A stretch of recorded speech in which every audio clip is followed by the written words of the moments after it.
Hunting Hollywood. Hey! Look who's back for more adventures. We love having you here to continue this story that keeps us all awake.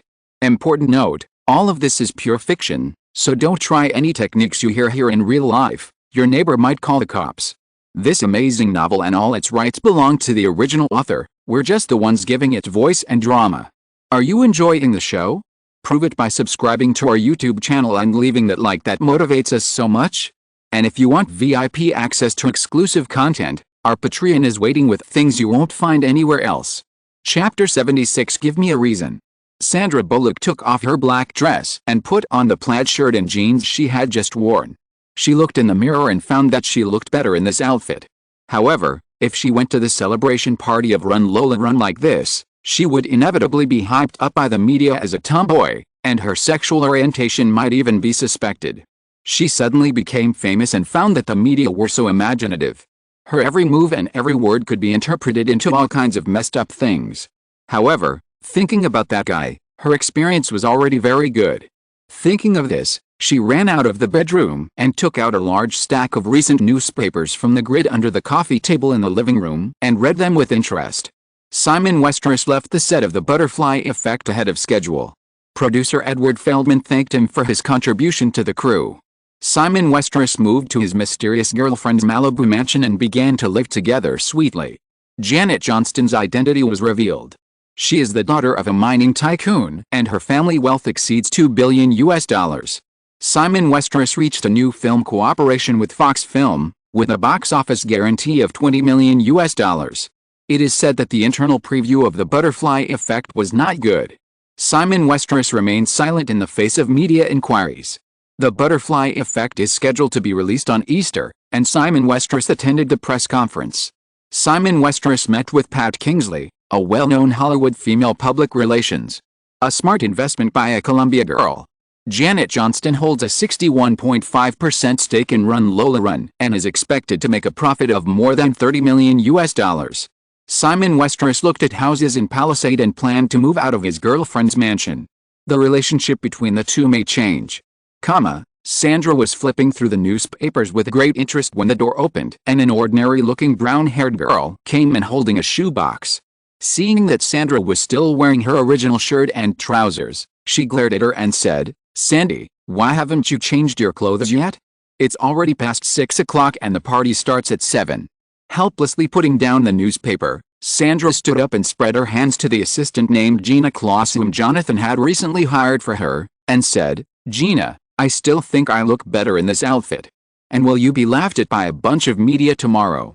Gina Kloss complained, then pulled Sandra and pushed her back into the bedroom.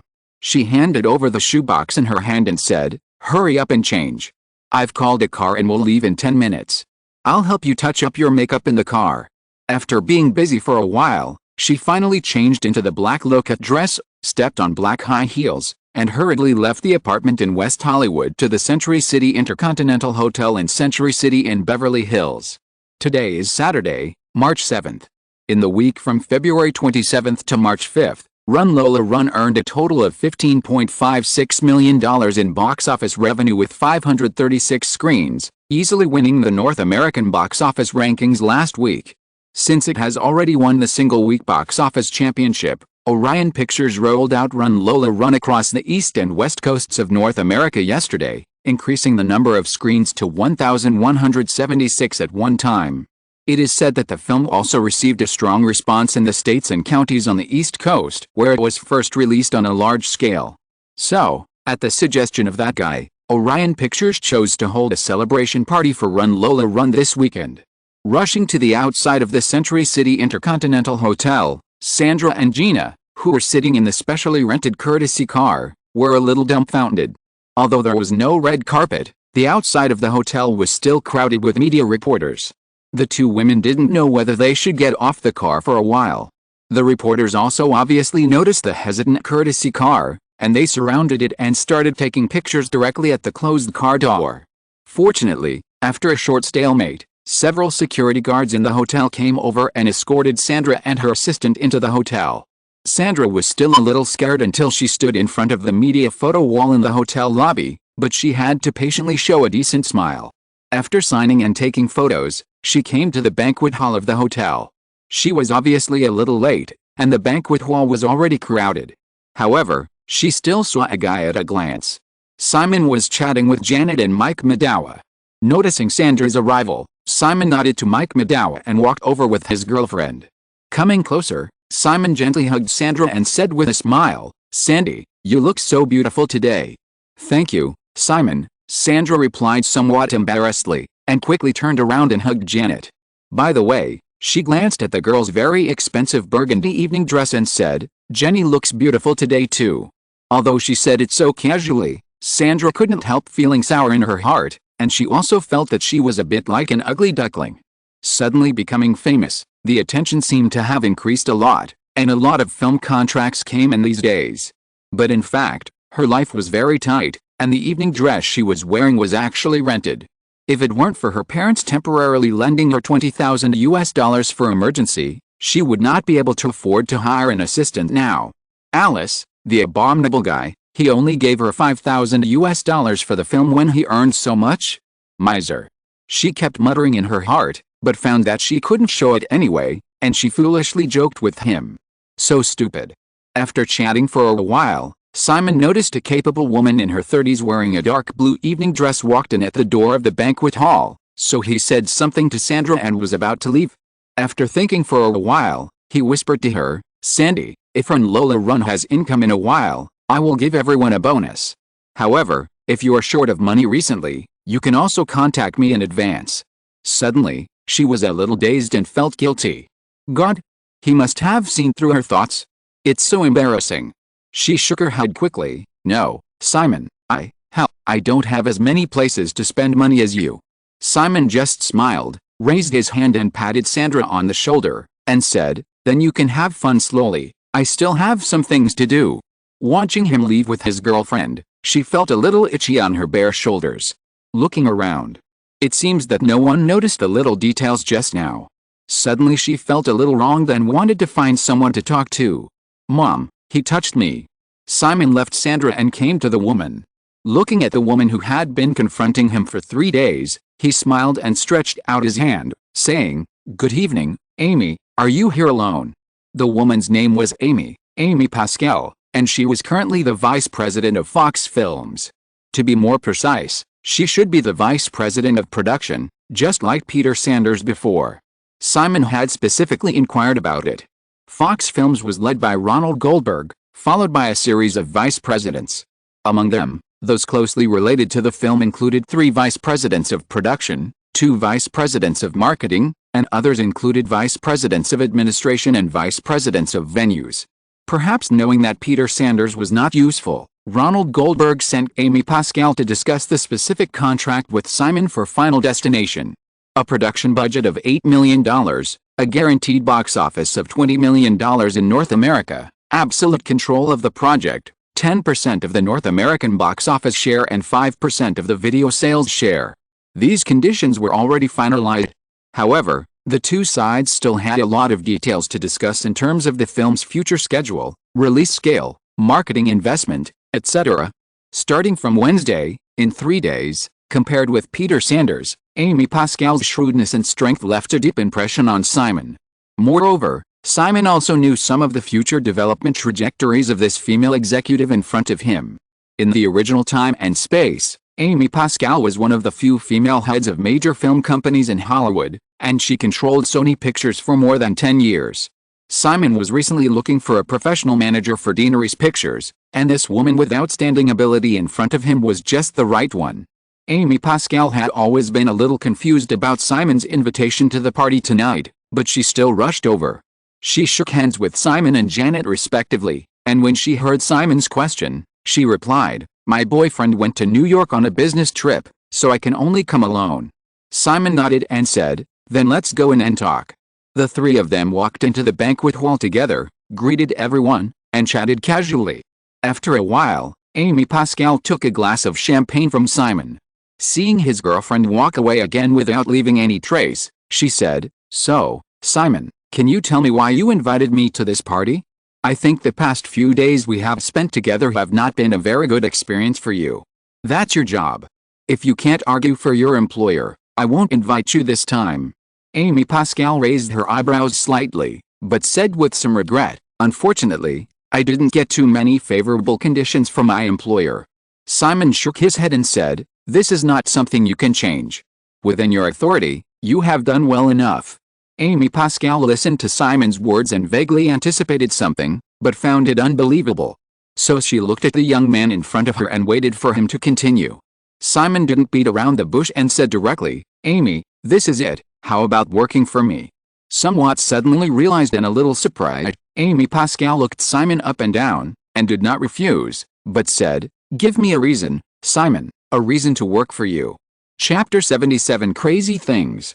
Simon thought for a moment and said, "You can think of this as an alternative career experience, Amy. First of all, you only need to spend 2 years. I already have 3 projects planned, and there will be at least 3 more next year. In the next 2 years, we will work together to complete these 6 projects. Relying on the popularity accumulated by Lola Run, I believe it will not be difficult for one of these 6 projects to squeeze into the top 10 of the North American box office rankings." When Amy Pascal heard Simon say this, she couldn't help interrupting, "Simon, although Lola Run is very successful, in my opinion, there are too many accidental factors. There are about 400 to 500 movies in theaters in North America every year. It is definitely not as easy as you think to squeeze into the top 10 of the box office list. This is not just determined by the quality of a movie itself." Simon listened patiently to Amy Pascal's interruption before saying, "Amy, Lola Run, The Butterfly Effect, and Final Destination, these 3 scripts, I don't think you will deny that they are all very outstanding, right?" Amy Pascal hesitated slightly, but nodded. Simon continued, "Since I can come up with these 3 excellent scripts, I am confident that I can run 6 excellent projects in the next 2 years. This includes Final Destination, as well as my 2 future directorial works. As for the other 3, I will also be very cautious. With 6 chances, I don't think it will be a big problem to hit the top 10 at the North American box office again. If you insist that this is impossible, then there is really no need for us to talk about it anymore." Amy Pascal shrugged, "Okay, Simon, I agree with your assumption for now, but what's next? You haven't given me a reason to work for you yet." If you hadn't interrupted me just now, Simon spread his hands and pointed to a round table not far away. Amy didn't refuse, and the two walked over and sat down together. Simon continued, "So, the reason. Come to work for me. Compared with your current authority as the vice president of Fox Production, your participation in the next 6 projects will be greatly increased. In the future, many people will even regard this as your credit, because Simon Westeros is, after all, just a young man under 20 years old. Moreover, as long as we achieve the goal of hitting the top 10 of the box office charts again, this will become your qualification. With this qualification, if you plan to leave in 2 years, it will be easy to find a job in the Big 7. If you want to stay, then I will naturally welcome you." Amy Pascal heard Simon's self-mockery just now, and a smile appeared on the corner of her mouth. When he finished speaking, she quickly put away her expression and said, "Simon, I found a problem. If all 6 of your projects fail, the Big 7 may never accept me again. Of course, everything has risks." Simon did not deny it, and said, "But what if it succeeds? Even very successful? Your current position is the vice president of production at Fox. As a woman, I think you should understand that this is almost a career ceiling in Hollywood. If you continue to gain experience in the Big 7, you may have to wait 10 years if you want to go further. But choose to work for me. In the next 2 years, if the project we have is very successful, then, those old-fashioned people at the top of Hollywood will most likely think, 'Oh, maybe let that woman try.'" After Simon finished speaking, Amy Pascal's eyes finally flashed slightly. Noticing that the boy opposite was looking at her seriously, the woman took a sip of the champagne in her hand and said, "Simon, you are sexist." Simon said innocently, "Amy, this is sexism in Hollywood, and has nothing to do with me. If I were sexist, you wouldn't have heard what I said just now." Amy Pascal hesitated for a moment, but still said, "Simon, what you just described is just a very idealistic result. Frankly speaking, I think if I stay on Fox, the chances of encountering the situation you described are actually higher. Fox shouldn't have a movie that breaks the 100 million box office for several years, right?" Simon asked back, and without waiting for Amy to answer, he continued, "I know what you are worried about, Amy. It's crazy to think that a young director who has just made a name for himself in Hollywood wants to recruit a vice president of a big movie company. However, there are too many great things in this world that start with a crazy idea. You are only 29 years old this year. Are you going to be like those old men in their 50s and 60s who have lost their spirit of adventure? Amy Pascal finally didn't answer quickly this time, and sipped the champagne in her hand. Simon didn't urge her, and waited patiently. After 2 or 3 minutes, until she finished the champagne in her glass, Amy Pascal raised her head again, looked at the young man opposite her, and said, "Simon, it's not impossible for you to work for me. However, I want 20% of Deanery's Pictures shares."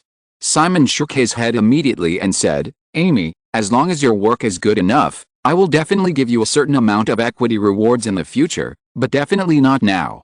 However, in order to compensate for your crazy choice of switching from the 7 vice presidents to an independent production company, I can give you a package salary of $500,000 for the next 2 years. Of course, bonuses are not included. In this era, if you don't count the project commission, the annual salary of the vice president of a large film company is not high, about $100,000 to $150,000. Simon's offer of a package salary of $500,000 for 2 years at this time is absolutely sincere. However, Amy Pascal was not impressed by Simon's salary plan and insisted, "Simon, according to my current experience and connections, I can also create my own production company after leaving Fox, and there is no need to cooperate with you. So, if you want me to work for you, I have the right to ask for a certain shareholding. Of course, you can separate Lola Run from Deanery's Pictures, and I will not enjoy this part of the income." The turnover of senior executives in Hollywood major film companies has always been very frequent. The sale of the company, the expiration of the contract, the failure of the project and other reasons will lead to personnel changes.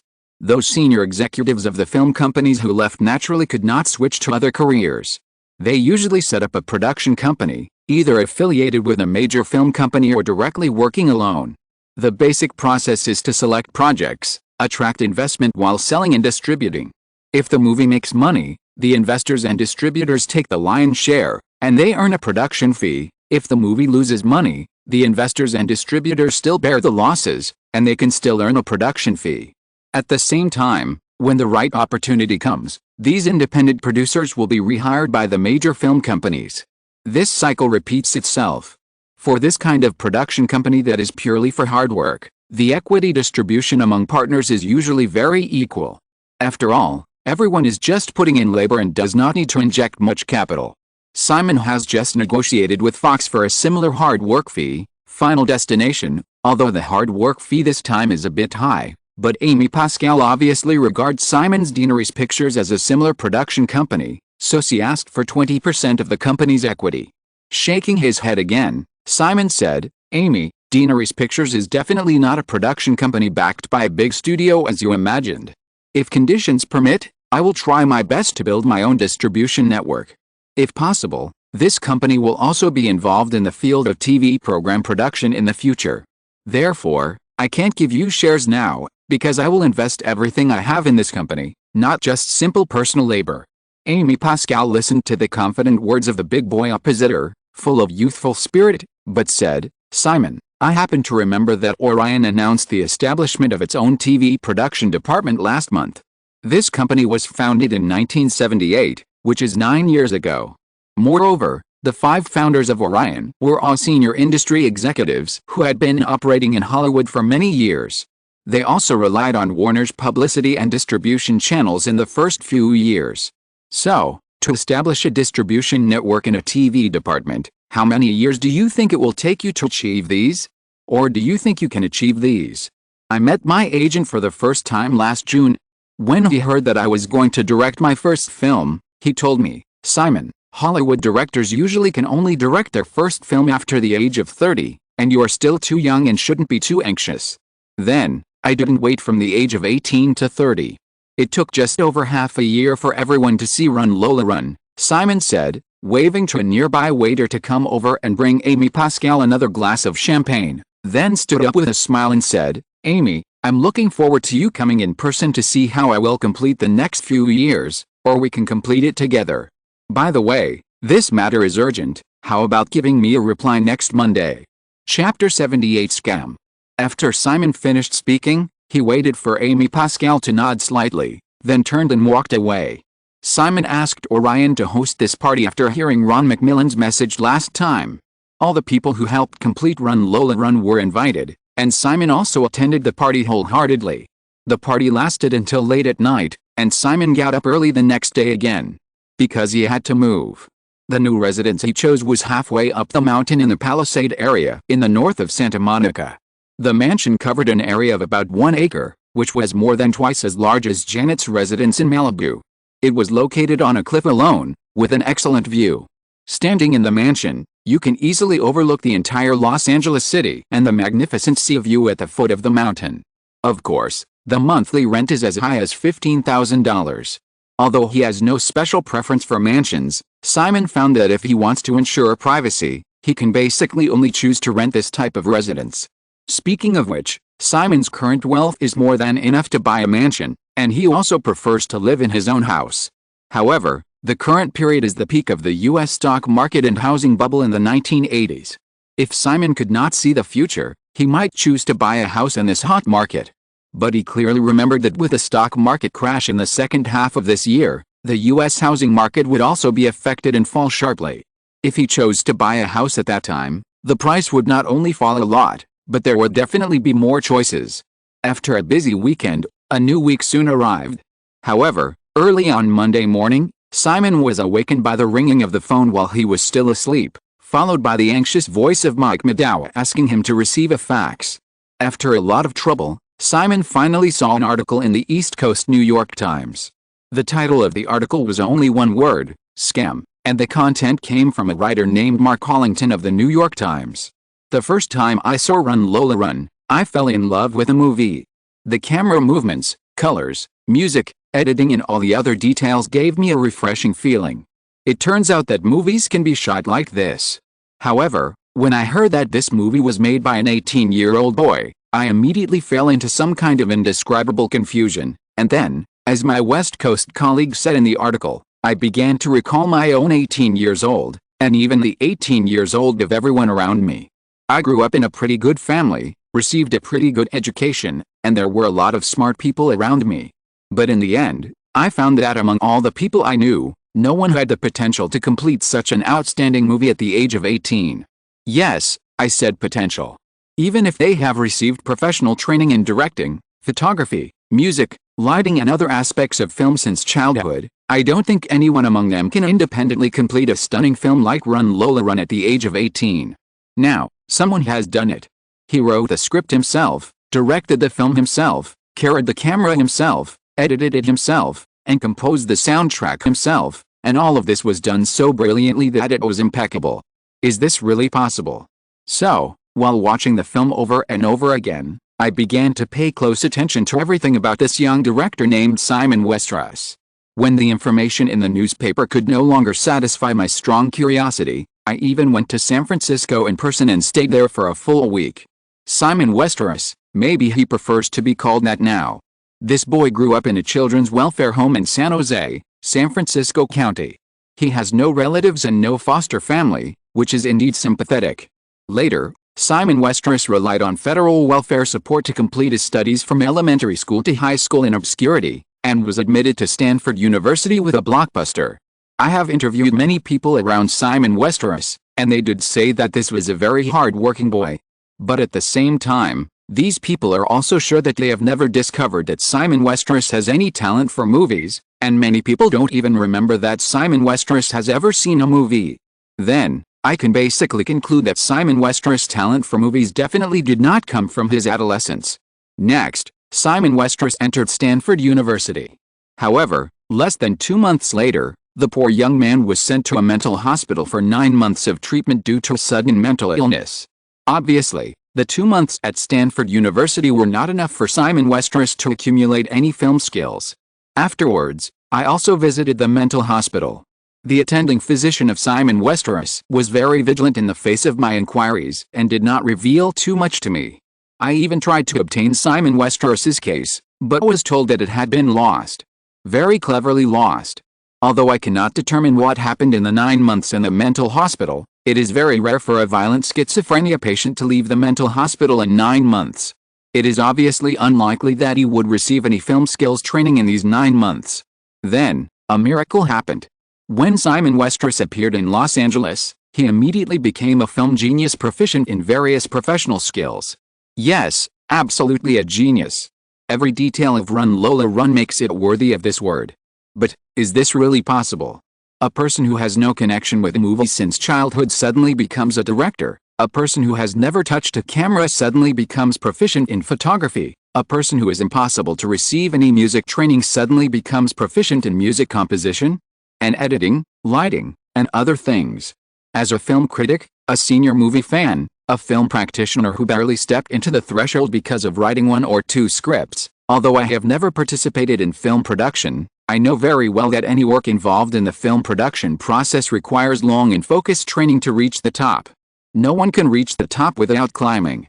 Now, looking at the explosive box office of Run Lola Run, watching the boiling and heated discussions in the media, watching the audiences queuing in front of each theater waiting to enter, watching Simon Westeros being chased by paparazzi like a handsome rock singer, I can't get rid of an idea in my heart.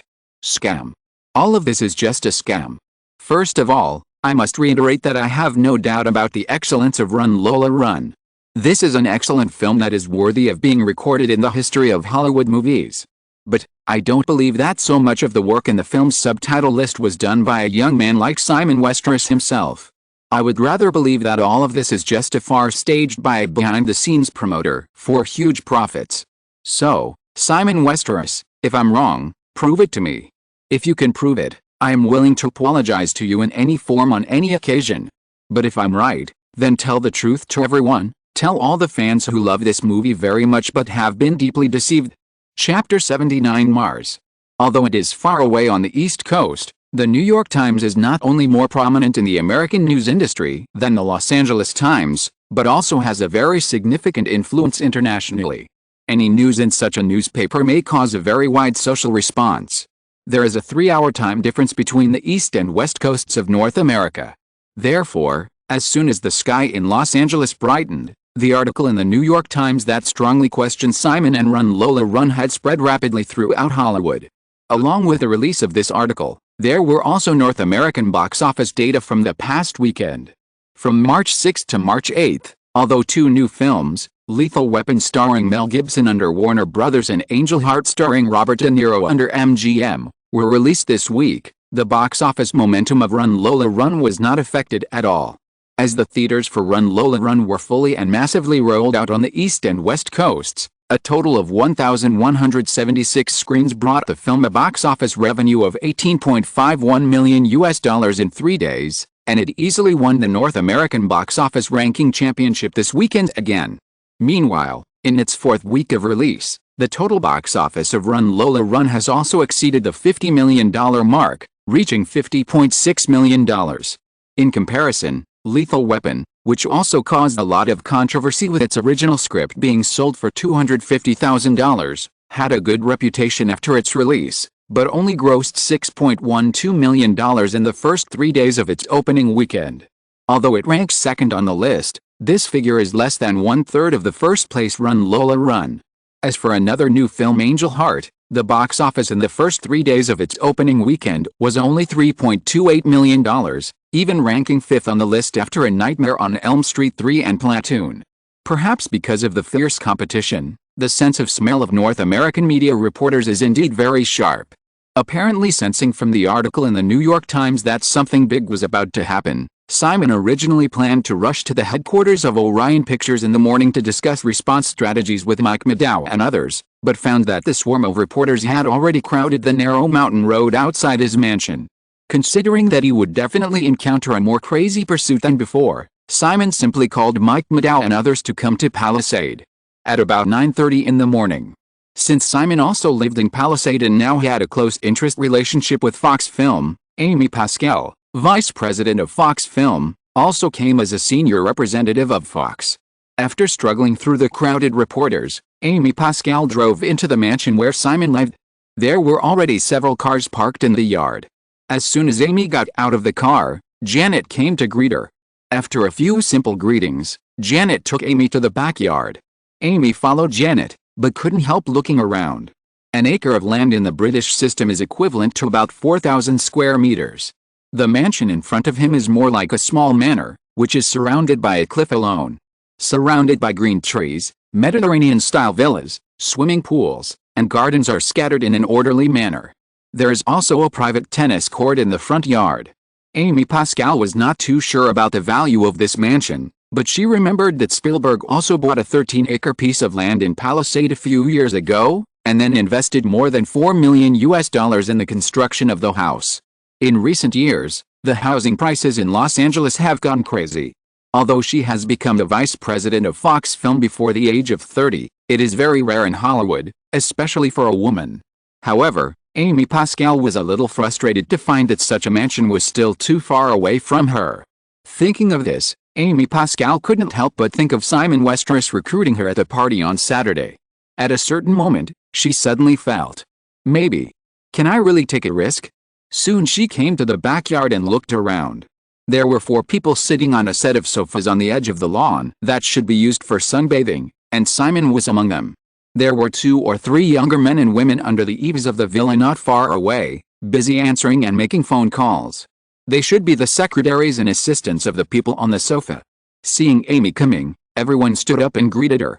Amy knew 3 of the 4 people, including Simon himself, Mike McDowell, president of Orion Pictures, and Jonathan Friedman, Simon's agent. The last one was a middle-aged woman who looked to be in her 40s or 50s. After introduction, Amy realized that she was Pat Kingsley, the public relations manager Simon had just hired. Amy was a little embarrassed to find out that she was the last one to arrive.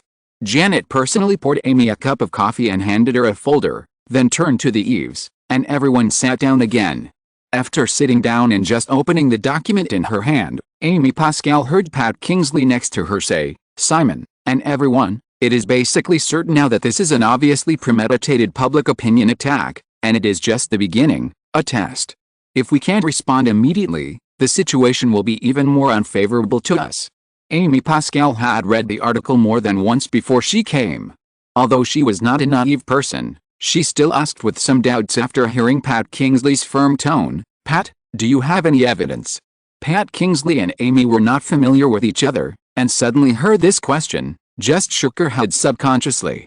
Simon saw Amy looking at her again and said, "Amy, if you want to prove that Lola Run was not shot by me personally, who should you investigate the most?" Amy Pascal thought about it for a while, and then she understood a little, and said, "Crew members." "Yes, crew members." Simon nodded and raised his hand to Pat Kingsley. Pat Kingsley then added, "Ms. Pascal, you should have read the article." Mark Hollington simply based on Simon's growth experience and the common cognition of most ordinary people to conclude that Lola Run could not have been completed by Simon himself. This seems very rash and absurd. If he really cares about the truth of this movie, he should contact the staff involved in the production of Lola Run. Amy nodded seriously and said, "Pat, just call me Amy. So, what should we do next?" "I have already talked to Mr. Goldberg on the phone, and Fox will try its best to cooperate with us. Although the contract for Final Destination has not been officially signed, and it may even be delayed for a few days because of this incident. However, The Butterfly Effect will be released on April 10th, which is only 1 month away. As a close stakeholder, Fox does not want the New York Times article to cause too much waves. The box office situation of Lola Run is very good, but suddenly it comes to this move." Among the 5 people present, Mike McDowell is obviously the most anxious one, otherwise he would not call Simon before dawn. At this time he couldn't help but say, "Simon, the negatives of Lola Run must still be there. I think you should cut a behind-the-scenes footage as soon as possible. This is obviously the best way to clarify." Simon shook his head and said, "Mike, there is no such footage you want. In order to save budget, I even hope that every shot could be done in 1 take. It is impossible to waste film to shoot unimportant things." "Then let the crew members come forward to endorse it," Mike McDowell said. After thinking for a while, he said, "Orion can pay a sum of money for this, and it can be included in the publicity and promotion costs." Hearing Mike McDowell's anxious tone, Simon's agent Jonathan Friedman couldn't help but said, "Mike, I think it is not a good choice for us to rush to respond to that article now. Mike McDowell was a little puzzled, but Simon nodded slightly. Pat Kingsley also agreed, saying, "That's true. If we come forward to clarify immediately, we will only face more doubts, because the people who manipulated this matter don't want to see the truth at all. They just want to destroy Simon and the public image of Run Lola Run and let the fans continue to doubt it." Mike Meadow was just anxious for a moment. After many years in Hollywood, Pat Kingsley explained it to him, and he immediately came to his senses, and he also knew that Pat Kingsley didn't finish her words. Some people do this, and the ultimate goal is to curb the box office of Run Lola Run. After all, the box office data of Run Lola Run in the past weekend of $18.51 million has already exceeded most of the popular films in the hot period. The number of moviegoers in North America each year is basically fixed, and in recent years it has been around 1 billion. Run Lola Run is expected to have a box office of $150 million to $200 million. Based on the current average ticket price of about $4, this is equivalent to about 37 million to 50 million moviegoers, which is already a very conspicuous or glaring proportion among the total 1 billion moviegoers. If the box office of Run Lola Run is too high, it is bound to affect the box office of other films. In fact, according to the strong box office curve of Run Lola Run, not to mention the recently released Lethal Weapon and Angel Heart, even the Easter movies in a month, or even the early summer movies in may be affected by Run Lola Run and shrink their box office. Thinking of this, Mike McDowell rubbed his temples. He even had a premonition that for this reason, even if there was no one behind the scenes of the New York Times article, a spark like this would definitely cause a bunch of people to rush to throw a few barrels of gasoline on it. Chapter 80 Compensation Plan. The people present were all smart people. What Mike McDowell could think of, everyone naturally expected. Considering the upcoming public opinion storm, the atmosphere could not help but fall silent. After a moment, Simon spoke again, saying, "Everyone, there is no need to be too stressed. What we have to do now is to try our best to solve the problem. As for the result, leave it to God." "Well, Pat, you have more experience in this area, you go first." As Simon spoke, the others also relaxed a little. Pat Kingsley reorganized her thoughts and said, "Simon, although it is not appropriate to respond to the New York Times article immediately, we must also participate immediately to avoid a one-sided public opinion situation in the future." Simon thought for a while, then nodded and said, "That's it, let's muddy the water first." The other three people also showed an expression of understanding as Simon described muddy the water, and they couldn't help but feel that this metaphor was more appropriate. The current situation is very clear. The voice of doubt has appeared. Simon immediately responded, providing evidence to prove that Run Lola Run was indeed shot by him. Under the manipulation of someone with ulterior motives, the result is bound to usher in more doubts. But if there is no response, the one-sided doubts will only lead to the collapse of the situation, and it will be difficult to explain it. So, the best way is to stand behind the scenes and respond to those doubts indirectly through the media, turning the original pure doubts into disputes, or even a media discussion on whether Run Lola Run was shot by Simon Westeros. After the controversy lasts for a while and the topic cools down, Simon will personally come forward to provide a series of solid evidence, and the storm will be safely passed. Now that the strategy has been finalized, the next thing will be much easier. After discussing for nearly an hour, everyone came up with a preliminary response plan. The rest is execution. If it was before Run Lola Run was released, Simon might not be able to fight back in the media. But at this time, due to the box office explosion of Run Lola Run and the imminent release of The Butterfly Effect, whether it is WMA, Orion Pictures, or 20th Century Fox, which is backed by the giant News Corporation, will invest enough public relations resources in him. Moreover, even without the assistance from these aspects, Pat Kingsley, the public relations manager Simon had just hired, also had no shortage of media connections. This woman had been engaged in media public relations since the 1960s. After the assassination of Reagan, it was with the help of Pat Kingsley that Jodie Foster survived the difficult period of media bombardment and gradually resumed her acting career. Now, with the joint efforts of several forces, even just when everyone was discussing the detailed response plan, several press releases that tried to join in the fun were blocked. They were busy until noon, and after lunch, everyone did not leave. The evening newspapers in North America are usually published at 2 p.m. Information has been sent back from the East Coast, and Pat Kingsley and others are still busy analyzing and responding. Simon took the time to bring Amy Pascal to the railing on the cliff in the backyard. Leaning on the railing, facing the warm afternoon breeze, looking at the blue sea under the warm spring sunshine with some enjoyment. After a while, Amy Pascal opened her narrowed eyes, looked at the relaxed young man beside her, and said, "Simon, several newspapers in New York have already responded. It's obviously the same as we expected. Aren't you worried at all? There is no such thing as a clear conscience in this world. Just like Michael Jackson could not clear himself of the suspicion of pedophilia until his death, because it was impossible to clear it." Simon nodded and said, "I am indeed a little worried. However, we still have to continue doing what we should do. So, Amy, what do you think?" Amy recalled her contacts with Simon in recent days.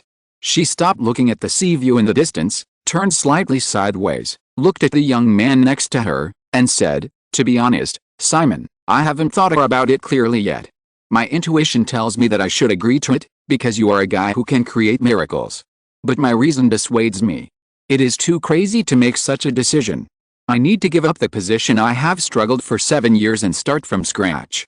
Hearing this, Simon also turned sideways, looked at Amy seriously for a moment, and suddenly stretched out a hand to her. "Come." Amy was a little confused, but she couldn't help but stretch out her right hand to meet it, and was immediately held by a warm and powerful big hand. "Look, you have made up your mind, haven't you?" Simon smiled, held Amy's hand with a little force, then let go in Amy's surprised eyes, and said, "Just now it was a small psychology test. Since you responded in response, it means that you have agreed in your heart." Amy looked at her slightly raised arm in confusion, then looked at Simon again. Her eyes gradually brightened, a smile appeared on her face, and said, "Simon, is there really such a psychology test?" Simon was stared at by Amy, and he only persisted for a second, then shrugged and said, "Okay, I made it up." Amy laughed immediately, and the more she thought about it, the funnier it found it. In the end, she even leaned on the railing, buried her face in her arms and laughed. After more than a minute, Amy finally raised her head again, with a flush on her face from laughing. She looked at the big boy beside her and asked abruptly, "Simon, in addition to the basic salary, what kind of bonus terms are you going to give me?" Simon answered without hesitation, 5% of the net profit of all the projects you handle in the next 2 years. Amy's eyes flashed, and she asked, "What about 2 years later?" Simon gave another plan in a blink of an eye, saying, "Or, 5% of Deanery's Pictures' net profit every year, and the same after 2 years." Amy seemed to be a little persistent and said, "Is there any difference between the two?" Simon shook his head and said, "Well, I don't know, because there must be a lot of details involved. In the end, maybe the former is more, or maybe the latter is more." In fact, both parties knew the distribution results of the two plans. These are two common salary plans in Hollywood. However, the former is more suitable for ordinary senior executives of film companies. They can get commissions based on how many projects they are responsible for. Even if they leave, they can still get a share of the operation of related projects. The latter is more suitable for the head of a film company, who can manage the overall situation and naturally benefit from the overall situation. Of course, once you leave, there will be no interest relationship between the two parties. This time, Amy stopped asking questions, her eyes regained their shrewdness, and after a quick thought, she said, "Simon, 2 years is too short. I don't think much can be accomplished. So, I can sign a 4-year contract with you, with a base salary of $250,000 and 5% of Deanery's Pictures' annual net profit. At the same time, after 4 years, whether I leave or not, I will receive an equity reward equivalent to the net profit share I received in the previous 4 years. In addition, during these 4 years, if something happens that makes it impossible for me to continue this job, I have the right to choose to leave after notifying you 1 month in advance. As compensation for breach of contract, I will give up my salary and bonus for that year, as well as the final equity reward clause. But if you take the initiative to terminate your contract with me during these 4 years, I need to receive a one-time cash compensation of $1 million, as well as the corresponding equity reward for the net profit share I received before the termination of the contract after the original 4-year contract period." Simon listened to Amy attentively, and without hesitation, he reached out his hand and said, "Deal." Amy didn't expect Simon to agree so straightforwardly, but she also quickly reached out her hand and said with a smile, I wish us a pleasant cooperation, boss. After shaking hands, Simon said, if Fox needs liquidated damages, I can also help you pay it. No need, Amy shook her head and said, but I need a month before I can start work.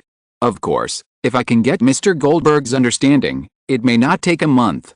Simon thought of the resignation terms Amy had just proposed, understood, and said, no problem. And, Amy said, Simon, after I start work, you must pay me 1 year's basic salary in advance. Simon nodded again, of course. Everyone in the villa was still busy dealing with this public opinion crisis.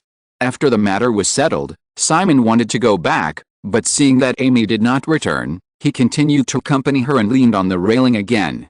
After thinking for a while, Simon took the initiative to find a topic and said, Amy, I'm curious, why did you suddenly agree?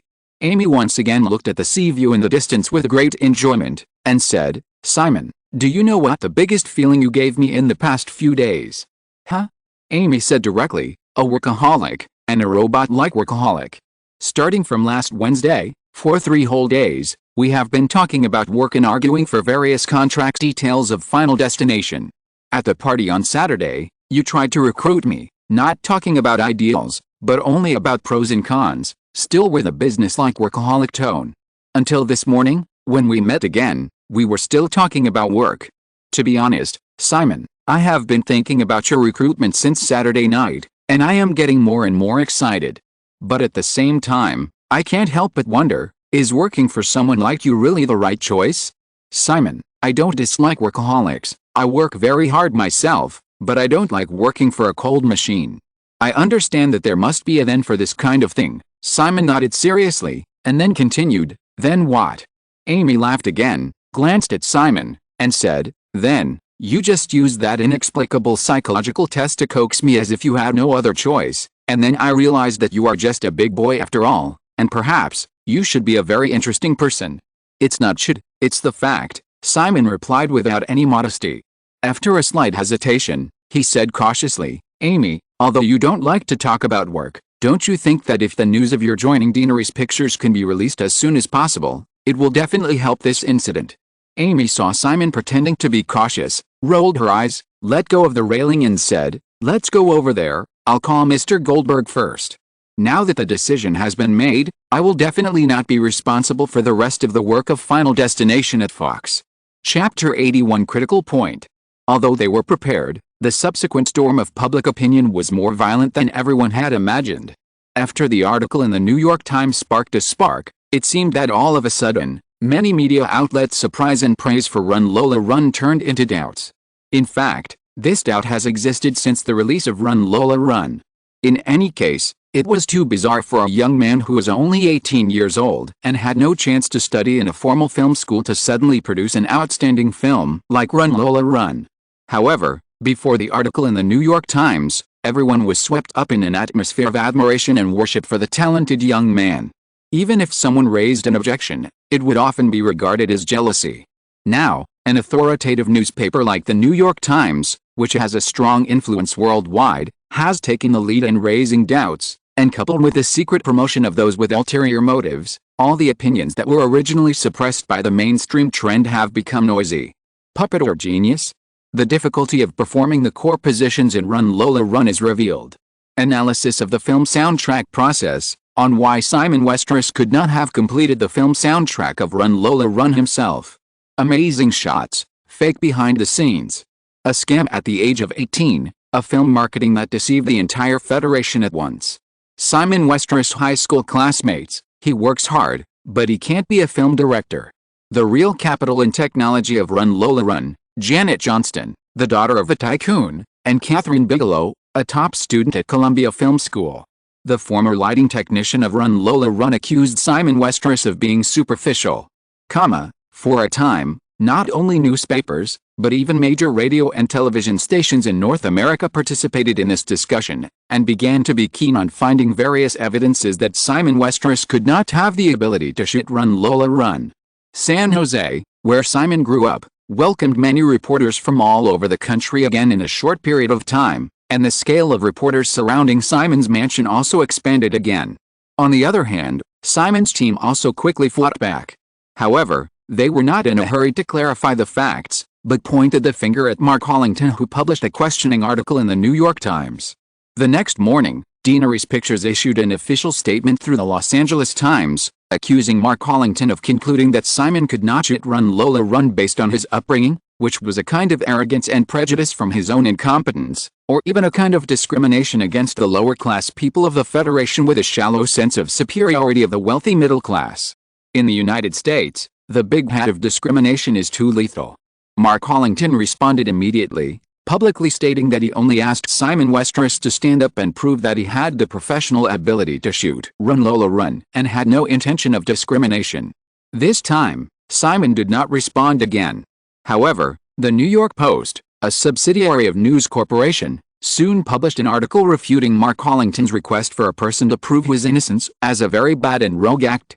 Since Mark Hollington believes that Run Lola Run was not shot by Simon Westeros, he should personally produce solid evidence. Otherwise, rashly raising doubts is a serious infringement of the reputation of others. Simon Westeros has every reason to initiate a defamation lawsuit against him. After such a confrontation, Mark Hollington, who is unable to resist, suddenly fell silent. However, since the public opinion storm has been set off, it is impossible to eliminate it easily. In the following days, through the excavation of more details of Simon's growth, through the analysis of the content of Run Lola Run, and even through some messy information provided by Hollywood insiders, various doubts still came one after another. With the help of WMA, Fox Films, Orion Films and other parties, Simon also responded to the moves. At the same time, Brian De Palma, David Giler, Robert Redford and other Hollywood insiders who have a good relationship with Simon also began to speak out to endorse Simon. In addition, after 2 days of urgent consultation, Ronald Goldberg, president of Fox Pictures, approved Amy Pascal's resignation application in advance. Deaneries Pictures immediately held a press conference to announce that Ms. Amy Pascal, former vice president of production at Fox Pictures, would soon join Deaneries Pictures as the company's president.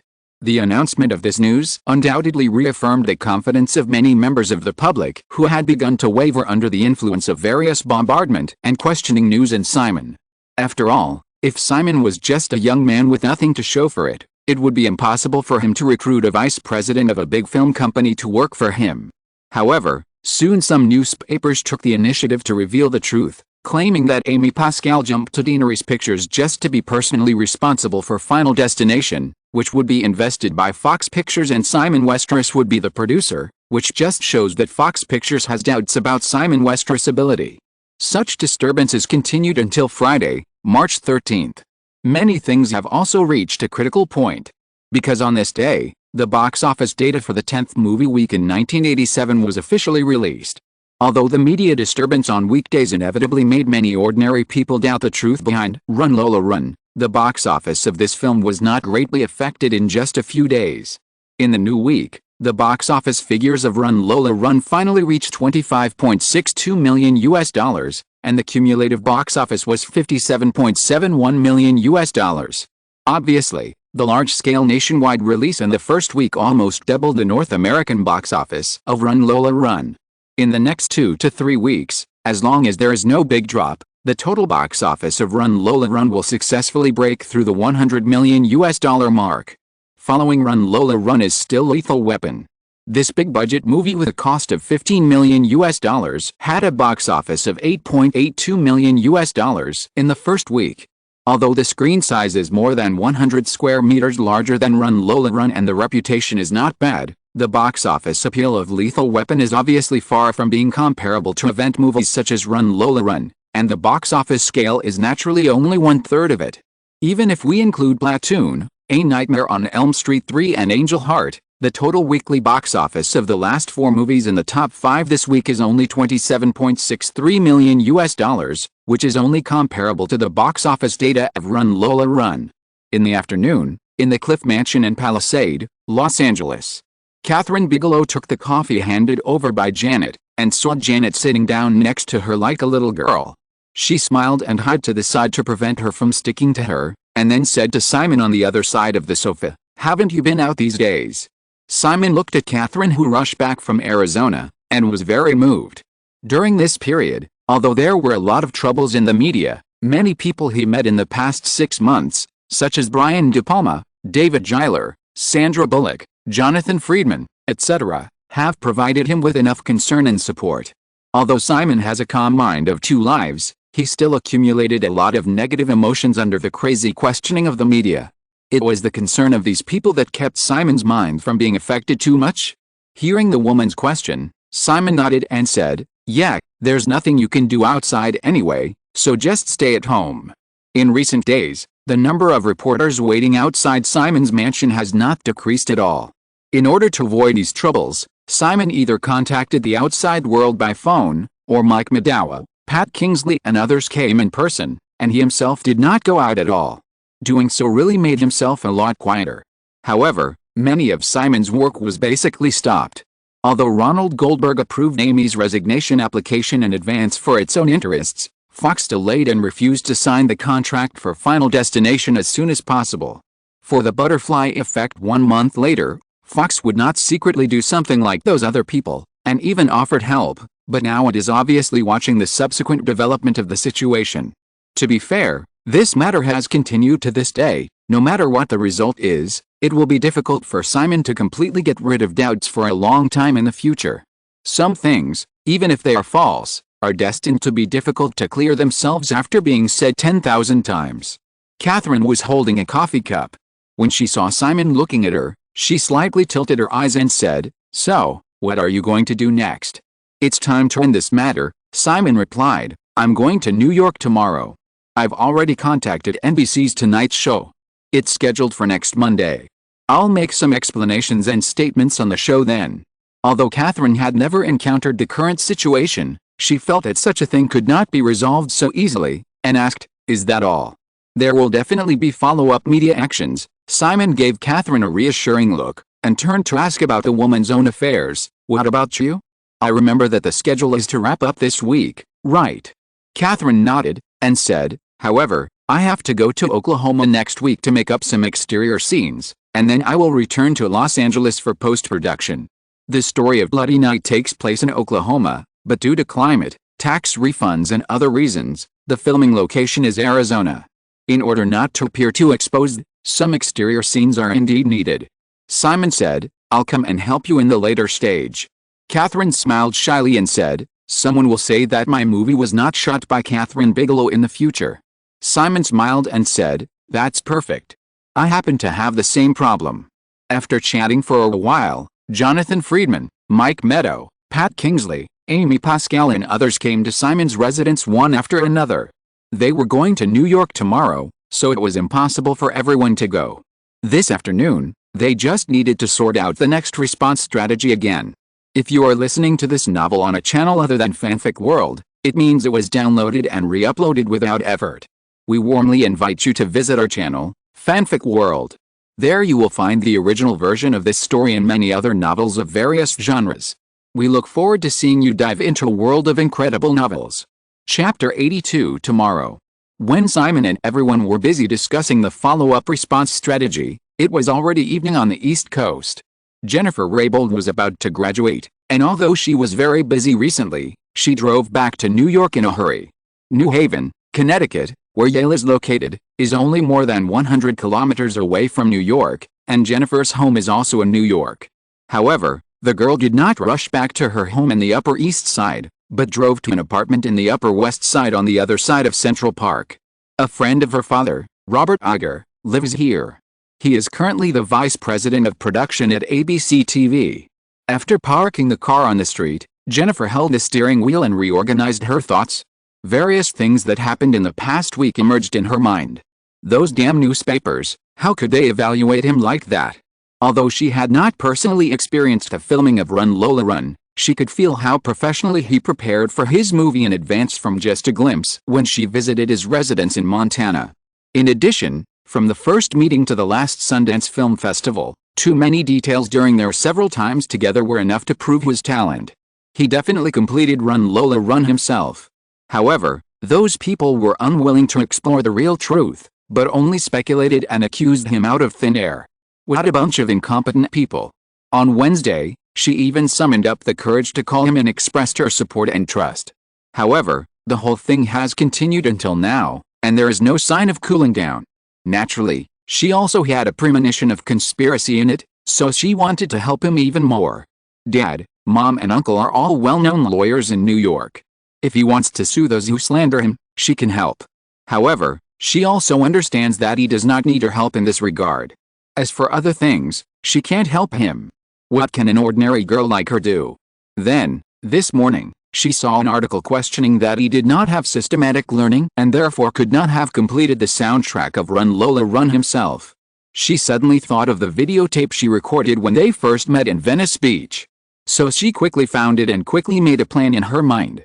Taking a deep breath again, she picked up the backpack on the passenger seat and pushed the door to get out of the car. She climbed the steps of a roadside apartment in 2 or 3 steps and rang the doorbell. The person who opened the door was a middle-aged woman in her 30s. Seeing her standing at the door, she smiled and let her in with some surprise, saying, "Jenny, why are you here suddenly?" "I'm so sorry, Susan, to bother you at this time." Jennifer hugged the woman named Susan in front of her and said, "But I just need a moment to talk to Bob on the phone." Susan Egger shook her head indifferently and took Jennifer into the living room. She also called her 2 daughters Kathryn and Amanda, who were watching TV, to greet her, and explained, "Bob just came back and is changing clothes. Please wait a moment. By the way, I just made coffee. Let's try it together." "Thank you, Susan." Jennifer nodded, watched Susan walk away, and smiled and talked to the 2 girls who were about 11 or 12 years old. Since the parents were very good friends, everyone knew each other. After waiting patiently for a while, Jennifer was chatting with Susan over coffee when a middle-aged man with elegant black hair came down from upstairs. It was Robert Egger. Robert Egger saw Jennifer, smiled and took 2 steps forward, gently hugged the girl who stood up, and said, "Jenny, what's the matter with you calling me? Also, have you told your parents that you're back at this time?" "I'll be back soon." Jennifer was a little embarrassed when she heard Robert Egger's question, but she still said, "Bob, I hope you can do me a favor." As she said this, Jennifer had already taken out a videotape from her backpack. Robert Egger's family saw Jennifer's action and were a little confused, just waiting for her to continue. Jennifer raised the videotape in her hand, thought for a while, and asked, "Bob, do you have a VCR in your study?" Robert Egger shook his head in confusion. Susan Egger saw the situation and thought she understood something. She took the initiative to say, "Jenny, we have it in our bedroom. You can watch it there." Jennifer heard Susan's tone and realized that she must think that the videotape was some kind of scandal. She shook her head and pointed to the VCR in the living room. She smiled and said, "You can play it here." Robert Egger's youngest daughter, Amanda, heard that she was going to play the video and immediately became interested. She stepped forward and snatched a videotape from Jennifer and said, "I'll do it, I'll do it." The Eggers knew that Jennifer was a very sensible girl. Seeing that she did not stop her youngest daughter from snatching the videotape, they sat down on the sofa together, smiling and waiting to watch the contents of the tape.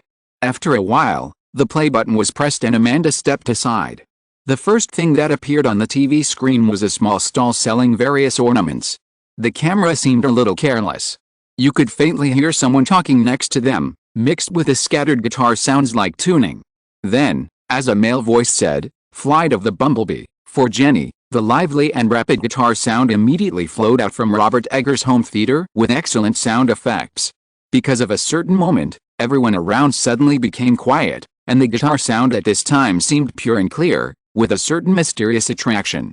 Although she had replayed it countless times, Jennifer still showed a little satisfaction on her face when she listened to the tune coming from the speakers. Robert Egger also raised his eyebrows slightly, and looked at Jennifer with a little surprise and confusion. Susan Egger asked directly, "It's so good, Jenny, who is this?" Before Jennifer could answer, the camera on the TV screen had already turned around and quickly aimed at a big boy holding an acoustic guitar. The image quality of Super 8mm film is still good, so when a figure appeared in the camera, Susan Egger and the 2 little girls were still a little confused, but Robert Egger's eyes narrowed instantly. Jennifer took her attention away from the TV screen and glanced at Robert Egger. Noticing the change in his expression, she immediately felt more confident. The videotape was not long, only about 5 minutes. However, when the crazy performance on the TV screen ended, Robert Egger's youngest daughter Amanda reacted from her surprise and immediately cried out loudly, "It's so cool, Dad, I want to learn guitar too." And, "Jenny, Is this your boyfriend? Can he teach me? As Amanda said this, Robert's eldest daughter Kathryn also turned her head and looked at her parents hopefully. Susan Egger finally reacted at this time, but still felt a little unbelievable, and said, "This boy, it seems, should be that Simon Westeros, right?" Jennifer smiled and nodded. Robert Egger was already lost in thought. Why have so many media outlets been chasing Simon Westeros news crazily this week? The reason is simple, because Simon has a strong social attention, which can bring higher newspaper sales and TV ratings. However, as the core of this incident, Simon Westeros has never responded directly to the media's heated discussions, which has to be said to be a pity. Correspondingly, whether it is the fans of Lola Run or ordinary passers-by, due to Simon Westeros's avoidance of the media, they are bound to be very interested in media information directly related to him. In this case, a videotape that shows Simon Westeros' amazing guitar skills suddenly appears, and it can just respond to many media questions about Simon Westeros during this period. So, if it is broadcast on the TV network, what effect will it have? After thinking for a moment, Robert Egger stood up, walked over to take out the videotape himself, weighed it in his hand, and then turned his head and looked over, saying, "Jenny, what do you want me to do?" Jennifer also stood up, looked at Robert, with a rare firmness in her eyes, and said, "Tomorrow, Good Morning America." Chapter 83, Reversal begins. Good Morning America is a morning news program on the ABC TV network. As a commercial TV station with the purpose of profit, in order to pursue ratings, the content of Good Morning America is not completely boring news broadcast, but very flexible. In addition to the hot news that the public pays attention to, the program also has many anecdotes, celebrity interviews and even variety games, and occasionally invites big-name singers to perform live on the street. The weekend version of Good Morning America is only 1 hour long and is broadcast live on time at 7 o'clock in the morning in various time zones. In an apartment in the Upper East Side of Manhattan. Nearing 7 o'clock, Jennifer Raybould tiptoed out of her room and carefully went downstairs, but still found that her father James Raybould was already sitting in the living room reading a newspaper. Shrinking her neck, Jennifer wanted to retreat quietly, but James Raybould had already noticed his daughter and pointed directly to the sofa opposite without raising his head. "Jenny, come. Dad, good morning." She had to give up the idea of slipping away, greeted him, and obediently walked over to sit opposite her father. After hesitating for a while, Jennifer picked up the remote control on the coffee table, turned on the TV in the living room, and tuned to ABC. James Raybould looked at his daughter's actions and raised his eyebrows slightly. However, he suddenly thought of something. James looked at his daughter who had already grown up across from him. He did not scold her, but asked, "Why did you come back so suddenly yesterday, and so late?" Jennifer glanced at the TV screen, then turned to her father and said, "I had something urgent to do. I arrived in New York at 5:30 and came back after I finished it." James Raybould waited for a moment, and when he saw that his daughter did not continue to explain, he stopped asking. The little girl has grown up after all. Since Jennifer insisted on going to Los Angeles to work instead of staying in the New York office where he and his wife worked, James Raybould realized that he had been too strict with his daughter over the years. Although he did not regret doing so, his daughter had grown up, and the Raybould couple also understood that it was time to let go and let the child go on her own. Thinking of this, James Raybould changed the subject and asked gently, "I spoke to Professor Robertson on the phone last week. He thought your paper was great. Tell me about it." Jennifer turned her attention to the TV screen again. She was a little absent-minded when she heard it. "Dad, today is Saturday. Can we not talk about these things?" James Raybould looked at his daughter and suddenly understood a little more, as well as some discomfort from the father's instinct. He asked tentatively, "Jenny, are you in love?" Jennifer was stunned for a moment, her face inexplicably flushed, but she shook her head and didn't look at her father's eyes. She said, "Dad, no. I'm just, a little tired. Can we watch TV?" James Raybould smiled and simply put the newspaper aside and said, "Okay, watch TV." On the TV screen, Good Morning America had already started. After a few mainstream news, the picture turned to a studio. Jennifer looked at the large poster of Lola Run in the studio and immediately perked up. This was the result of her repeated insistence yesterday, and she even signed a formal contract for this. Although the content of the videotape was that guy's, the copyright was in her hands. If it was someone else who owned such a videotape, A price of $100,000 would definitely not be too much to ask the TV network. Therefore, the only condition she put forward to Robert Iger and ABC was that it must be broadcast on Good Morning America this morning, otherwise she would contact other TV stations. James Raybould noticed the content on the TV screen and his daughter's reaction, and his mood suddenly improved a lot. It turned out that she was not in love, but chasing stars.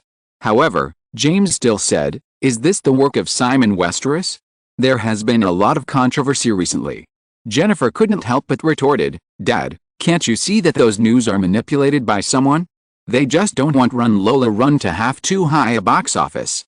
James Raybould smiled and didn't argue with his daughter, and also focused on the TV screen. In the studio, Charles Gibson, the host of Good Morning America, sat on a sofa at one side and gestured to the back with a smile, saying to the audience, "Seeing this poster, everyone must have guessed our topic today. However, I still have to say that you are absolutely wrong." Amid the confusion of the crowd, Charles Gibson briefly introduced, as we all know, Run Lola Run, directed by the young Hollywood director Simon Westeros, has recently caused a series of controversies and doubts. Many people doubt that such an 18-year-old boy cannot have the ability to complete such an excellent movie. We will not comment on this for the time being. Yesterday, our program team suddenly received a box of videotapes. After watching the videotape, we were surprised and began to call many singers frantically, "Hey, friend, do you need a guitarist?" Finally, a singer replied, "Okay, let me see how he plays first." Then, she came to our studio today. After Charles Gibson said this, which aroused the curiosity of the audience even more, he stood up and said, "Welcome, Madonna." Amid the applause from the audience, Madonna, wearing a jacket, tight leather pants and high heels, came out from the backstage, gently hugged Charles Gibson, and then sat down on the sofa on the other side, looking at the posters of Run Lola Run behind her with great curiosity. In front of the TV, Jennifer saw Madonna and frowned slightly. She didn't like this singer whose public image was always outstanding, and she was also a little dissatisfied with ABC's arrangement. However, Jennifer also knew that she couldn't ask for too much. On the TV screen, after a few simple greetings, Charles Gibson asked Madonna, "Maggie, before I recommend our guitarist to you, I would like to ask, have you seen Run Lola Run?" Madonna nodded decisively and said, "Of course, this movie is really cool. Unfortunately, I've been too busy recently and haven't met the little guy who is said to have directed this movie himself." Charles Gibson listened to Madonna's answer and said with a smile, "So, Maggie, you also have some doubts that Run Lola Run was not filmed by Simon Westeros. I just think this is incredible. After all, he is only 18 years old," Madonna said, and finally she realized a little. "Charles, the guitarist you want to recommend to me, could it be Simon Westeros?" Charles Gibson smiled but said nothing, just raised his hand to gesture behind him, and said, "Well, let's watch a video first." Most of the lights in the studio dimmed, and a beam of light from the projector on the ceiling was projected onto the large screen behind the studio. It still started with a casual shot in front of the handicraft stall, but ABC temporarily subtitled several voiceovers, and the audience could clearly distinguish dialogues such as "Little Boy" and "Flight of the Bumblebee" to Jenny. Then, the pouring guitar sound made everyone feel as if a wasp was swooping down. Then, the camera turned, and the clarity was inevitably affected due to the enlargement of the picture. However, with the foreshadowing of the topic just now, everyone recognized the identity of the guitarist at the first time, Simon Westeros. In the studio speakers, more and more crazy and rapid notes continued. Even people who didn't understand music at all could definitely feel that a guy had a master-level guitar skill at this time. At the same time, the camera swept through the audience in the studio, and almost everyone had their mouths slightly open, with a look of surprise on their faces. Madonna, who had just turned her head to watch the screen, had unknowingly turned around and knelt on the sofa, with one hand on her chin, obviously trying not to put it into her mouth. As Simon's playing on the screen became more and more crazy, Madonna's mouth shape was obviously repeating silently, "It's incredible, it's incredible." 5 minutes later, when the video ended, the studio almost immediately burst into uniform applause. Madonna clapped her hands without caring about her image and shouted, "What a crazy boy!" At the same time, in front of countless TVs, seeing Simon's amazing guitar solo on the screen, many people couldn't help but give various kinds of praise. "It's so cool. Is this really something a human can do?" I didn't expect this young man to be so good. The media are talking nonsense again recently. Mom, I want to learn guitar too. I've known for a long time that those who attacked Simon recently were maliciously slandering him. I must watch Run Lola Run again today. Maybe it's not bad to watch that Run Lola Run today. Oh my god. He's really a lunatic, a very cool lunatic. Although it's a day off when most people don't get up early. However, as a national TV network, ABC still has a very large audience base. In addition, there have been too many news related to Run Lola Run recently. The video about Simon on Good Morning America quickly caused a huge response. Period. Hearing is false, seeing is believing. Seeing Simon Westeros' crazy guitar playing in the video, many people immediately questioned the media's views during this period. You said that this boy lacks musical skills and it is impossible for him to complete the soundtrack of Run Lola Run himself. Now, who else dares to say that? If you have the guts, come and play Flight of the Bumblebee. Since the accusation against Simon Westeros in this regard is false. Then, what about other aspects? Although this is an era without the internet, interpersonal communication has become more frequent, but in the following few hours, many people have completely turned to Simon because of this video. Los Angeles. ABC did not inform Simon of the content of today's program in advance, but with a broadcast of Good Morning America, Simon and many people around him still got the news at the first time. Before 7 o'clock in the morning on the West Coast, everyone gathered in the mansion in Palisade again. However, what made Simon laugh and cry the most was a handwritten note faxed from New York handed to him by Jonathan Friedman, who came over. There was only one sentence on it: "Little boy, you owe me one." It was signed by Madonna. This is too good at taking advantage of loopholes. Queen, have we met? Chapter 84: A Blessing in Disguise. Many turning points in the world often come from some unintentional small things. After a week of exhausting response, although Simon successfully stirred up the public opinion into a mess, he understood that the clarification to be made on NBC's Tonight Show would not completely get rid of the doubts, and it would take time to dilute the matter. However, the video that suddenly appeared on ABC completely reversed the whole thing. The previous doubts were basically focused on whether Simon had professional abilities such as photography, editing, and music. But after watching that video, anyone who has a little independent thinking ability no longer doubts Simon's personal skills in music. It is obvious that Simon, a guitarist who has almost entered the hall, how could he not complete the soundtrack of a mere movie? Since Simon can complete the soundtrack, he can naturally complete the photography and editing, which should be easier for ordinary people. So, is there anything to doubt about the final production of Run Lola Run? Of course, the doubts will not be so easy to stop. Soon, the media pointed out that in the video broadcast by ABC, Janet Johnston and Kathryn Bigelow were obviously present, and Simon Westeros used a collectible Gibson guitar that should be worth about $1,000. These details are enough to prove that the video was probably just staged recently, rather than a video of Simon Westeros performing in Venice Beach before he became famous. It's obvious. How could a poor boy with no money get an expensive brand guitar to perform? According to this inference, the Flight of the Bumblebee played by Simon Westeros should have been hastily learned recently just to cope with the current situation. Of course, the boy may have some talent in guitar, but it still can't prove anything. However, doubts in this regard were slapped in the face in minutes. The local media in Los Angeles quickly conducted an investigation in Venice Beach. Naturally, there was no trace of the tourists at the time, but many vendors and shop owners around were impressed by the little miracle Simon created last year.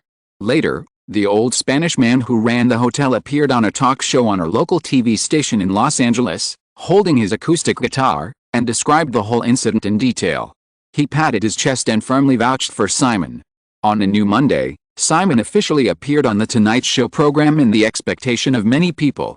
As the media trend has changed, Simon showed a series of handwritten scripts, storyboard drawings, and even Simon's own work notes during the production of Run Lola Run on this ace talk show of NBC TV, and the incident that had been a hot topic for a week was basically settled. Originally, Simon thought that as long as he could successfully get out of this public opinion storm, it would be good. But no one expected that perhaps the ABC videotape had once again aroused a large number of people's popularity. In addition to the rumor that the sales of guitars in all musical instrument stores in North America had increased significantly during this period, The box office data of Run Lola Run in the following week also showed an unexpected change again. Since Run Lola Run had been fully and massively rolled out last week, according to the usual box office curve of most movies, the box office of the film in the 5th week should have a certain decline. Affected by the doubts, Orion even predicted that the decline of Run Lola Run this week is likely to reach more than 30%. However, the reality is that from March 13th to March 15th, the 3-day weekend, compared with the same period last week, the box office of Run Lola Run not only did not fall, but rebounded by about 6%, collecting another $19.65 million. This is not the end. In the final full week from March 13th to March 19th, the overall box office of Run Lola Run further expanded its reverse decline, reaching about 10%, and the single-week box office also created a new high of $28.16 million. So, after 5 weeks of release, the total box office of Run Lola Run reached $85.87 million. Then, everyone's expectations were unexpected, but obviously expected. Entering the 6th week, Run Lola Run earned another $16.35 million in box office revenue over the 3 days of the weekend, and the cumulative box office officially exceeded the $100 million mark, reaching $102.22 million. Due to the limitations of market size and distribution model, in the entire 1980s, at least before 1987, there were only a handful of movies that could achieve a box office of over $100 million in 6 weeks. According to Orion's original prediction, even in the best case, Run Lola Run would need a full week in the 6th week to reach over $100 million, and the most likely would be to enter the $100 million club in the 7th week. But the fact is that Run Lola Run successfully achieved this goal in just 5.5 weeks. Moreover, Run Lola Run achieving a box office of over $100 million in advance is not the most important thing. Since its release, everyone knows that it is easy for this movie to achieve this goal at the box office. However, Hollywood originally expected the total North American box office of Run Lola Run to be between $150 million and $200 million US. But now, after a public opinion storm, the popularity of Run Lola Run that had begun to dissipate has gathered again, and the box office decline has also slowed down significantly. The box office curve that was supposed to fall in the 5th week suddenly changed its trend, and abnormally there was a reverse decline, resulting in an overall upward adjustment of the subsequent box office curve. So, after a new estimate, many people were surprised to find that, after 5.5 weeks of breaking through $100 million, the final box office potential of Run Lola Run has clearly exceeded the $200 million US mark. As for how much it can reach in the end, too many people are unwilling to predict it. However, some people want to avoid reality, and many media outlets that are interested in good things directly compare it with a movie with the same box office performance as Run Lola Run in the past few years.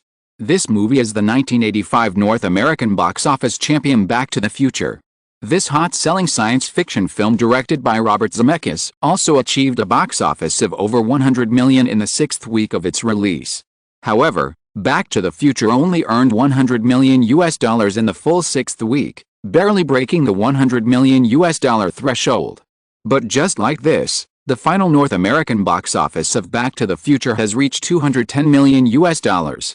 So, let's look at Run Lola Run again. How much can it really be? Exclamation mark. Thinking of the box office potential of this movie in the future, some people in some offices deep in Hollywood who had just made small moves to curb the box office of this movie even felt a strong sense of regret. Originally, they wanted to suppress the box office of Run Lola Run, but they didn't expect that the movie would cross a more miraculous threshold. Chapter 85 Money. Run Lola Run was a blessing in disguise. In the eyes of many people, it was almost the North American box office champion of 1987. However, Simon found that he was becoming more and more like a poor man. During this period, renting a mansion, hiring Pat Kingsley, signing Amy Pascal, maintaining Deanery's pictures, and even dealing with various expenses of public opinion storms, all of which cost a lot of money. Now, not to mention Simon's own pocket, even Janet's small purse has been emptied. The more than $50,000 US saved from the filming of Run Lola Run had long been consumed in various expenses. On the other hand, although the expected income is tens of millions of dollars, the North American box office share of Run Lola Run will not be settled until the film is off the shelves, and it is unknown when the distribution rights of other channels in hand can be realized. So, Simon is still on a pile of bills. The rent of the mansion was owed, Ginsley's commission was owed, Amy's basic salary was also owed, and even the money that Amy wanted to hire an assistant for herself after joining the company was temporarily paid by her own pocket. The woman also complained to Simon bitterly for this. Now, getting a sum of money as soon as possible is simply imminent for Simon. In fact, Simon had already instructed Janet to take the distribution contract of Lola Run between Deanery's Pictures and Orion to the bank for mortgage evaluation last month. However, compared with the $100,000 loan that Simon borrowed from Wells Fargo based on the script contract of The Butterfly Effect, Simon applied for tens of millions of dollars this time, so it is naturally impossible to complete it in a short period of time. It took a full month to review all aspects of the materials in the early stage. Then Simon encountered this public opinion storm again. Considering the risks involved, several banks simply rejected Simon's loan application. In the end, Wells Fargo was still the one left. Los Angeles. In the Cliff Mansion in Palisade. After evaluation, Wells Fargo finally only gave a loan amount of $20 million, which was $10 million lower than the expected contract share of Simon and his wife. However, $20 million is obviously not a small amount. Due to the huge amount of the loan, Wells Fargo Bank specially dispatched a senior vice president named Paul Olson to personally conduct the most critical customer visit process in the loan review with Simon and Janet. Paul Olson is about 40 years old, with brown hair, square face, and a gentle appearance. Although he is a very talkative person in private, he immediately becomes meticulous and even a little old-fashioned when he starts working. At this time, in the study room of the mansion, 3 people sat on the sofa in the reception area. Paul Olson held a folder in his hand and asked all the questions in the routine list word by word. Then he changed the subject and stared at Simon and Janet, and said again, "Mr. Westeros, Miss Johnston, I must ask you to confirm again that the loan you applied for is limited to personal consumption and will never be used for illegal operations such as film investment, right?" The third time, Simon muttered to himself, but nodded without hesitation and said, "Yes." Janet also echoed the answer in a serious manner. "Then, I need to reiterate, Mr. Westeros, Ms. Johnston, we will regularly track the flow of your loans. Once it is discovered that you use the loan to invest in movies and other violations, Wells Fargo has the right to recover the loan in advance. Moreover, your credit records will be seriously affected." Simon and Janet both had a somewhat stiff smile on their faces and nodded mechanically again. In that case, Paul Olson finally closed the folder in his hand, smiled, stood up and said, "It's a pleasure to meet you too, and I hope we can have a pleasant cooperation." Simon and Janet finally relaxed, and hurriedly stood up and shook hands with Paul Olson respectively. After seeing Paul Olson off, Simon returned to the living room of the villa and lay down on the sofa with some fatigue. Janet also came over with an exhausted look, and her soft body fell on Simon. Simon hugged the woman's waist, looked at the ceiling, and sighed. "Finally, I got the money." Janet responded weakly, "Yes." Simon took the money in advance, and the ultimate goal was to use it to operate the stock index futures in the second half of the year, but this kind of thing must not be said. Anyone with a little common sense knows that banks will not provide loans to borrowers with such intentions, even if they have collateral. However, a loan application of up to $20 million must always have a legitimate reason for the loan. After some consultation, the two filled in personal consumption in the loan demand column of the original application, and the repayment period is 1 year. Many Hollywood stars often apply for huge loans from banks for consumption purposes.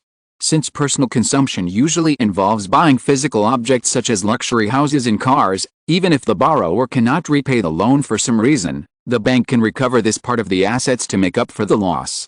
Therefore, this is a very legitimate reason for borrowing. However, Simon and Janet's application still aroused doubts from Wells Fargo. The main reason was that the amount was too large. Even if Simon and Janet were very extravagant, $20 million was definitely not a small amount of money that could be spent easily. The two even made up an excuse that they wanted to buy a private jet, but they still failed to convince Wells Fargo. Private jets can be purchased in installments, and the rich usually choose to purchase private jets in installments, and they don't spend so much money either. Considering Simon's identity, Wells Fargo could easily think that he was more likely to use the money to invest in movies. The risk of movie investment is no less than that of stocks and futures. Normally, banks will not approve this type of loan. Of course, this cannot be said to be absolute. After the establishment of Orion, Mike Madawa and others directly obtained a credit line of $200 million from a bank in New York. However, although Lola Run was a big hit at the box office, Simon obviously could not enjoy the same treatment as Orion did because he only had one box office success. So there was the process of Paul Olsen repeatedly reminding or warning Simon. If Wells Fargo knew Simon's true intention, perhaps there would not even be a conversation today. Moreover, if he was accidentally discovered during the operation in the future, it would also be a big trouble. Anyway, I can't care so much for the time being. Loans are actually like this. It's a skill to borrow money. There are not many people who are completely honest after getting the money. Otherwise, there would not be so many bad debts in the bank. After taking a deep breath, Simon was still a little worried when he thought that the money would not be available until next week at the earliest. He tightened his arms around Janet and said, "Baby, we still don't have money now. How about we save a little and only eat 2 meals a day?" Janet rubbed her face against Simon's chest and said, "I'm afraid of being hungry. I'll eat 3 meals and you can eat 1. Simon nodded, "Yeah, I understand." "What? You count as 1 meal, so there will be 2 meals. Oh, how about I call Kate too?" "Yeah. She counts as 1 meal, so there will be 3 meals again.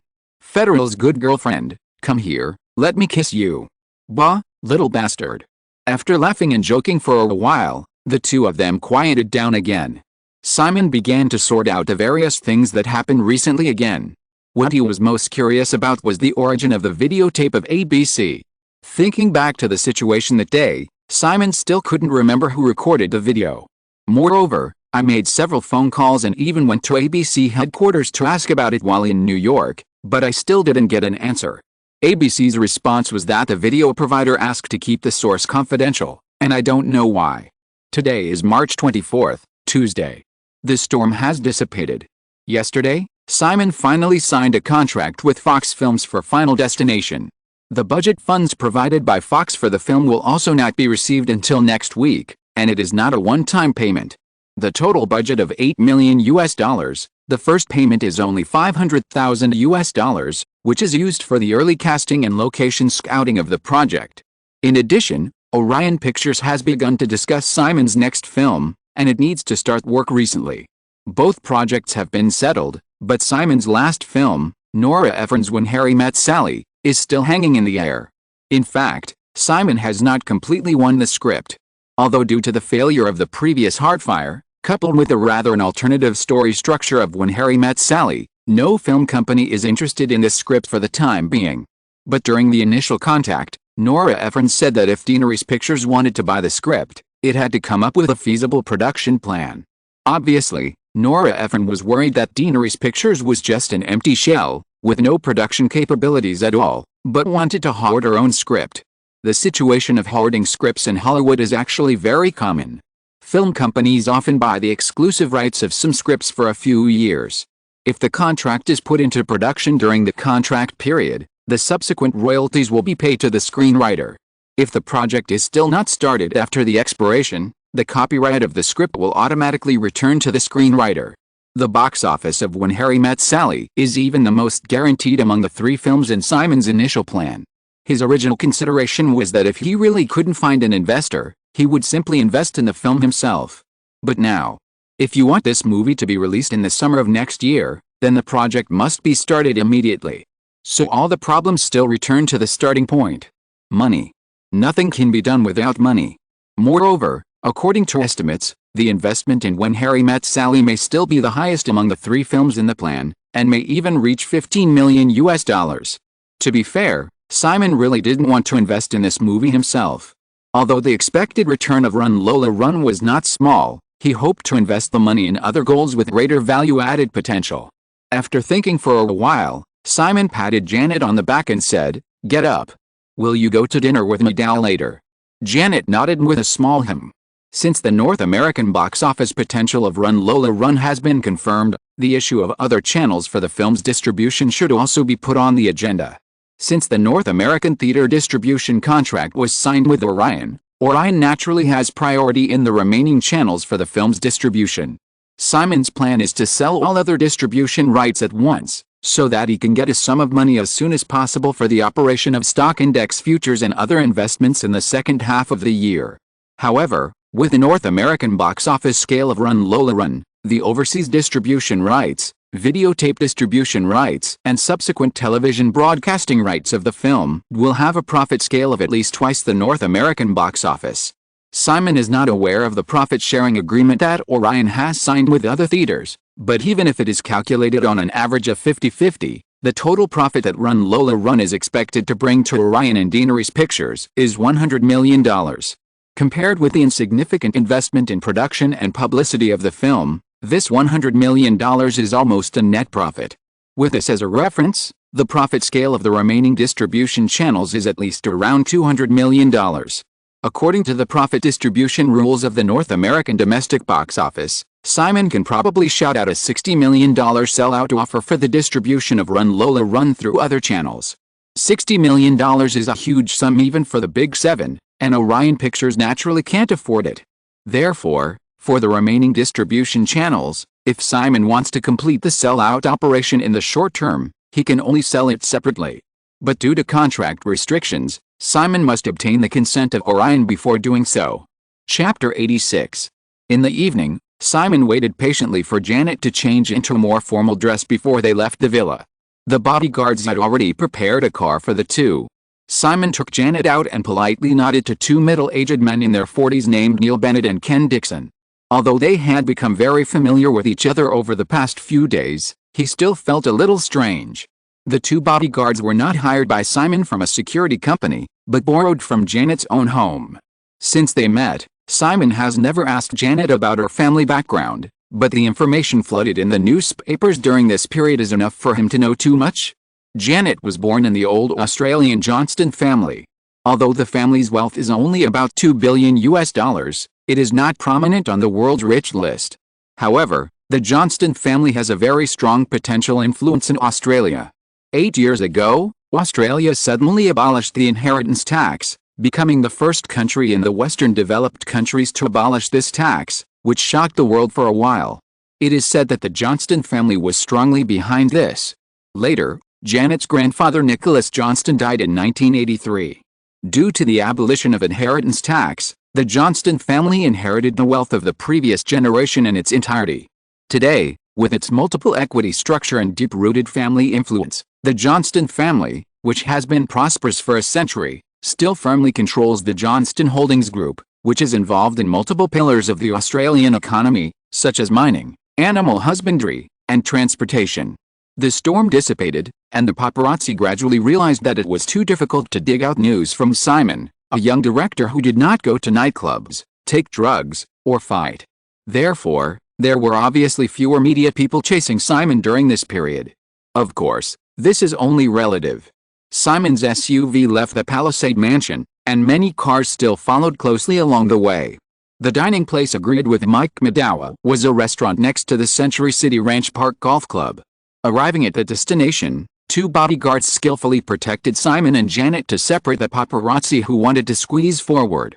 After entering the restaurant, Janet took Simon's arm and whispered in his ear, "If you don't like it, we can send Neil and Ken back to Australia when we have money to hire bodyguards ourselves."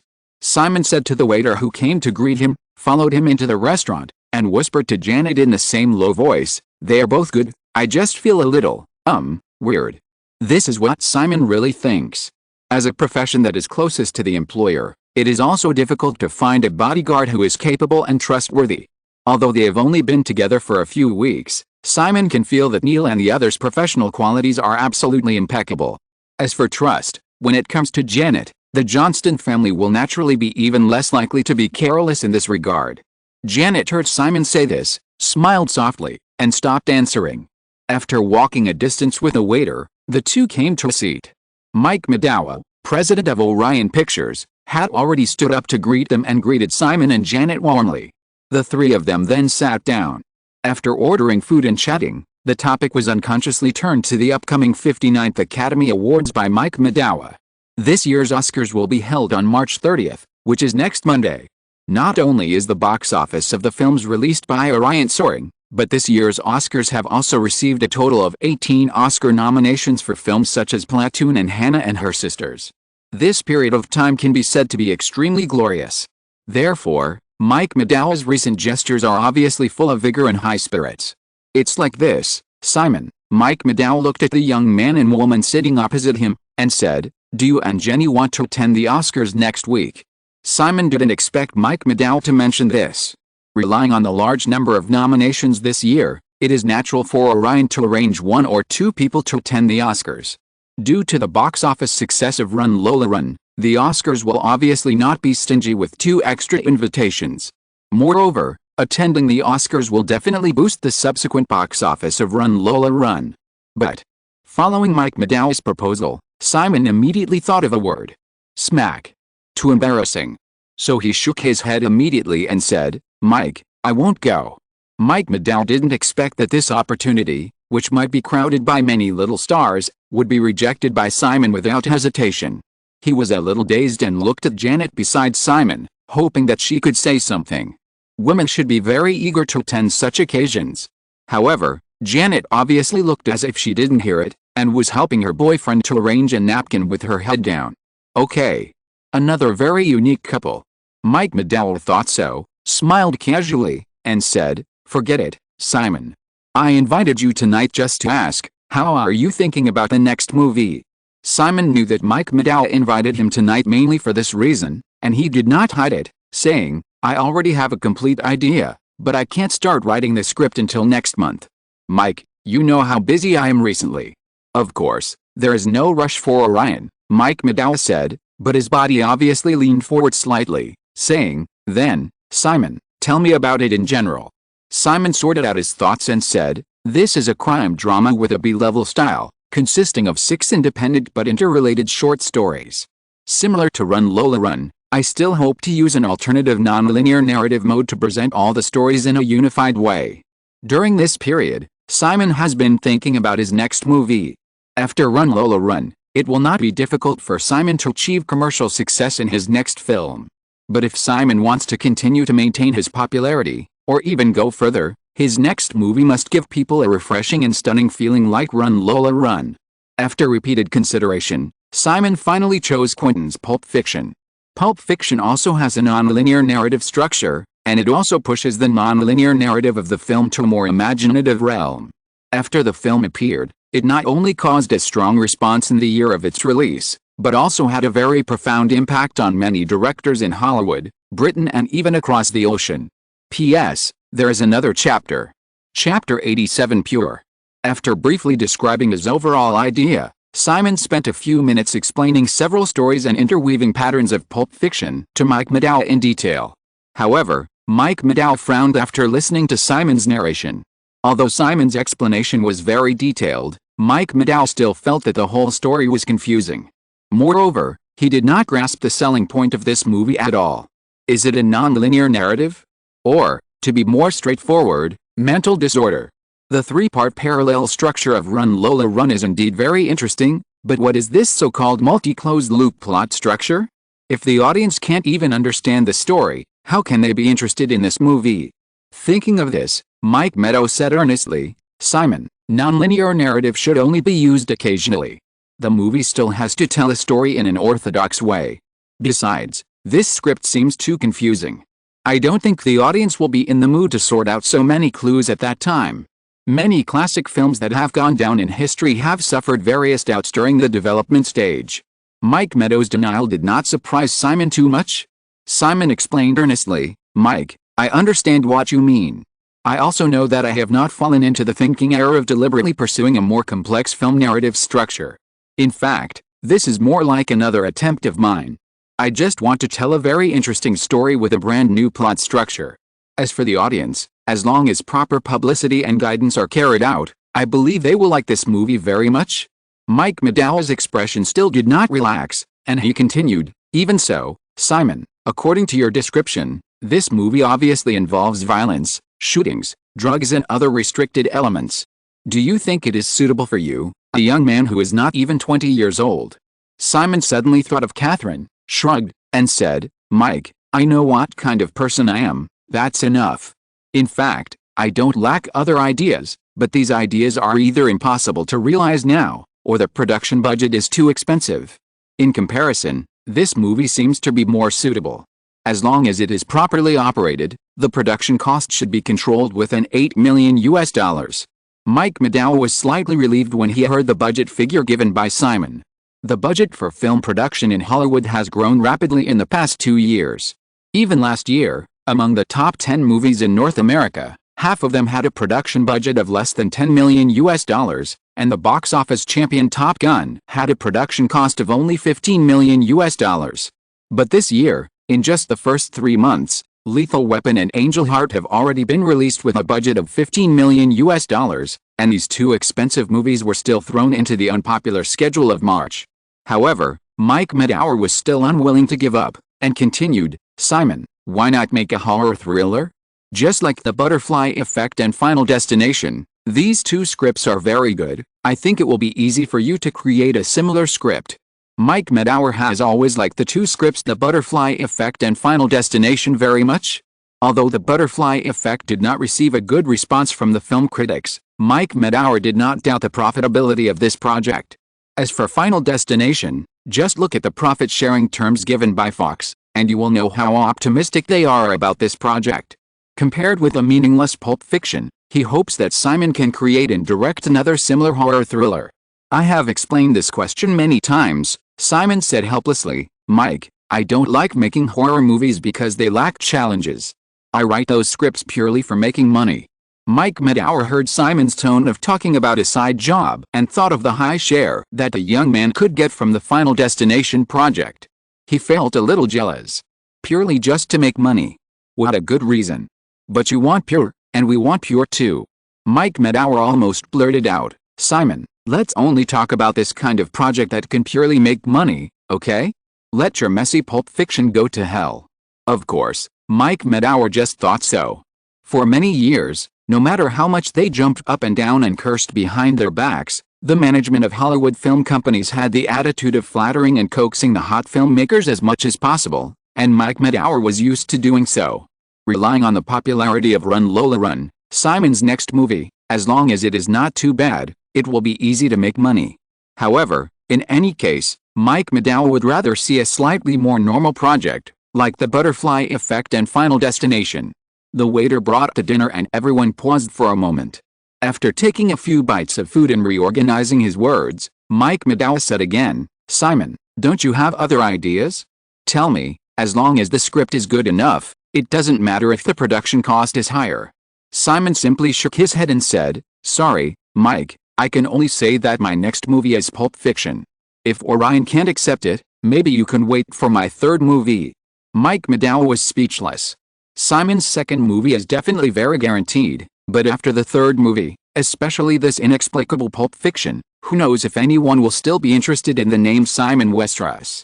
After struggling for a moment, Mike McDowell had to say, "Simon, you just said that this movie only needs $8 million, right?"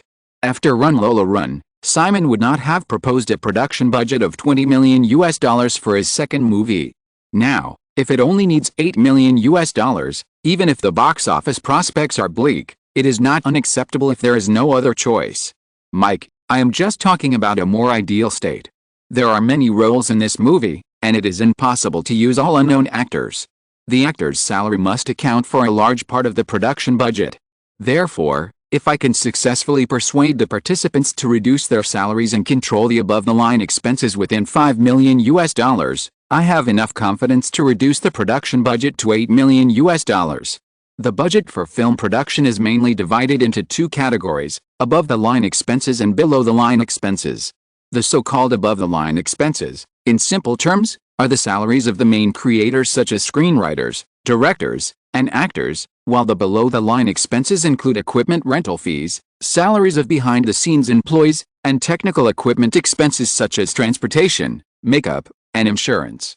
In Simon's previous Run Lola Run, the above-the-line expenses accounted for only a very small part. But for Pulp Fiction, think about the former big names such as John Travolta, Bruce Willis, and Samuel Jackson. This is definitely a film where the online cost exceeds 50% of the total budget.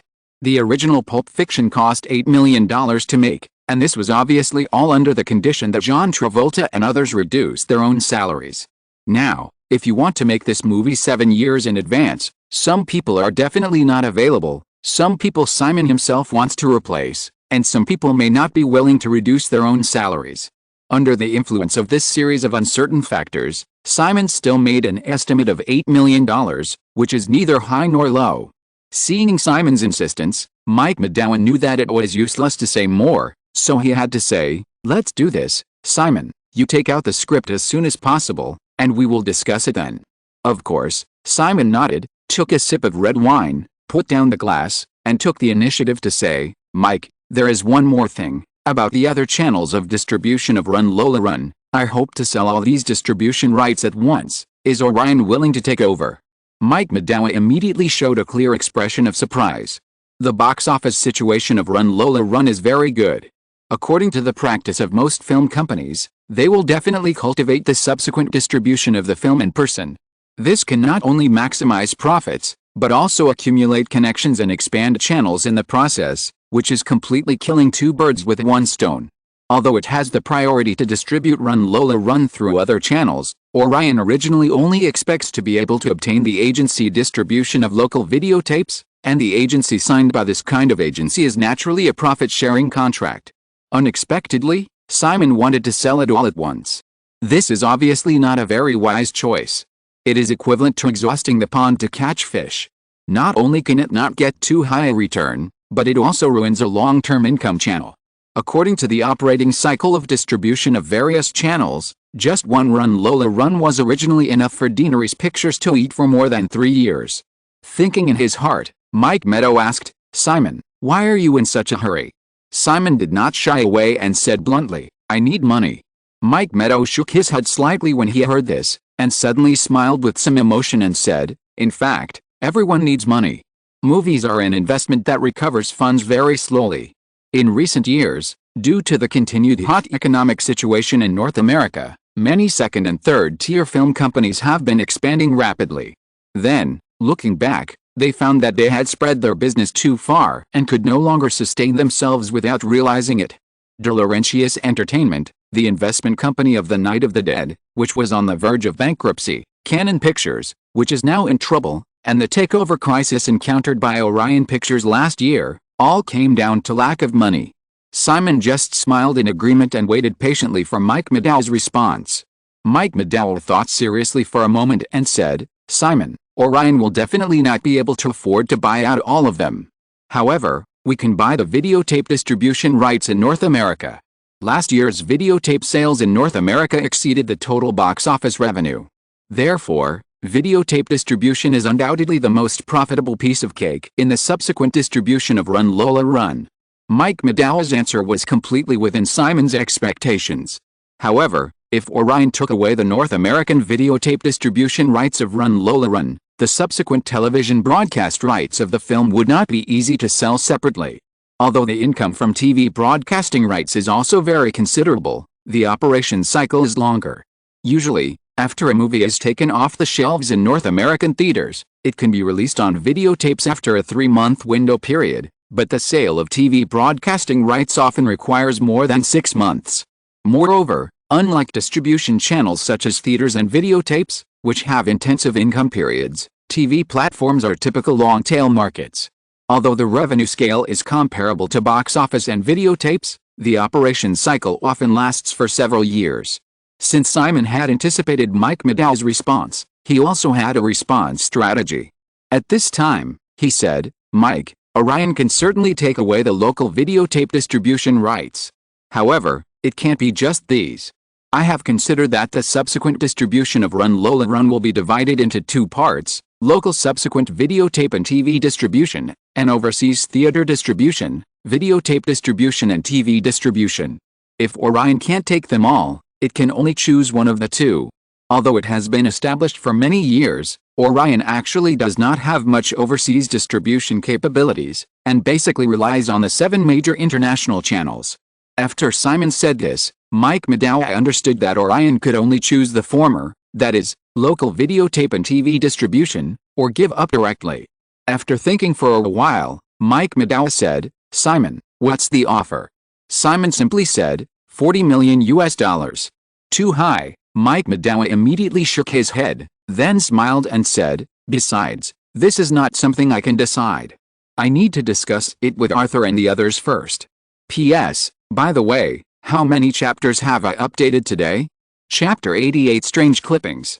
After dinner, Simon and Janet went straight back to Palisade. In the Chevrolet SUV, Neil Bennett, the driver, drove the car very smoothly. Simon leaned against the car window, thinking seriously about the meeting with Mike Medow tonight. Mike Medow's reaction to Pulp Fiction was more negative than Simon expected, which made him a little worried. The reason why Pulp Fiction once achieved such a great reputation was not only because of its quality, but also because of the Weinstein brothers' unremitting public relations operation, which was also a very critical and decisive factor. From this year's 18 Oscar nominations, it can be seen that Orion's strength in award public relations is no less than that of Miramax later. However, if the senior management of Orion expressed pessimism about Pulp Fiction, it would be unrealistic to expect them to do as much public relations for this movie as the Weinstein brothers did in the past. What's more, Simon's age is still the biggest variable that limits Pulp Fiction from receiving awards recognition. In any case, he is not yet 20 years old.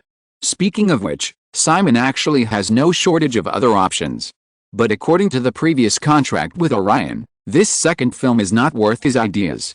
In order to promote the release of Run Lola Run, Simon signed a contract with Orion, and his basic salary as director and screenwriter was only $500,000. Although Simon reserved the right to renegotiate the profit-sharing terms, in any case, this new film is unlikely to make him much money, and the best result may be a profit-sharing term similar to Final Destination. But compared to Final Destination, Simon needs to devote more energy to the film he directed himself. Since he can't get enough profit, Simon decided to choose a film that he is more interested in, and at the same time he can consolidate his popularity as a stylized director. The specific profit-sharing contract of Pulp Fiction will naturally be discussed by Jonathan and Orion, but then, the distribution and sale negotiations of Run Lola Run will also be a time-consuming chore. In addition, whether it is The Butterfly Effect, Final Destination, Pulp Fiction or When Harry Met Sally, all these projects still have a lot of work to be promoted as soon as possible. Even considering the release dates of Final Destination, Pulp Fiction and When Harry Met Sally, Simon found that the end of this year and next year's Easter are obviously suitable for inserting at least one more movie. Time is money. But Simon is either short of money or time. Moreover, these are just things related to movies. The US stock market crashed in the second half of the year. Simon remembered the date very clearly, October 19th, Black Monday. In order to get enough benefits from this financial turmoil, in addition to raising a large amount of funds in advance, there must be a lot of other preparations, which also require time and energy. Simon frowned and thought all the way, and Janet leaned quietly beside him without disturbing him. Back at the Palisade mansion, it was already 9 o'clock in the evening. Simon entered the villa and saw the message reminder light on the living room phone flashing, so he walked over and pressed play. Janet followed closely. The call was from Amy Pascal. In her message, Amy expressed her concern about the results of Simon's meeting with Wells Fargo executives in the afternoon, and then she talked about another thing. Today, a vice president of Mattel contacted her, hoping to discuss the development of toys and peripherals for Run Lola Run. Mattel is one of the world's largest toy designers, manufacturers and sellers, and its main products are various types of Barbie dolls. After listening to Amy's message, Simon immediately perked up again. Peripherals. Peripherals of a movie that is almost certain to be the annual box office champion in North America. This is definitely another huge profit. Simon personally designed the wall clocks, rings and other small props in Run Lola Run with this idea in mind. Since most of these props and even the image of Lola herself are original, according to the copyright law's rule of creation is income, the copyright of these props and characters belongs to Deaneries Pictures. Recently, there are so many things going on, and Simon has no energy to take care of them. Now, someone has come to the door. Naturally, I can't miss it again, and I need to plan it well. After standing by the phone and thinking quickly, Simon turned around and was about to go to the study, but found Janet standing behind him. Because Simon turned around suddenly without warning, the woman was obviously startled, and her eyes were wide open. Looking at Janet's appearance, Simon smiled apologetically, reached out and held the woman's delicate face and kissed it, saying, "Baby, you go take a shower first, I still have some things to do." The whole day today, or all these days recently, Janet has been thinking about something, watching Simon busy all the time. At this time, watching Simon walk upstairs in a hurry, Janet followed him upstairs. Arriving in the bedroom, Janet took off her evening dress and took a bath absent-mindedly, but did not wear the silk bathrobe she liked on weekdays, but changed into a slightly oil-style women's shirt and white trousers. Standing in front of the fitting mirror and looking at herself, Janet went to Simon's study. Unlike the large study downstairs where she met with Paula Olson, senior vice president of Wells Fargo Bank, in the afternoon, this is another small study in the mansion, located next to the bedroom on the second floor, which seems very private. Janet rarely comes here on weekdays, because she always feels that many of Simon's secrets may be hidden in this study. Although she is very curious about everything about her boyfriend, he does not take the initiative to tell her, and Janet never deliberately explores. The door of the study is not closed. Janet knocked on the door and walked in. Simon was standing by the wall in the study with a whole white writing board, holding a water-based pen in one hand and a microphone in the other hand, talking to the opposite side. A large list of nouns has accumulated on the writing board. Soundtracks, poster albums, video games, character dolls, butterfly wall clocks, t-shirts, rings, magazines, image authorization. These are obviously the peripheral options that can be developed for Run Lola Run. Below the slightly scattered nouns, there are also a few names and some contact numbers. Janet saw that Simon was busy discussing with a person opposite him. He just nodded at her and made a casual gesture. Then she walked to the bookshelf on the other side, looked at the whole row of folders, took a blue folder at random, and opened it. It was a pile of newspaper clippings. Each page of the hand-bound 16-page draft paper was pasted with a piece of newspaper news the size of a tofu block. The first page of news was from the Los Angeles Times, with the title "New World Pictures Acquires Marvel Entertainment." She read the content curiously. New World Pictures formally reached an acquisition agreement with Marvel Entertainment on Thursday. The spokesperson claimed that this move is aimed at expanding the company's comic book publishing and television animation business.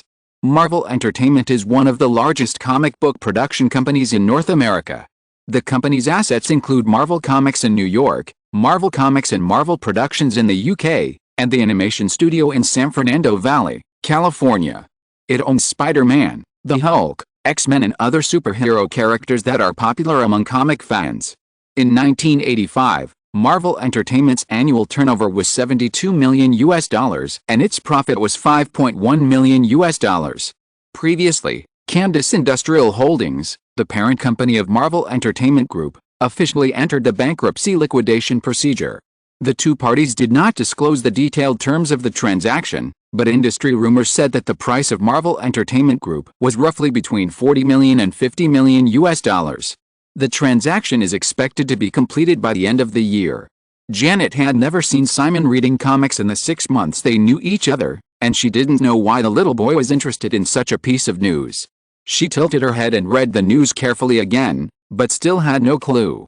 There was nothing but a handwritten date of November 21, 1986 on the blank page. So she had to turn the page. Most of the following pages were still simple news with simple dates, with few comments. After turning the page for most of the time, another clipping caught Janet's attention.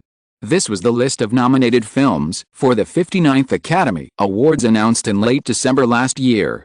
However, the clipping only retained a small part, the nominations for the 3 best animated short films.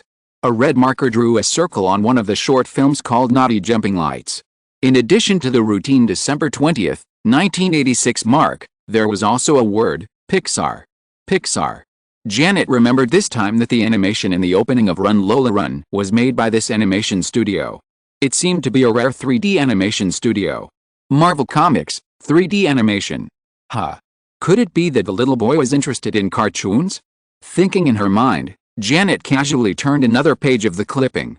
This time, it was a professional news report about a software company called Microsoft that was conducting internal testing of a new version of its operating system.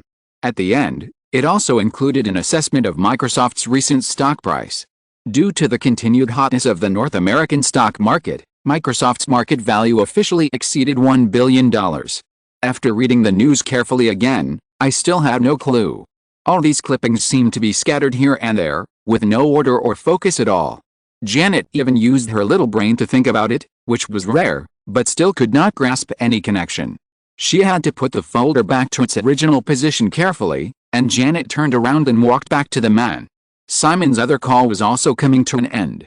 He was listening to the other side's narration and writing down a name and a phone number on the writing board. "Well, thank you for your help, Peter. I'm really sorry to bother you so late."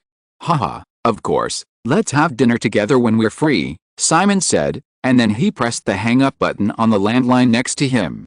Then he turned to Janet, who had been hanging around him for a while, and looked the woman up and down, saying, "It's already late, why did you suddenly change into this dress?" Janet spread her arms and turned in front of Simon, saying, "How is it?" Although Janet is not as tall as Kathryn, she definitely has a figure that looks very good with or without clothes. Hearing this, Simon nodded without hesitation and said with a smile, "Very stylish, put on high heels later. By the way, is this dress expensive?" Janet immediately understood some of the subtext in Simon's words, and immediately gave the man a fierce look. Reaching out to take the microphone from Simon and put it aside, Janet pushed him to sit on the sofa in the study, and sat down opposite him, saying seriously, "Simon, I said before that I would help you. So, next, I will talk to them about the subsequent distribution negotiations for Lola Run. And these peripherals can also be handed over to me, you just need to do what you want to do." Simon originally had a smile on his face, but after hearing Janet's words without any joking, he put away the smile on his face and said, "Jenny, this will be very tiring." Janet shook her head and said firmly, "I have decided." Simon and Janet looked at each other for a moment, and finally nodded and said, "Okay. But if you ever feel like you don't want to do it, tell me at any time." Janet's lazy appearance on weekdays really left a deep impression on Simon. After all, he is a bit chauvinistic in his bones, and Simon doesn't think there's anything wrong with this, so he doesn't have much expectation that Janet will help him work. Perhaps because his expectations were too low, Simon was really surprised in the following days. At the same time, he also realized the level of the Columbia University top student that Kathryn had inadvertently mentioned as being able to squeeze Buffett speechless. If you are listening to this novel on a channel other than Fanfic World, it means it was downloaded and re-uploaded without effort. We warmly invite you to visit our channel, Fanfic World. There you will find the original version of this story and many other novels of various genres. We look forward to seeing you dive into a world of incredible novels. Chapter 89 Adjustment. Since the two were already living together, Janet was fully aware of the progress of the release of Lola Run. So, the woman took over everything almost without any obstacles the next day. Simon originally wanted to accompany her to help her transition for a few days, but was directly rejected. Janet's reason was also very strong.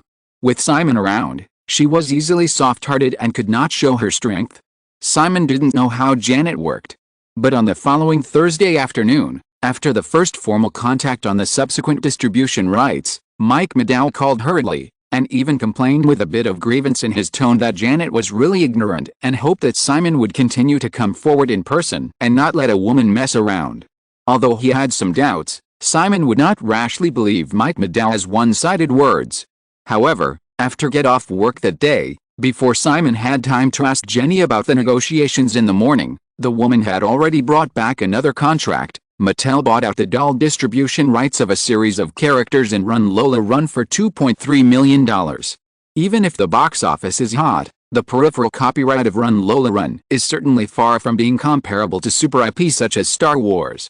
Moreover, as a toy company that mainly produces Barbie dolls, Mattel must only be interested in Lola, and characters such as Manny are obviously not popular with consumers. Therefore, Janet sold the distribution rights of a simple Lola doll for $2.3 million, which was far beyond Simon's expectations. According to some information in the industry, Simon's previous highest expectation for this business was only about $1.5 million. In this case, Simon naturally no longer doubted Janet's ability and handed everything over to her with great confidence. In addition, Simon then made appropriate adjustments to the two companies in his hands. After a lot of operations, the box office share, sell-out income, and peripheral revenue related to Lola Run will be transferred from Deaneries Pictures to Westeros Company. This divestiture is to adapt to Amy's contract. The two parties had reached an agreement on this before signing the contract. Amy's 5% share of the company's net profit does not include the relevant income of Lola Run. Then, in order to avoid further financial entanglement with Janet, Simon drafted a formal supplementary contract in the name of Westeros. As an investor with a 61.5% stake, Janet's share of the profits from Lola Run only needs to be settled before December 31st this year. This supplementary contract means that before the payment is settled, Westeros can freely operate the funds for reinvestment, and the additional profits generated do not need to be shared with Janet. Simon also plans to operate stock index futures in the name of Westeros in the second half of the year, and even more subsequent investment actions. After these two aspects were dealt with, some potential conflicts of interest hidden around Simon after Lola Run suddenly became too successful were also completely straightened out. Deep down, Simon is still a person who lacks a sense of security. If he didn't get these things done, he even worried that he would encounter a situation described by the male protagonist in When Harry Met Sally. Two people fell out of love one day, turned against each other, and then hysterically wasted $1,000 on phone bills to argue over who should get a plate worth $8. Janet obviously saw this in Simon's character, so she took the trouble to write out IOUs for him to put his fingerprints on. The woman knew that Simon would not resist, but would feel very relaxed. While Simon was adjusting the two companies in his hands, many other things began to move forward more efficiently and quickly because Janet shared the distribution work of Lola Run. Mattel seemed very eager to launch the Lola doll as soon as possible, which was actually easy to understand. Therefore, after the signing was completed, the other party deposited $2.3 million into the Westeros company account within 3 days. Simon then injected $1 million into Daenerys Pictures in the name of a loan. Amy Pascal finally didn't have to pay out of her own pocket to hire an assistant, and the company began to officially recruit more people. With the money, Amy quickly negotiated the script of When Harry Met Sally. The final price was $150,000, which was not cheap, but definitely not expensive for Simon. However, in order to get the script, Daenerys Pictures also promised Nora Ephron that the company would start the project within a year, and the production budget would not be less than $10 million. If the contract was breached, the copyright of the script would automatically return to the other party. As for Pulp Fiction, Simon produced a first draft of the script in the following week because he no longer had to consider the release of Lola Run. Although Orion Pictures was very pessimistic about this project, Jonathan Friedman still helped Simon negotiate a profit-sharing contract equivalent to that of Final Destination. The same was a $20 million guarantee. If the box office was more than $20 million, Simon would receive 10% of the North American box office share and 5% of the North American video sales share. Although there were too many accidents in the box office success of Lola Run, it was almost certain to be the top movie in the North American box office this year. Therefore, Simon was more than enough to get the salary of a first-line director. Orion signed Simon's next film contract with a base salary of $500,000, but since the profit-sharing terms were not finalized at the beginning, it could only offer a profit-sharing agreement equivalent to Simon's worth. Of course, this contract is also very different from Final Destination. The share of video sales that Simon can get is limited to North America, because Orion does not have the global distribution capabilities like Fox Film. In addition, Orion also requires that the project budget must be controlled within $8 million. If it exceeds, for every $1 million the budget exceeds, Simon's share of the two aspects will be reduced by 1% and 0.5% respectively, and the calculation mode will be directly rounded up. However, Orion also promised to provide certain profit-sharing terms for big-name stars who are willing to reduce their salaries to participate in the film. The Final Destination was the most smoothly promoted. The company quickly selected the director, Wes Craven, who helped New Line Cinema shoot A Nightmare on Elm Street a few years ago. The other party's personal style is also very suitable for Final Destination. Moreover, Wes Craven is also a client of WMA. Although A Nightmare on Elm Street was successful, The Girl Next Door, directed by Wes Craven for Warner last year, was not very popular, and the box office just reached the cost line. Under the recommendation of the agents of both parties, Simon and Wes Craven had a meal together, talked about the whole project in detail, and the matter was determined. Speaking of which, Simon naturally remembered clearly that Wes Craven was also the famous director of the Scream series in the 1990s. Simon did not immediately take out Scream for a similar reason as choosing Pulp Fiction as his second film. Projects with higher box office potential should naturally be kept for himself as much as possible. In recent years, due to the lack of funds and channels, Simon can only cooperate with other film companies for the time being, and the bulk of the profits must also belong to these companies. Janet's side finalized the first peripheral sales contract, and the woman subsequently negotiated the authorization of peripheral products such as the soundtrack of Run Lola Run and electronic games, which once again brought more than $8 million to Westeros. On April 6, Orion Pictures finally compromised and bought the North American videotape and television broadcast distribution rights of Run Lola Run for a high price of $35 million. On April 9, Warner Bros. Also bought the overseas rights of the film for the same $35 million. Although it would take a month for the two sales to arrive, the total revenue of $70 million was $10 million higher than Simon had expected. In addition to the $20 million loan that Wells Fargo had deposited into Simon's personal account, and the expected $30 million box office share when Run Lola Run was off the shelves in North American theaters a few months later, even if some necessary expenses were deducted, Simon could raise more than $120 million for the stock index futures operation in October. During this period when Simon and Janet were busy with their work, the 59th Academy Awards ceremony was successfully concluded. Platoon, produced by Orion Pictures, won the Best Picture, Best Director and other awards without any suspense, and the box office of this movie also happened to have successfully exceeded the $100 million mark recently.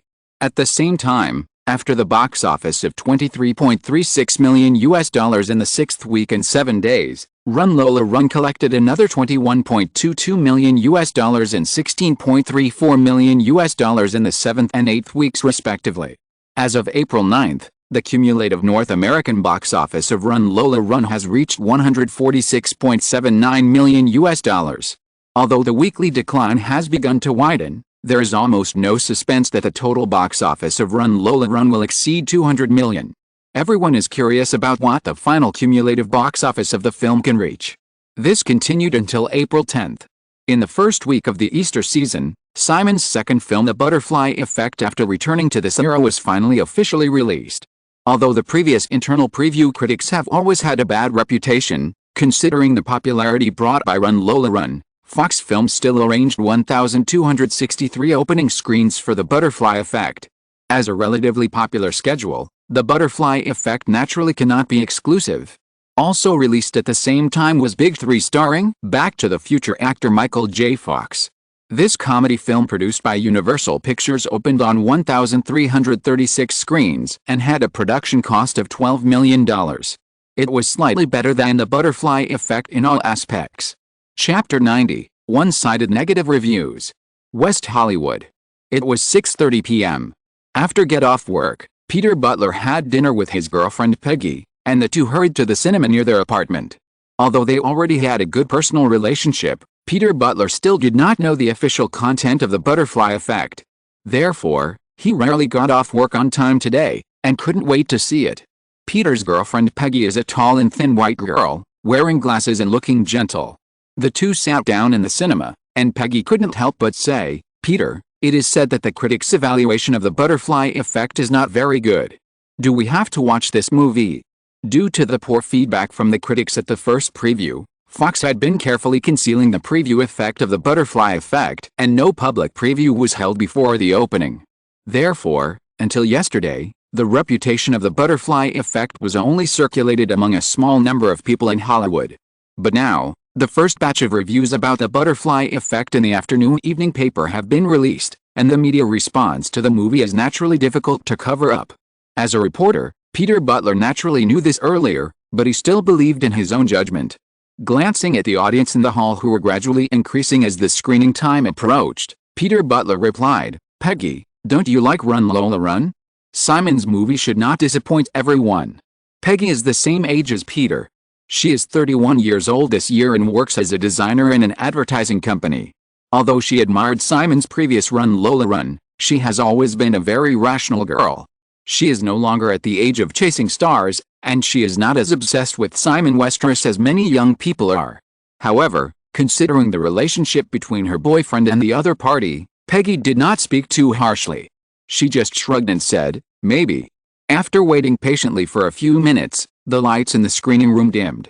Peter Butler looked around again. The attendance rate in the screening room that can accommodate 100 people has exceeded 70%, which is a very good data. Obviously, with the popularity of Run Lola Run, the first weekend's box office of The Butterfly Effect will not be too bad anyway. The key is to see the subsequent box office trend of the film. During this period, Run Lola Run unexpectedly became a huge success, and Simon Westeros naturally became famous. Peter Butler also attracted much attention within the Los Angeles Times due to a series of interviews with Simon. As the largest newspaper in the western United States, the Los Angeles Times has a large editorial and reporter team of more than 1,100 people. It is definitely not an easy thing for a young reporter in his early 30s like Peter Butler to attract the attention of senior management. Accordingly, Peter Butler unconsciously tended to Simon in his personal stance. Subconsciously, Peter Butler had even made a decision that as long as the movie was not too terrible, he would definitely say a few good words for Simon. On the big screen, after the routine patch advertisement and label opening, the male protagonist Ivan, played by Matt Dillon, carefully walked through a dim corridor and broke into an office. Then, amid the violent banging of the door by the security guards and doctors, Ivan, who was hiding under the desk, quickly wrote a series of last words in a notebook and started playing a videotape. In the violent shaking of the picture, the camera has returned to Ivan's childhood. In the screening room, Peter Butler was still recalling the opening prologue while watching the childhood shots of the male protagonist that turned into warm colors. It was a brilliant suspense creation. Just with this, Brian De Palma had successfully attracted the curiosity and attention of the audience. In the following 20 minutes, Ivan's various strange behaviors in his childhood appeared one by one on the big screen, continuing to rouse the curiosity of the audience. This continued until Ivan became an adult, and the mystery began to be revealed one after another. East Coast. New Haven, Connecticut. It was already past 10 o'clock in the evening. Jennifer Raybould would officially graduate from Yale next month. Recently, she seemed to be getting busier and busier.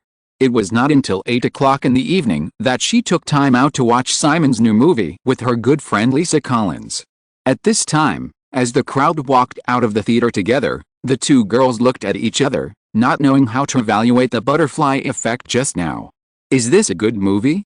Compared to Run Lola Run, which is amazing in terms of plot, camera, and soundtrack, The Butterfly Effect has not much to comment on except the idea of repeatedly traveling back to the past.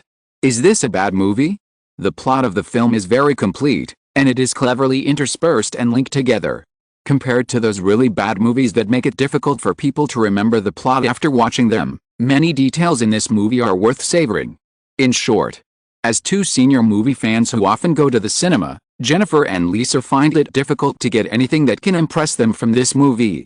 Moreover, to be fair, they don't like the despair expressed in this movie from the bottom of their hearts. Maybe this is just a script that Gar wrote casually, and his next directorial work must be worth looking forward to. Jennifer was thinking about this, and suddenly a voice that was obviously deliberately raised came from her side. "This movie is so cool, more exciting than Run Lola Run. I think we should take time to watch it again." Following the voice, Jennifer turned her head and saw three young boys of 17 or 18 following behind her and Lisa. When the three boys saw Jennifer turn her head, their eyes lit up, and then the other two boys followed suit, quickening their pace and rushing to Jennifer and Lisa. If it were normal, Jennifer would have completely disdained such a clumsy chat. But this time, she took the initiative to look at the boy who had just spoken and asked, "Do you really think The Butterfly Effect is cooler than Run Lola Run?" Of course, relying on a diary to go back to the past, isn't this idea cool enough? The boy gestured without hesitation and said, "What's more, there is the butterfly effect. Compared with the details in Run Lola Run, changing a lifetime in an instant is the real butterfly effect. Moreover, in the end, returning to the mother's womb and strangling himself with his own hands, tisk, Simon Westeros is really a genius." Listening to the boy next to her dancing and gesticulating excitedly, Jennifer felt that something seemed to flash through her mind, but she couldn't catch it. Lisa, who was holding her arm, had a clearer look on her face. As she said this, she had walked out of the theater unknowingly. Seeing that Jennifer and the other girl were about to leave, the three boys chased after them. The boy who had just come before took the initiative to invite them. "Hey, girls, how about going to a bar together? We know a bar nearby that doesn't check age." Before Jennifer could answer, Lisa said to the three boys with a hint of sarcasm, "Forget it, little guys. We have no interest in dating minors." After saying that with a smile, Lisa shook off the three boys and quickly took Jennifer to the parking lot. After finding their own car, the two women got in. After Lisa, who was in charge of driving, started the car, she suddenly reached out and gently grabbed Jennifer's beautiful golden ponytail, still smiling, and said, "You are asked to wear this all day long. You must be treated as a little girl." Jennifer shook her hair, reached out and hit Lisa, and said, "Drive quickly, I'm a little sleepy." Lisa turned the steering wheel and drove the car out of the parking lot. Seeing that Jennifer still looked thoughtful, she said, "You are not thinking about Westeros, are you?"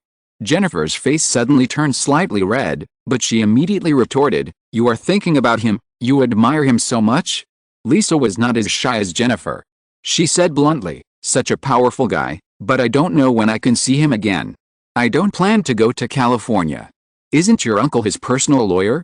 Please send me some autographed photos when the time comes. Also, if you can snatch Simon Westeros from Janet Johnston, I will fly to Los Angeles in person to help you celebrate the party." Jennifer listened to Lisa's increasingly outrageous words, blushing and reaching out her hand. "What nonsense are you talking about?" Lisa opened her mouth, and her neat white teeth pretended to bite the little hand that wanted to cover her mouth, scaring Jennifer away, and then smiled and said, "I just said what's in your heart. Keep going, Jenny. I decided not to talk to you for the next 10 minutes. Lisa laughed, and saw that Jennifer really didn't pay attention to her anymore, and drove the car indifferently.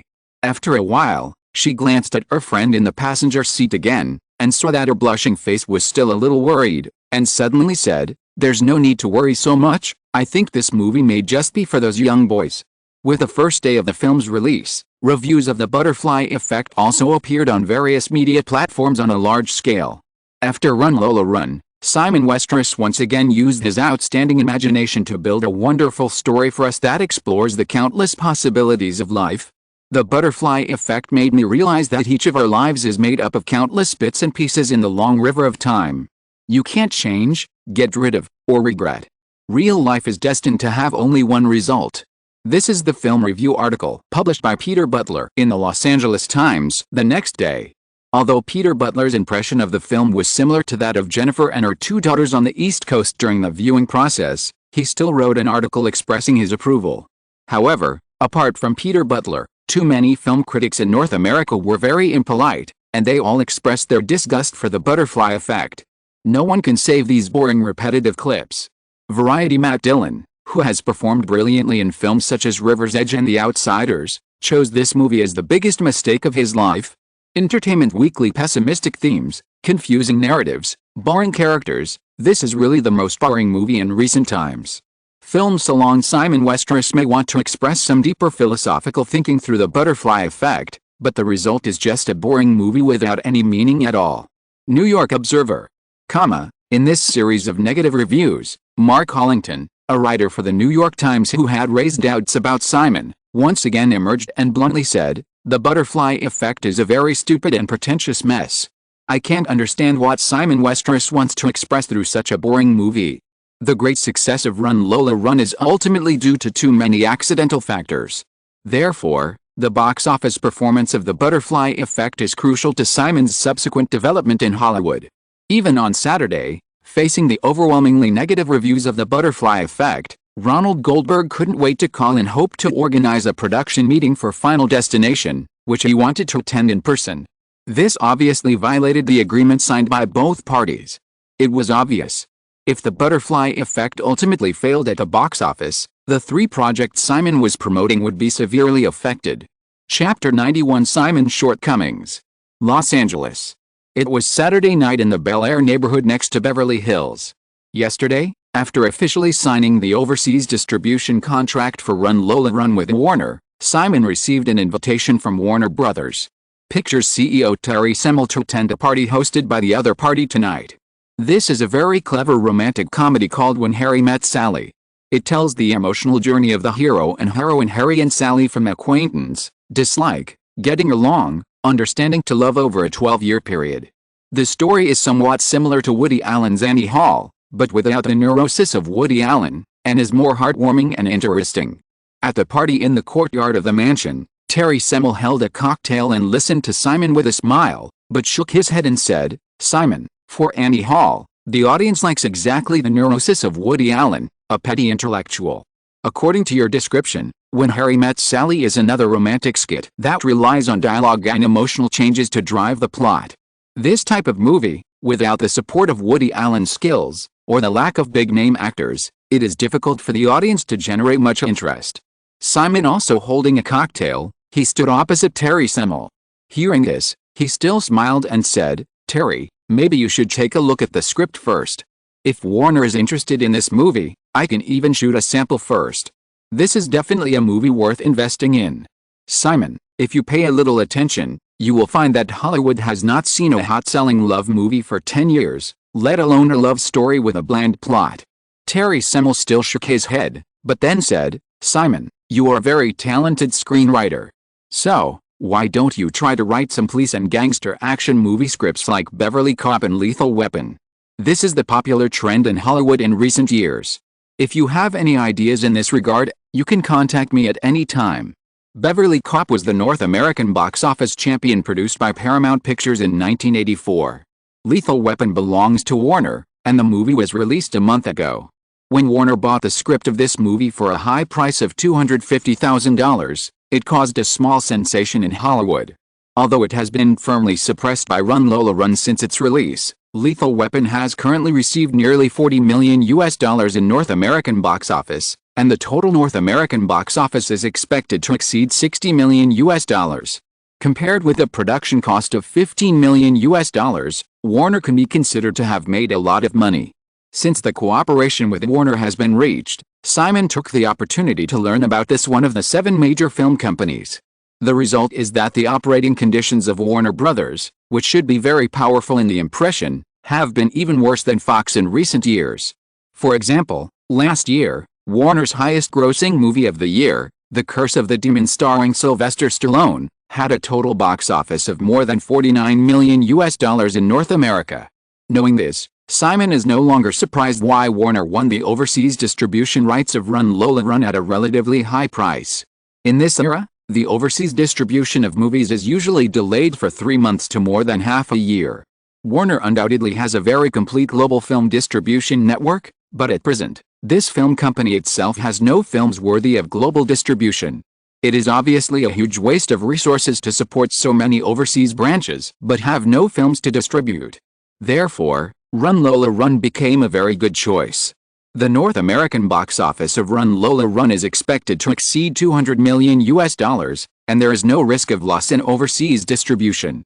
As long as it is operated properly, the overseas box office of this movie can at least get $100 million. Although the operation cycle of videotapes and TV broadcasts is slightly longer, it will definitely bring very lucrative profits. Thinking of this, Simon could only nod to Terry Semel and said, "If there is a similar idea, I will definitely do it." "Then, that's it for now," Terry Semel said, and looked at Janet beside Simon and said, "Ms. Johnston, you have been very impressive in the negotiations these days. Are you interested in working for Warner?" Janet smiled and shook her head, saying, "Terry, are you going to give me your position?" "Oh, this is not something I can decide." Terry Semel smiled, raised his glass to the two of them, and said again, "You guys have fun, have fun." After Terry Semel finished speaking, he turned and walked away. Simon watched Terry Semel leave, and noticed Janet's eyes flickering. He smiled and said, "You've been in contact with the studio these days. You should know Frank Price, the president of Universal Pictures, right?"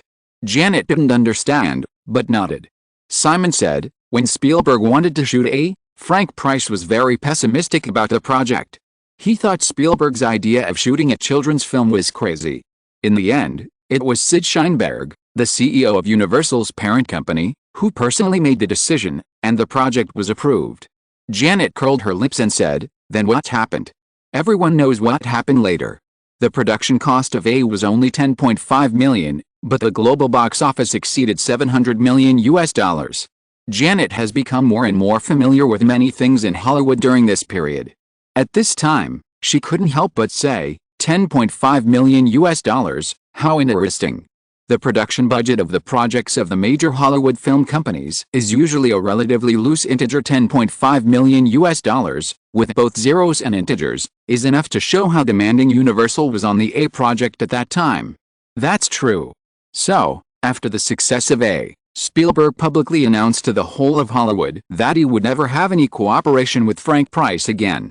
Later, for several Back to the Future projects where he served as executive producer, Spielberg even wrote this clause into the contract.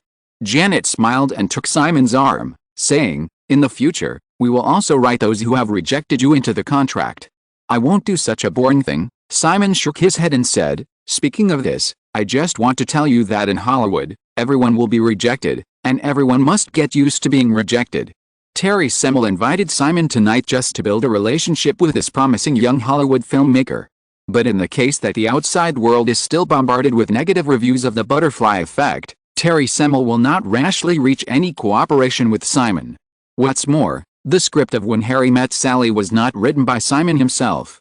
The two stayed at Terry Semel's party until about 9:30, and then said goodbye and left. Back at the Palisade Mansion, the telephone message reminder light in the living room of the villa was still flashing. Janet ran upstairs to change clothes. After Simon listened to the phone message from Amy Pascal, he simply called again. Janet didn't know when she had come downstairs again.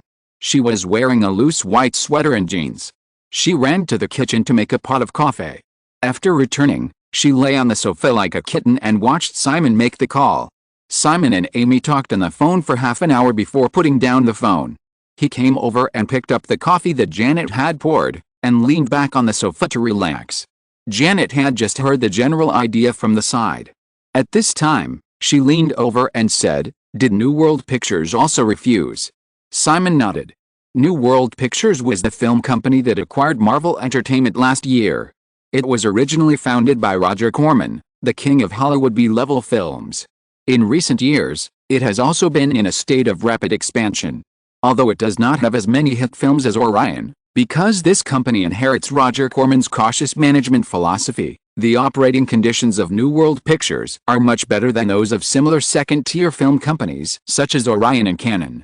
These days, Simon and Amy are separately looking for investors for When Harry Met Sally, and New World Pictures is also one of the potential partners. Now, it has obviously failed again. Janet heard Simon's confirmation, frowned slightly, and said, "What should we do next? Now is not a good time to find a partner for When Harry Met Sally. I have asked Amy to stop temporarily." Simon did not have the trouble in Janet's tone, and said, "Next week, let's see the box office of The Butterfly Effect in the first week and the decline in the second week. If the situation gets better, Amy and I will contact those independent film investment funds. As long as we can get the investment, it will be easy to find a distributor. Finally, if it really doesn't work, we will invest ourselves. But in this case, it will definitely be delayed until the end of the year to start filming, and the subsequent distribution will not be easy to do." Janet twisted the fabric on the shoulder of Simon's shirt and listened to him speak so clearly. She said softly, "Goldberg has been like he's being cooked these past 2 days. And David and Brian, they're also very anxious. Simon, do you really not care about those bad reviews?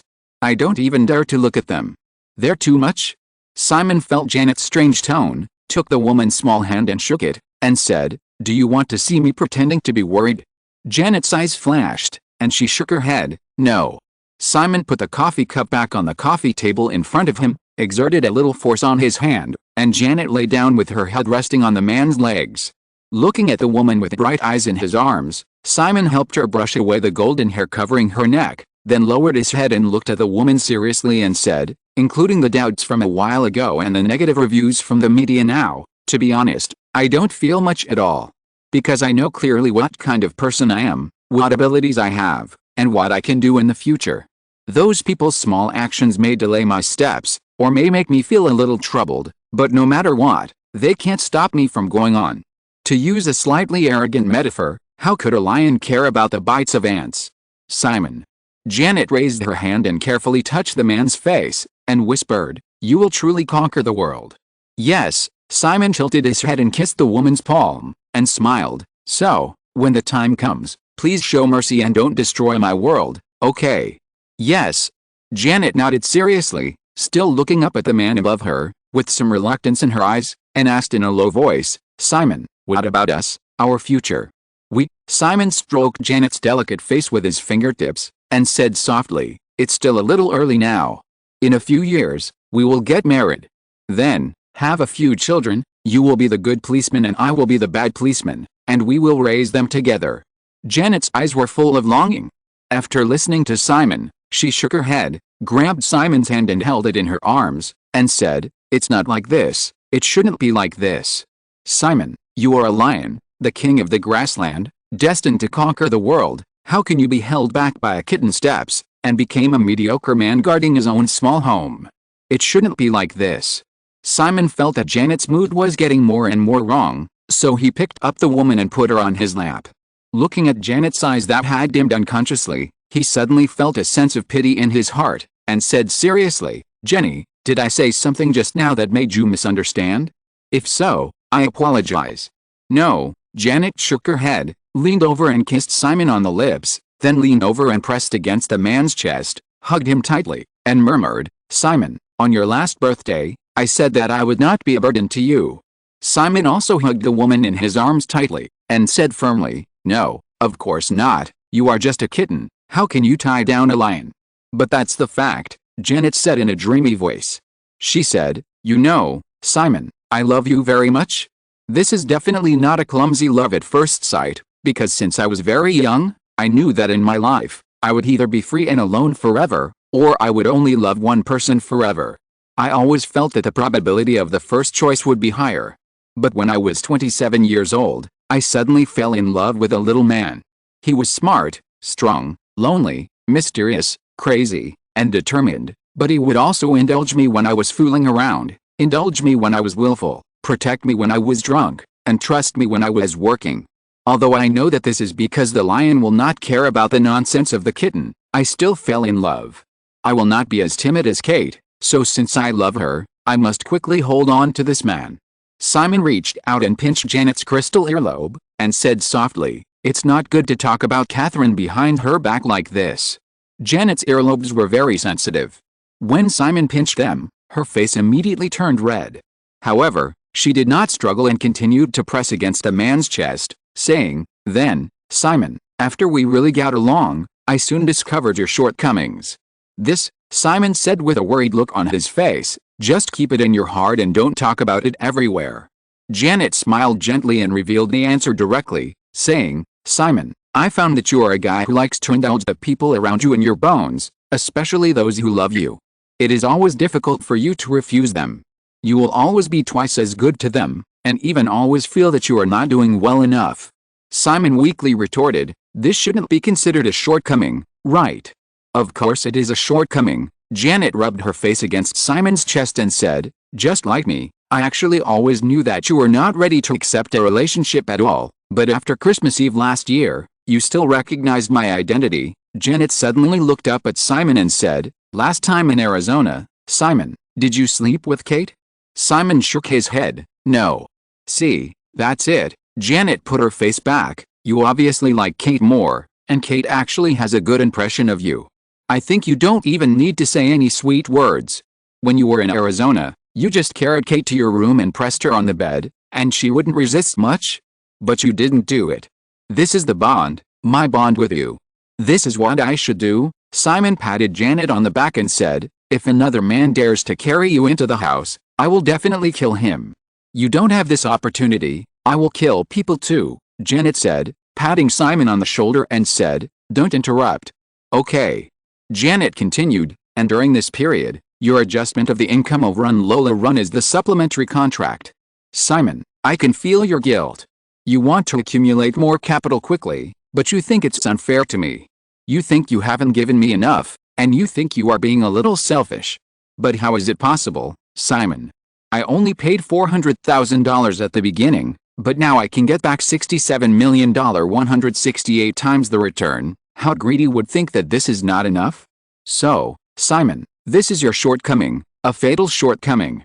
I can feel your alienation and indifference to the world. It is difficult for you to take the initiative to love someone, but you are too soft-hearted and indulgent to those who love you. Simon forced a smile and said, Jenny, you are not disappointed in me now, right?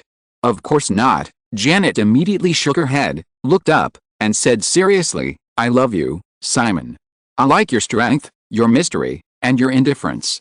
But if you are really cold and ruthless to anyone in this world, I may love you, but I will never want to be with you. Your shortcomings make me love you more. But at the same time, your shortcomings make me become your entanglement.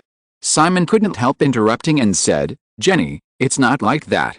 Janet raised her hand and pressed it on Simon's lips, and continued, last month, in the villa in Malibu, I asked you if you would marry me quickly, so that you could own half of my property.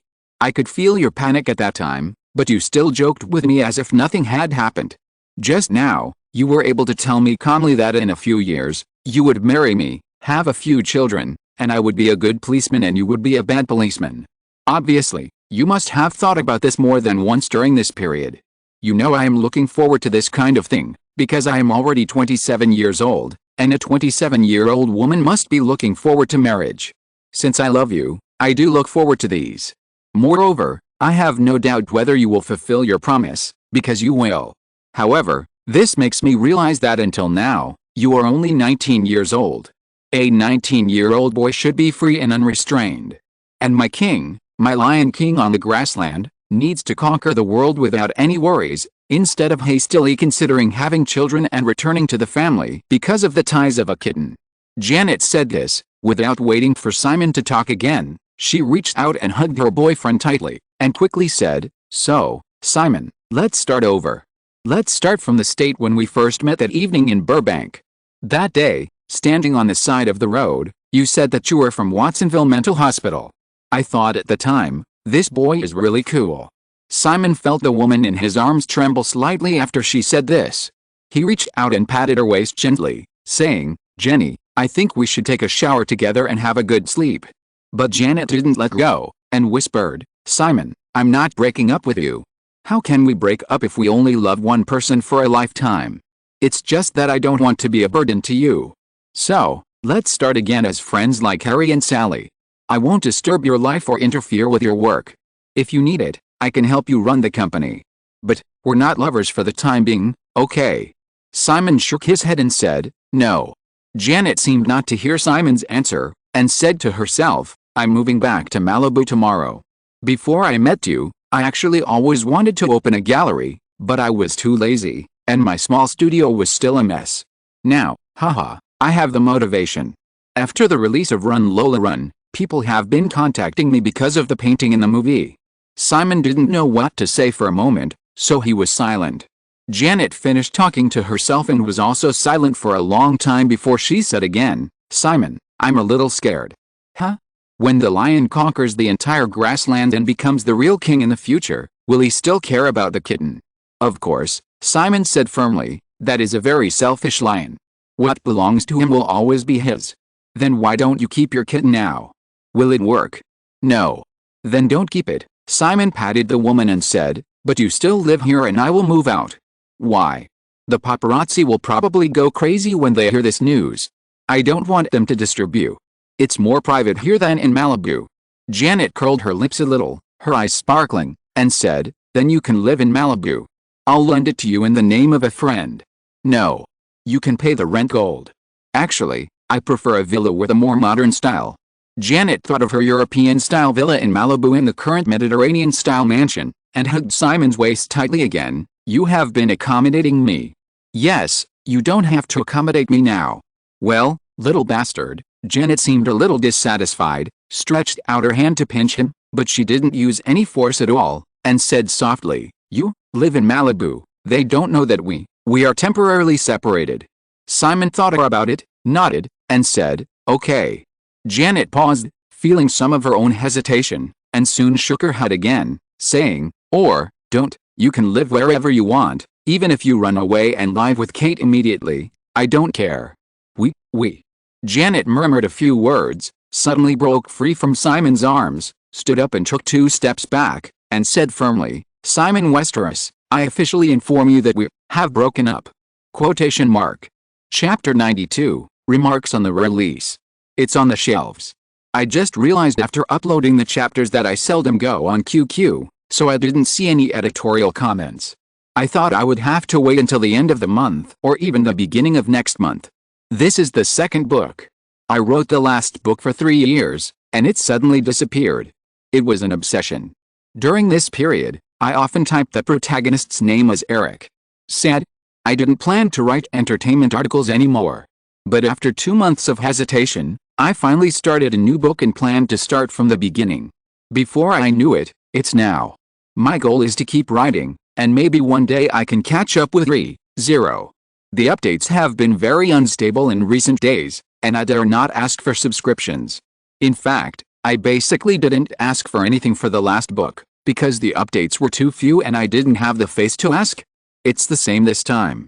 However, I still want to say, if I update 3 times tomorrow, the day after tomorrow, and the day after tomorrow, can you give more subscriptions? I don't expect anything else, just subscriptions 1.5 cents per chapter. That's all. Finally, thank you to everyone who supports this book. Chapter 93, Scheming. April 13th, Monday.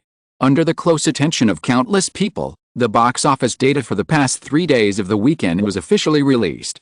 Despite the overwhelming negative reviews from the media, The Butterfly Effect still strongly harvested $14.31 million in the first 3 days of the weekend, and unsurprisingly won the North American box office championship for the 3 days of the weekend. With the popularity of Run Lola Run, many people had already expected that the box office of The Butterfly Effect would not be too bad in the first weekend, but under the bombardment of negative reviews from the media, the box office of $14.31 million in the first 3 days of the weekend still made people look sideways. A little comparison will not be difficult to find out how amazing this box office figure is. At the same time, Michael Fox's new work, The Big Thing, was significantly ahead of The Butterfly Effect in terms of marketing offensive and film scheduling. Although the media evaluation was not high, it was far better than The Butterfly Effect. However, the box office of The Big Thing in the first 3 days of the weekend was only $7.76 million, which was only half of The Butterfly Effect. After The Big Bang, although the box office decline widened again under the influence of 2 new films, Run Lola Run, which entered its 9th week of release, still had a 3-day weekend box office of $7.19 million, and the cumulative box office officially exceeded $150 million. Looking at the unstoppable crazy data of this phenomenal event movie, many people instantly understood why the first weekend box office of The Butterfly Effect was a full double of the second place.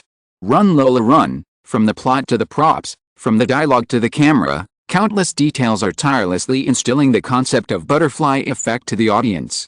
Even director Simon Westeros personally admitted on the original NBC late-night show that his purpose of shooting Run Lola Run was to annotate and pave the way for the butterfly effect.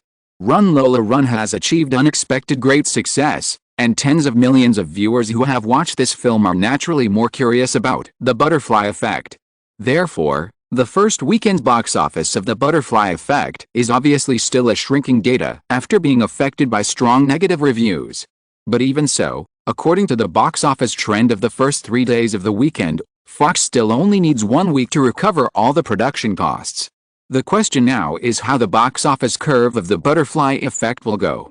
You know, the box office of $14.31 million in the first weekend is definitely a seed movie with a North American box office of over $100 million in this era.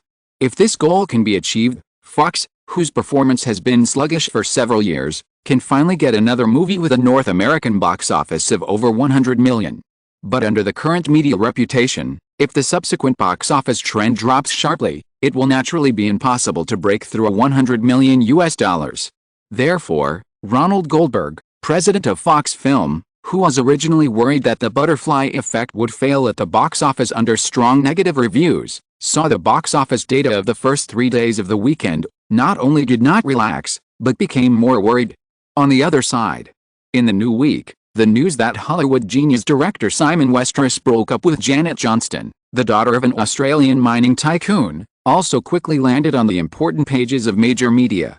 Although Simon's public relations manager Pat Kingsley immediately issued a statement, saying that the two were only temporarily separated for a period of time due to some emotional confusion. The media obviously disdained this official statement. In just a few days, all kinds of speculation filled the newspapers.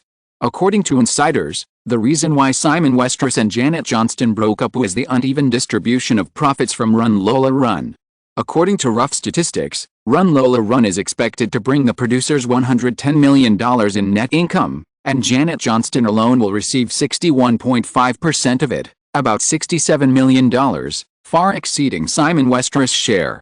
Simon Westeros moved out of the Palisade mansion on Monday morning. It is rumored that Simon Westeros transferred the proceeds of Run Lola Run to Westeros Company, or started a legal battle with his ex-girlfriend. Janet Johnston was not affected by the breakup and met with a well-known art dealer in Los Angeles. Westeros, a named new film, has been officially launched. Amy Pascal, president of Deaneries Pictures, refused to comment on the breakup. A fan of sister-brother love, Simon Westeros is dating Sean Young, the heroine of Blade Runner. The two are 9 years apart in age. John Travolta has confirmed that he will join Westeros' new film. Janet Johnston and Kathryn Bigelow had lunch together. The two women had a close relationship, which dispelled the rumor that Kathryn's intervention led to the breakup. Compared with those Hollywood couples who make news every other day, Simon and Janet were too low-key before. So when the rumors of their breakup were confirmed, and there might be a dispute of hundreds of millions of dollars in interests involved, the entire North American media was instantly excited. For a time, the two were once again surrounded by a large number of paparazzi when they went in and out, and their every move would be subject to all kinds of messy interpretations. Simon anticipated this situation in advance and left the Cliff Mansion in Palisade to Janet. He then moved to the Century Building next to Fox Studios. The Century Building, located in Century City, is two 28-story luxury apartments standing side by side. It is closed management. Many celebrities, including Michael Douglas, live here, so it can also be isolated from media harassment. The paparazzi in Los Angeles may not be as crazy as those in London, but there are definitely the most in number. Since everyone was looking forward to the lawsuit war between Simon and Janet, the two of them were very busy for a whole week. Simon was completely indifferent to the paparazzi, and he had always entrusted the media response and image maintenance work to Pat Kingsley. Therefore, no matter how many paparazzi there were around him, this matter did not cause any trouble to him. In comparison, the sudden separation from Janet made Simon's life a little chaotic. For more than half a year, perhaps since the first time she helped Simon rent a villa in Montana, Janet had taken over Simon's daily life without him noticing. From the electrical appliances and furniture in their residence to Simon's towels and toothbrushes, the woman would help him take care of them without him noticing. Now, suddenly returning to being single, Simon suddenly found that his ability to live had deteriorated a lot. Scheming. It must be intentional. When Simon called Janet to ask what brand of coffee he had been accustomed to for more than half a year, he questioned her by the way, and then the woman admitted it very proudly, like a little witch who had succeeded in her conspiracy. Apart from these minor details, Simon's work was not affected at all. Deaneries Pictures' new headquarters is located on 4th Street, not far from the beach in downtown Santa Monica. Compared with the 3 simple offices at the beginning, the company now rents a 2-story white building. It has everything from offices, screening rooms, audition rooms to post-production studios. The release date of Final Destination is set for October 23rd, and the company is currently working hard to promote casting. As a horror film for teenagers, Final Destination does not require high requirements for roles. In order to save budget, Simon does not intend to use 2 well-known young actors. In addition, there are many roles in the film. Therefore, in recent days, Deaneries Pictures headquarters is definitely full of handsome men and beautiful women. Now it is the second to last round of auditions. Although Simon would rather make the final decision in person in the last round, in order to avoid Fox doubting whether the remuneration he paid is worth it, he still participates in the casting process as much as possible. Thank you for coming here today, Miss Clark. We will notify you of the audition results as soon as possible. In the audition room, another tall girl with short blonde hair finished her performance. Linda Vargas, the casting director Simon had worked with in Run Lola Run, formally sent her away. Just as she was about to call the next one, Susan Landis, the first employee hired by the company and now Simon's office secretary, pushed the door open and whispered something in Simon's ear. "I'll be right there." Simon nodded, said hello to Wes Craven and Ron McMillan, and got up to leave the audition room. Wes Craven and others knew that Simon's mind was more focused on his own Pulp Fiction, and he had also been looking for roles for this movie in recent days, so they were not surprised by Simon's temporary departure. Simon left the audition room, and the lounge outside extended to the corridor, where more than a dozen beautiful girls with absolutely first-class figures and looks were waiting. Seeing Simon appear, all the girls' eyes lit up instantly, and they stood up and greeted him warmly with Simon and Mr. Westeros. Some girls even came over boldly and secretly put the note into Simon's pocket. The girls obviously knew that Simon had just become single recently, and this audition was even aimed at Simon. If you can catch such a boyfriend, even if you don't mention the help he can bring to your acting career, just Simon Westeros's current wealth is already the dream of many girls.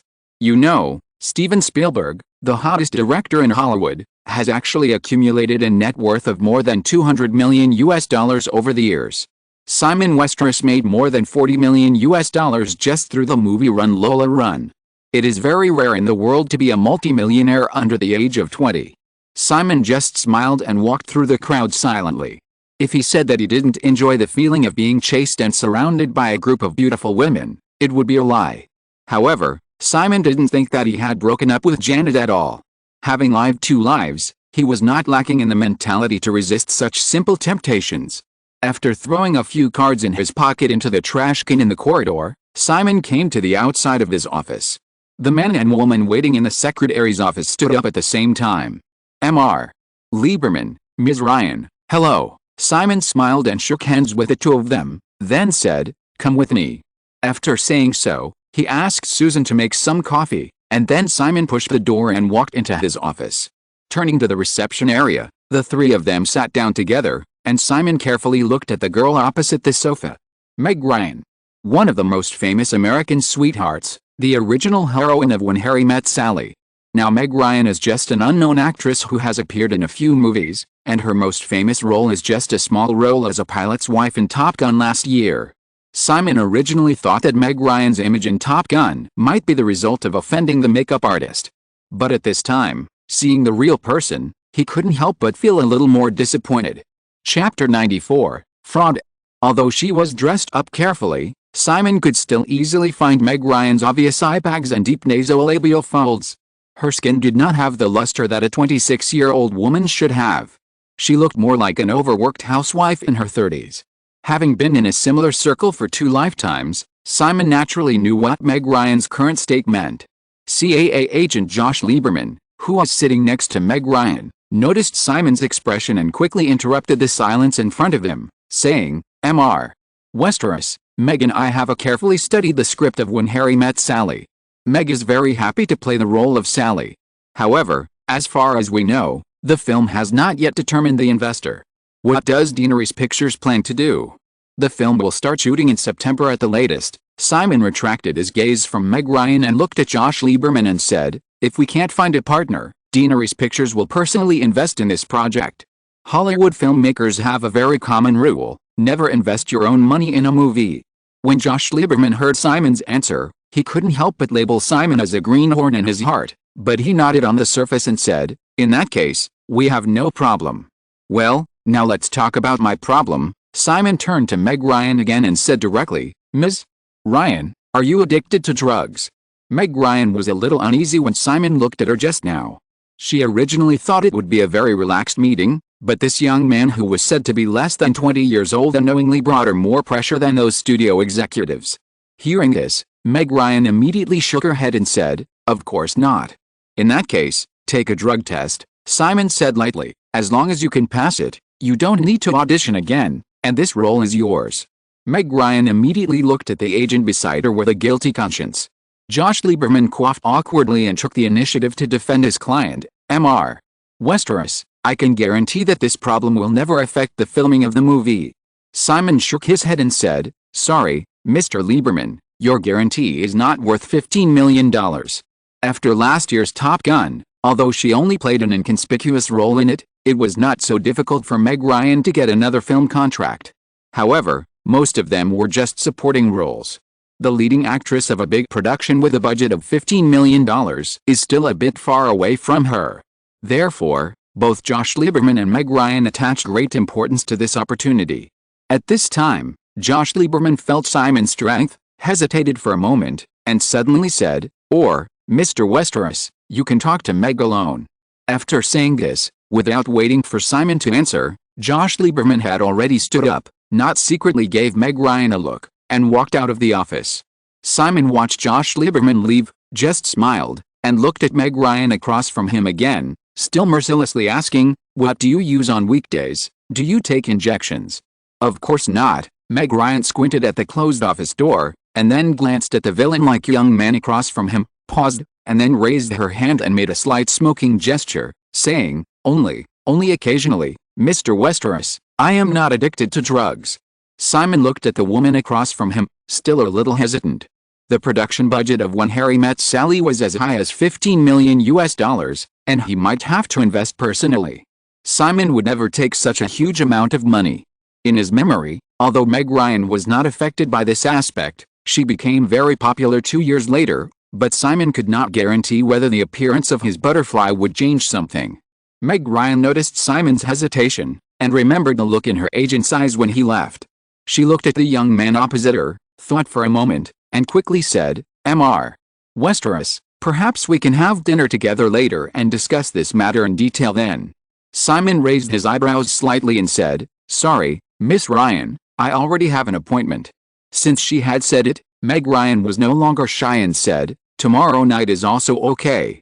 Simon smiled and said, "Unfortunately, I also have a date tomorrow night." Meg Ryan felt the young man opposite her staring at her with bright eyes, and she felt a little embarrassed inexplicably, but this embarrassment quickly turned into some kind of inexplicable rebellion. Having made up her mind, Meg Ryan stood up and turned around the coffee table, then knelt on the carpet at the man's feet and reached out to grab Simon's belt. Simon smelled the pleasant scent of the woman in front of him, raised his hand to stop her, and said, "Okay, sit back." Meg Ryan did not give up, and insisted on reaching out, so Simon had to grab the woman's wrist and gently push it. Then, Meg Ryan fell to the ground, curled up, turned her face to the side and looked at Simon with resentment. It was a scam. Simon muttered helplessly in his heart, leaned on the sofa, crossed his legs, and was too lazy to help the woman on the ground. He said, "I wanted to talk to you about the script this time. However, now, 2 things. First, take a drug test. I want to make sure you haven't touched certain things. Second, after confirming this, I will arrange an audition for you. As long as you pass, you must come to Deanery's Pictures to work every day until the filming of the movie starts, from 9 to 5. You are not allowed to stay up late, go to nightclubs, or touch those things again. You must also do regular maintenance. Sally is a very delicate woman. You can only achieve the state I need by relying on a regular living environment and regular maintenance." After Simon finished speaking, seeing that the woman was still lying on the carpet, he simply got up and said, "Think about it, come back tomorrow." It was not until Simon walked to the door that a voice came from behind him, "Tomorrow is Saturday." Simon opened the door and said without turning back, "You don't have to come." Back to the audition room, Simon continued to work until the evening, then left the headquarters of Deanery's Pictures and went directly to a mansion halfway up the mountain in Beverly Hills.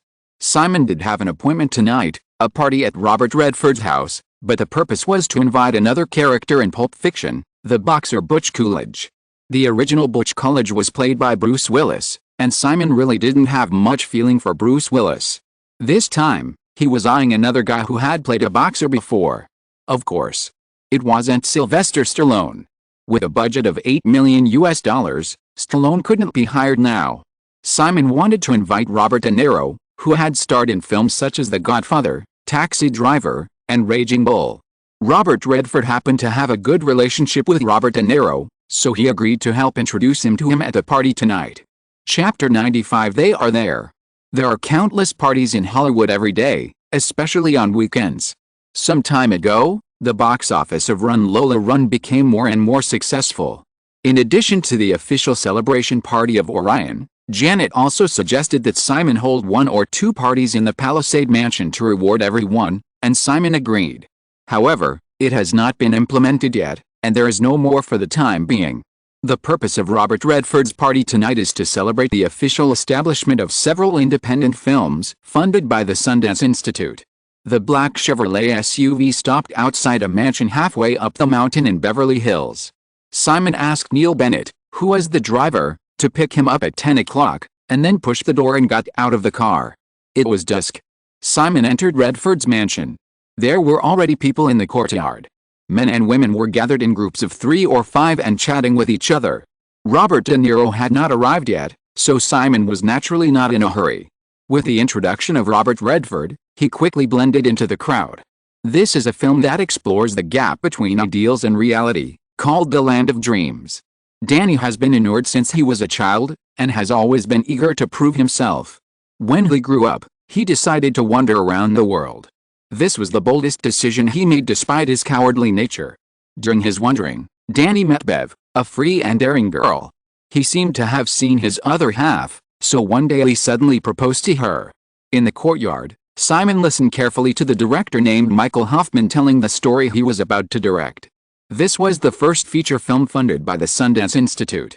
After Michael Hoffman finished speaking, Simon turned to another woman who was listening nearby, with a smile on his face, and said, "Meg, do you want to try the role of Bev?" The woman was Meg Ryan.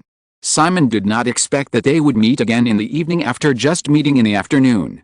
Meg Ryan was wearing a black suspender dress at this time. Perhaps it was because of the heavy makeup or the night, she did not look as haggard as in the afternoon. Meg Ryan had just seen Simon and looked like she had seen a ghost. She tried to calm herself down and answered calmly, "Yes, way. Simon, what do you think?" As she said this, the woman raised her chin slightly as if to show off. The men and women standing together did not expect Simon to know Meg Ryan. After listening to the conversation between the two, they all showed curious expressions and waited for Simon's answer. "Bev should be the kind of person who is flamboyant and unscrupulous. According to your acting style, this role will become very stupid." Simon just shrugged, looked up and down at the other person, and added in the surprised eyes of the people around him, "So, go to my place tomorrow." Damn man. Looking at the changing expressions of the people around her, Meg Ryan thought bitterly in her heart, and was a little frustrated. This guy said this in front of the director, and it was basically impossible for her to fight for this role again. After mustering up her courage, Meg Ryan was about to retort a few words, when Robert Redford came over and said to Simon, "Bob is here, Simon, let's go over." Simon nodded to everyone and followed Robert to a living room in the mansion. As one of the 4 great talented actors in Hollywood in the 1970s, Robert De Niro is already middle-aged and his peak period has long passed. However, although it is difficult for Hollywood to make a living with 1 or 2 works, Robert De Niro's 4 Oscar nominations and 2 wins are really great. He is still a hot top star in Hollywood in recent years. Like many of his screen images, Robert De Niro is also a very quiet and even shy person in private, who is slow to speak and not good at small talk. After a brief introduction, the 3 sat down on the sofa in the living room, and Robert De Niro asked directly about Pulp Fiction. "Simon, I've read the script several times, but I'm still confused. I don't know what you want to say."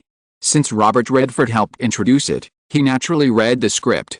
When he heard De Niro's question, he also looked over curiously, obviously with the same confusion.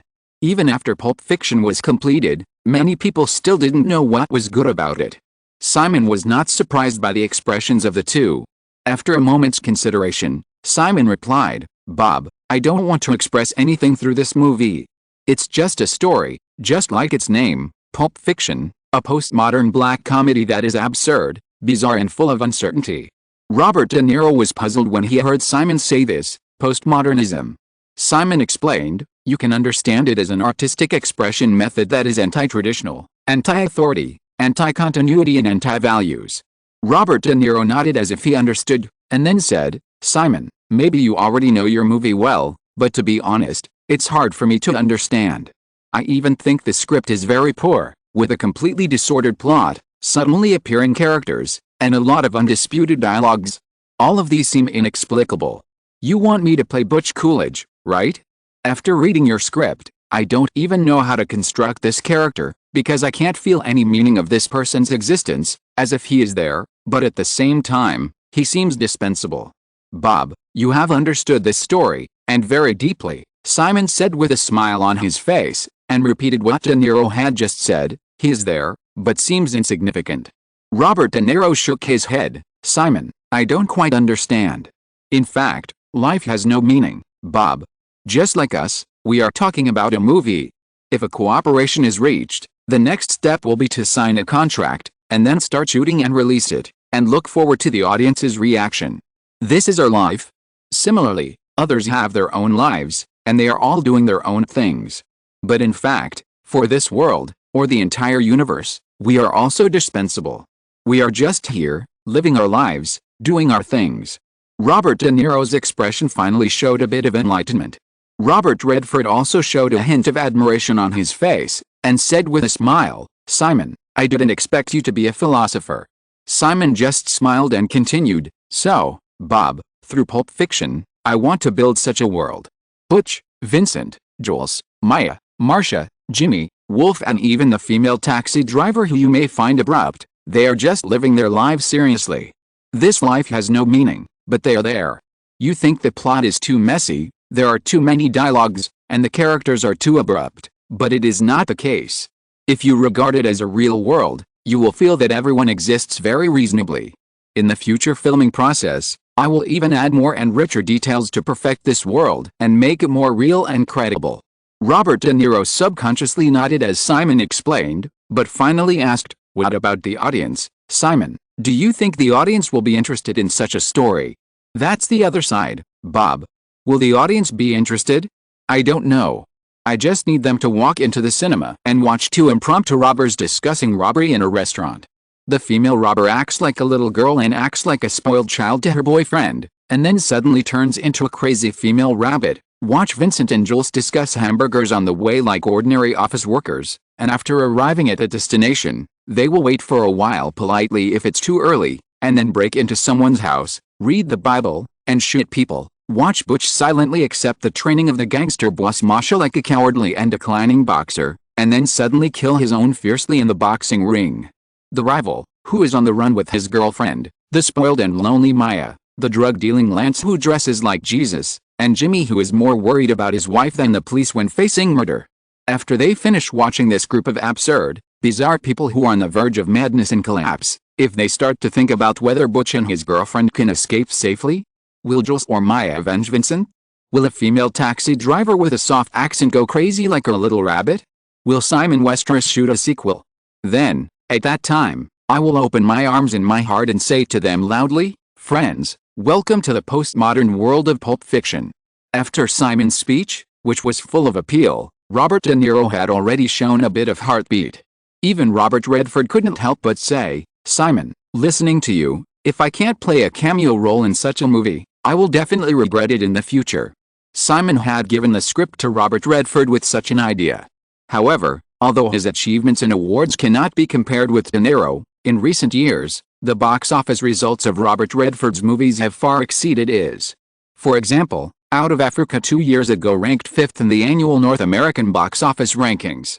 In comparison, although Robert De Niro has participated in movies since the 1980s, most of them are big productions, but none of them has a North American box office of more than $20 million. In Hollywood, box office results mean status.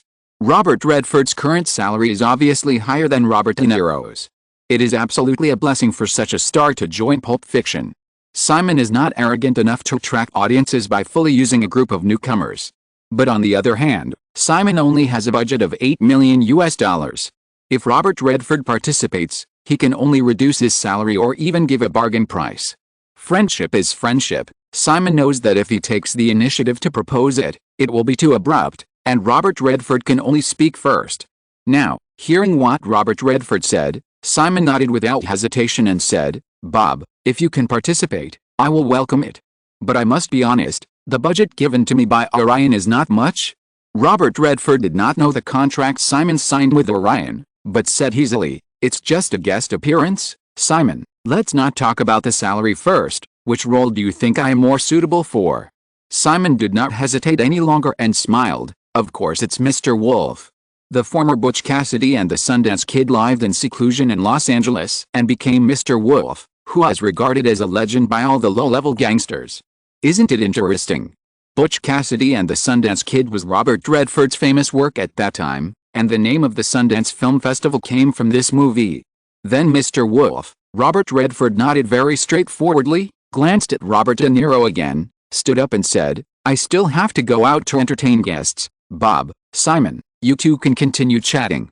Robert Redford saw that Robert De Niro was already moved, and the next thing to talk about was definitely the salary, so he took the initiative to avoid it. Among the 4 talented Hollywood actors in the 1970s, Robert De Niro is definitely the most eccentric one. Over the years, Robert De Niro has never had an agent, and he has negotiated with the producers on his own about film remuneration contracts. If you are listening to this novel on a channel other than Fanfic World, it means it was downloaded and re-uploaded without effort. We warmly invite you to visit our channel, Fanfic World. There you will find the original version of this story and many other novels of various genres. We look forward to seeing you dive into a world of incredible novels. Chapter 96 Variables. After Simon's narration, Robert De Niro had a feeling of sudden enlightenment. Compared with those memorable films or characters in film history, the young man in front of him seemed more ambitious. He wanted to create a complete fictional world. He wanted to make the audience believe that everyone in this world was alive. He wanted to drag the audience's attention into this world unconsciously through an alternative plot structure, endless dialogues and extremely rich details. It can be imagined that if this goal is achieved, who dares to say that this movie will not become a classic in film history? Robert De Niro has already had his most glorious years. Films such as The Godfather, Taxi Driver, The Deer Hunter and Raging Bull have brought him too many honors. He originally thought that it would be difficult for there to be any films in the world that would interest him too much. But at this time, the ambitious work of the young man in front of him once again aroused his desire to perform. Moreover, as a standard experiential actor, Robert De Niro also realized that the role of Butch Coolidge was definitely a very interesting challenge for him. Butch Coolidge is a completely fictional character from an absurd world. To construct this role, he couldn't drive a taxi like he did when preparing for Taxi Driver, nor could he box like he did in Raging Bull. In fact, he not only had to construct such a role out of thin air, but also had to fully believe that he lived in such an absurd world as Pulp Fiction. Thinking about this in his mind, when Robert Redford disappeared, Robert De Niro no longer hesitated and said directly, "Simon, let's talk about the salary." Simon quickly replied, "A base salary of $2 million plus 15% of the net profit share of the North American box office. Bob, the budget of Pulp Fiction is only $8 million, so this is the highest offer I can give." Robert De Niro did not hide his emotions and shook his head and said, "It's a bit low." Over the years, although the box office results ranked last among the 4 major male actors at the time, because of his strong status, De Niro's salary started at least $3 million, and the budget of the films he participated in was rarely less than $10 million. For example, Angel Heart, which was released at the same time as Warner's Lethal Weapon, cost $17 million to produce. As for profit sharing, due to the special accounting system that has always made it difficult for Hollywood movies to make a profit, current stars usually treat such promises as empty promises. Simon has insisted on asking for a direct share of the box office revenue since Run Lola Run, and now Final Destination and Pulp Fiction, in order to avoid the Hollywood account book as much as possible. After hearing De Niro's answer, Simon explained seriously, "Bob, the net profit sharing this time is calculated like this. Orion and the theaters will share the profits 50-50.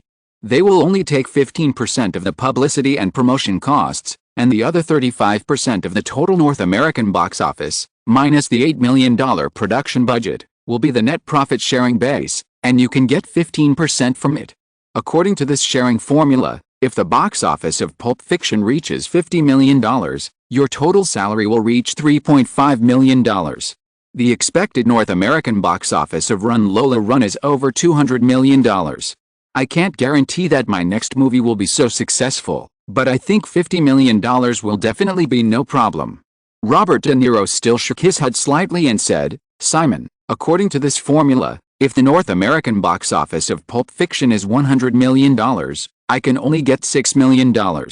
Simon said seriously, "It may be a bit presumptuous to say this, but, Bob, you really need a hit movie to rely on now. So, if the North American box office of Pulp Fiction is really lucky enough to reach $100 million, you will actually get much more than a salary of $6 million. Robert De Niro finally fell silent. Among the films he has starred in recently, This year's Angel Heart cost $17 million to produce and is now approaching the end of its shelf life, with a North American box office of only more than $14 million. Last year's The Flood had a production budget of $25 million and a North American box office of $17.21 million.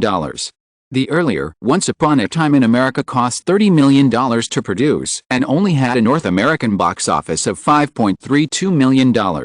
It can be said that in the 1980s, the North American box office of all the films he starred in did not exceed $20 million, but the production budgets of these films all reached the level of tens of millions of dollars. Hollywood is very realistic. No matter how high the star is or how many Oscars he has won, if he cannot bring profits to the studio, he is doomed to be abandoned. In fact, before this meeting, Robert De Niro had already suffered a setback. He took a fancy to a project that Fox was preparing, called Flying Back. Director Penny Marshall also hoped that he could play the leading role and took the initiative to recommend him to the studio. However, due to his increasingly tepid box office performance over the years, Fox was also interested in letting him play, but the salary offered was even more stingy than Simon's previous conditions. Now, the role has fallen to a rising star named Tom Hanks. There is no doubt that Robert knows that he is indeed in this embarrassing situation where he urgently needs a hit movie to prove his box office appeal. After thinking for a while, Robert De Niro finally made a decision, stood up and stretched out his hand to Simon, saying, "Well, Simon, I hope we can have a pleasant cooperation." Simon also stood up, shook hands with Robert De Niro, and said with a smile, "Happy cooperation." With Robert De Niro, the two heavyweight actors in the Pulp Fiction plan were all in place. Before this, Amy had already talked to John Travolta.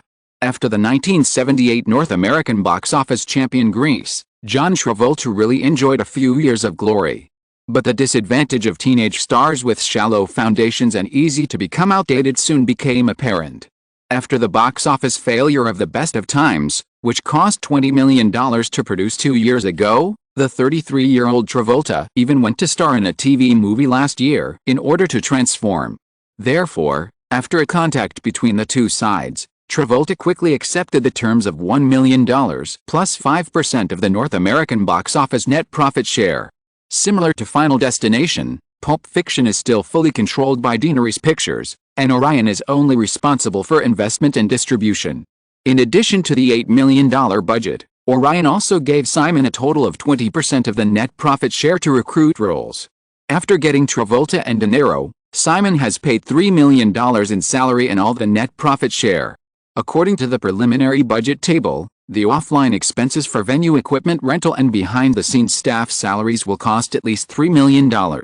For other roles in the film, Simon only has $2 million available. Although there are many roles, this money is actually enough after careful calculation.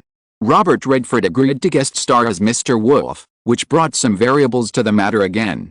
Unlike Travolta and De Niro, whose careers are declining, Robert Redford is definitely a top-tier actor who can firmly demand a salary of more than $5 million.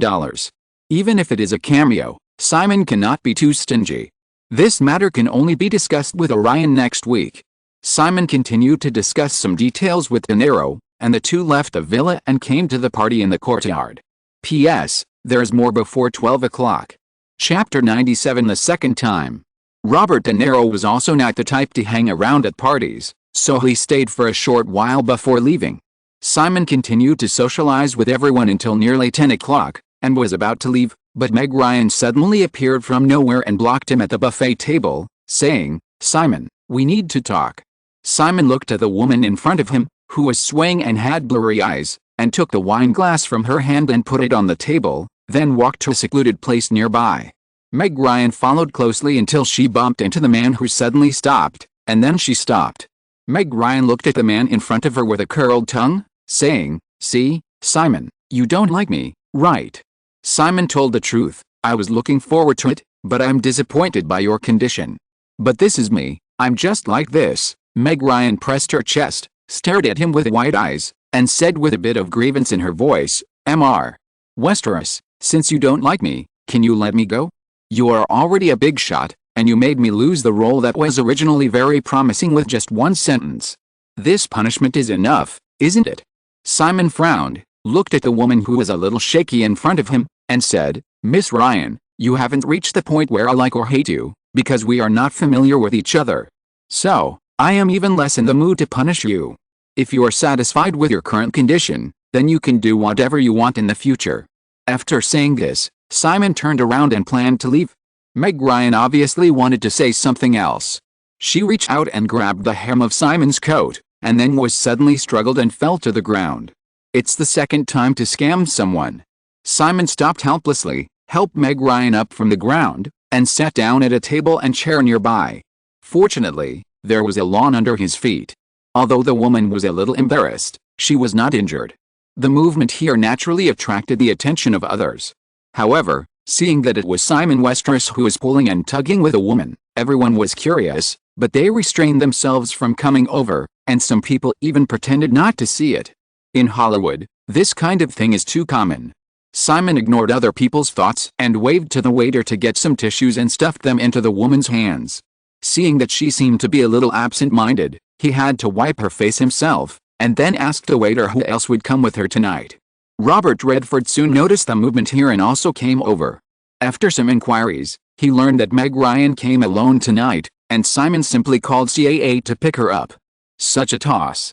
Meg Ryan gradually came to her senses and apologized to her host, Robert Redford, in a very embarrassing way. Half an hour later, Meg Ryan's agent Josh Lieberman came to pick her up in person. Meg Ryan shrank into the car and looked at Simon and Robert standing outside. The more sober woman apologized again, and finally looked at Simon pitifully and asked in a low voice, "I'm so sorry, Mr. Westeros, I just lost my composure. Tomorrow, can I still go to Daenerys Pictures?" Feeling several pairs of eyes looking at him at the same time, Simon had no choice but to nod helplessly. After sending Meg Ryan away, Neil Bennett had already driven to pick her up, and Simon also said goodbye directly. Leaving the halfway point of the mountain and returning to the Century Building in Century City, the Chevrolet SUV parked under the building, Simon got out of the car, and Neil Bennett also got out of the driver's seat. Originally, Simon wanted to go directly into the building, but when he saw the other party following him, he stopped and looked at the middle-aged man in his 40s in front of him and asked, "Neil, what's the matter?" Neil Bennett looked at the young man in front of him and thought about recent events. Some time ago, Neil Bennett and Ken Dixon were sent to protect their young lady and her boyfriend. Although they were reluctant, they still obeyed the order and traveled across the ocean to Los Angeles. In the following days, the two became more and more satisfied with Simon. This young man became famous at a young age, but he was not frivolous. He was calmer than his peers. Not only was he very good to his young lady, but he also took good care of the people around them. Last month, Simon took the initiative to offer to help their family move to Los Angeles, and he could also arrange for the jobs of their wives and the schooling of their children. Melbourne also meant that the two of them would stay with their young lady in the future. Both of them were already middle-aged, naturally they had families, and they were very happy with Simon's proposal. The environment in Los Angeles is definitely much better than Melbourne in all aspects. After spending an unknown amount of money and getting everything done, the hero and heroine they were protecting broke up for no apparent reason. An old man who was so worried about his daughter's lifelong event had been saying for several days in a row, "My daughter is finally going to get married."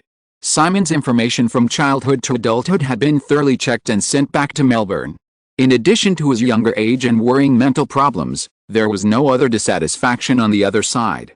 Simon didn't know that if Janet hadn't called repeatedly to explain and warn, a large group of people would have come from Australia. To use the original words of an angry old man roaring on the phone, the Johnston family is not easy to bully. Now, just like the division of property in a divorce, Neil Bennett became Simon's daily bodyguard and driver, and Ken Dixon was responsible for Janet. Coupled with various assignments in Australia, the two middle-aged people were exhausted. Seeing that Simon was still waiting for his answer, Neil Bennett quickly came to his senses and said, "Mr. Westeros, will you call the lady later?" Simon smiled and said, "It's a little late now. Jenny is not someone who can stay up late. Call one. The lady must be looking forward to it," Neil Bennett advised awkwardly, then opened the car door and said, "Mr. Westeros, I will come on time tomorrow."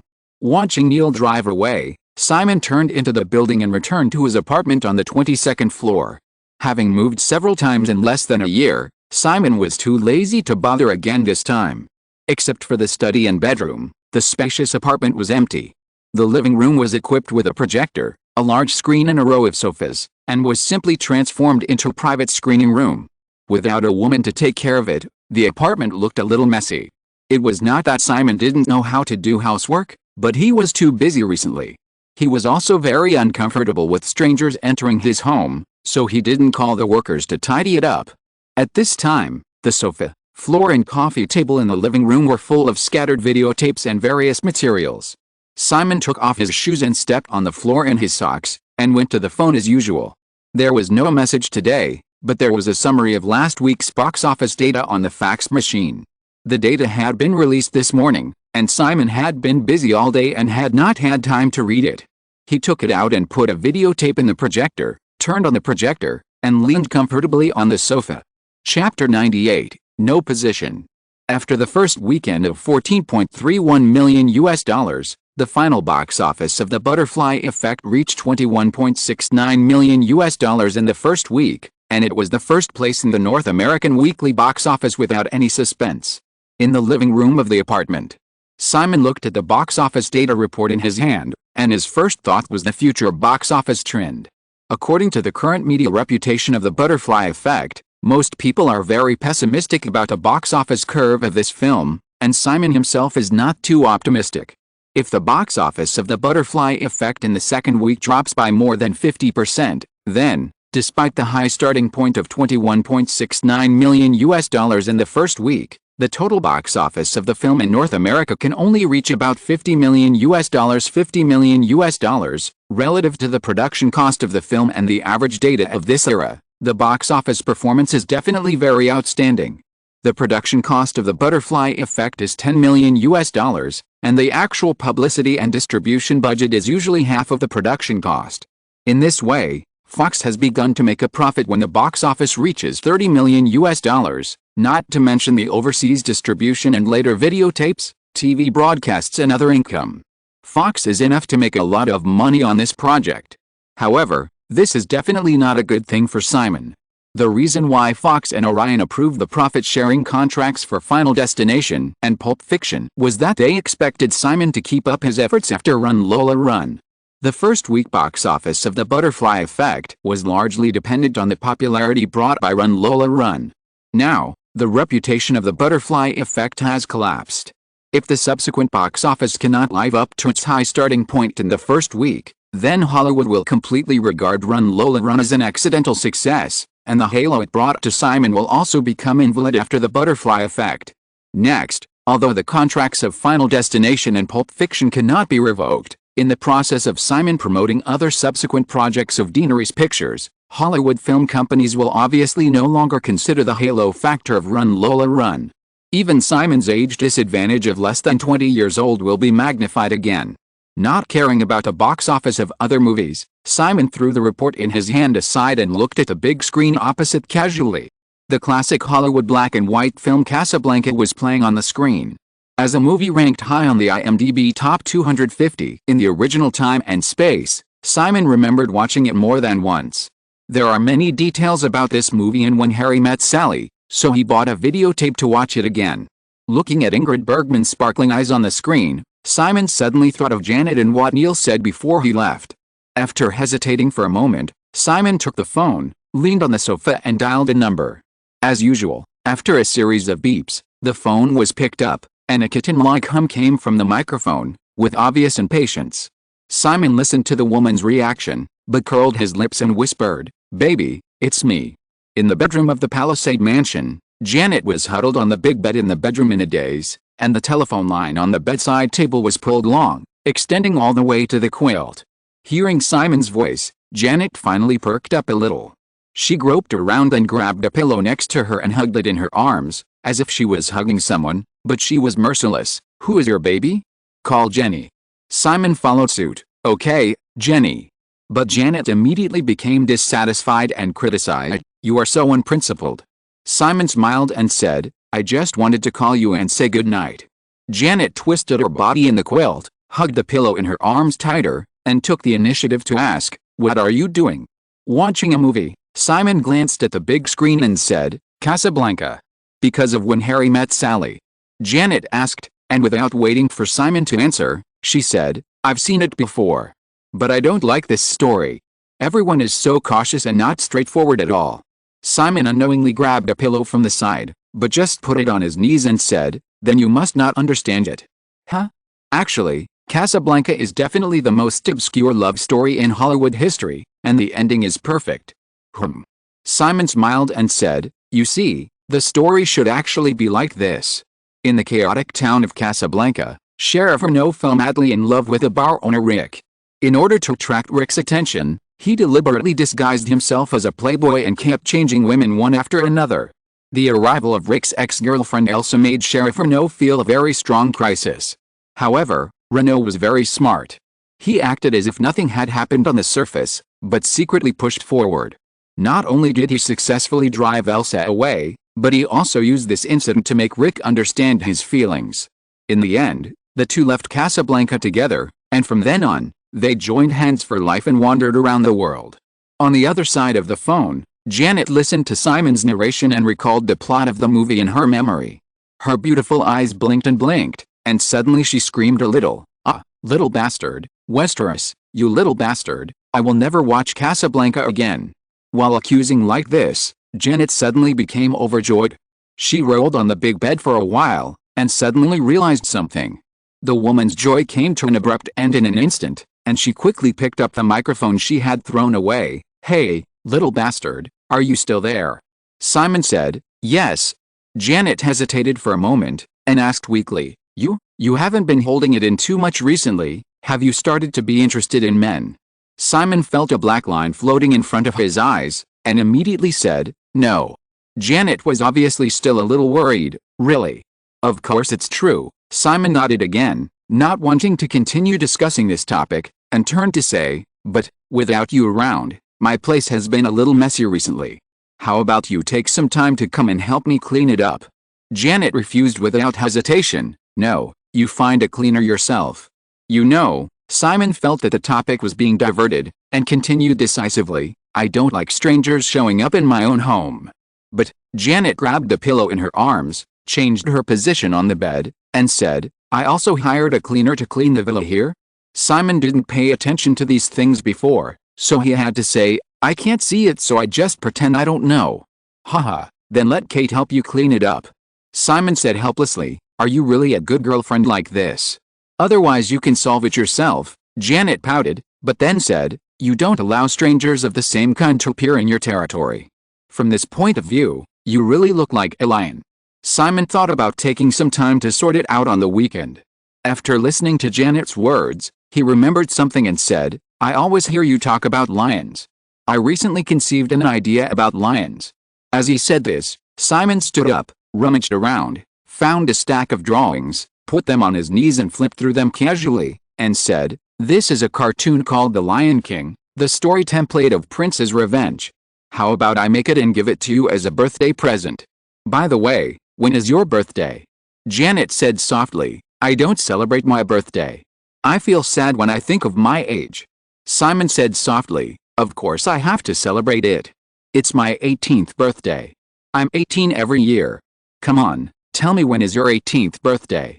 Janet's tone softened a little, and she said softly, "March 13th, it's already past this year." "Well, I don't want it if the story is not good. You can take a look first." Simon remembered the date and continued, "How about tomorrow?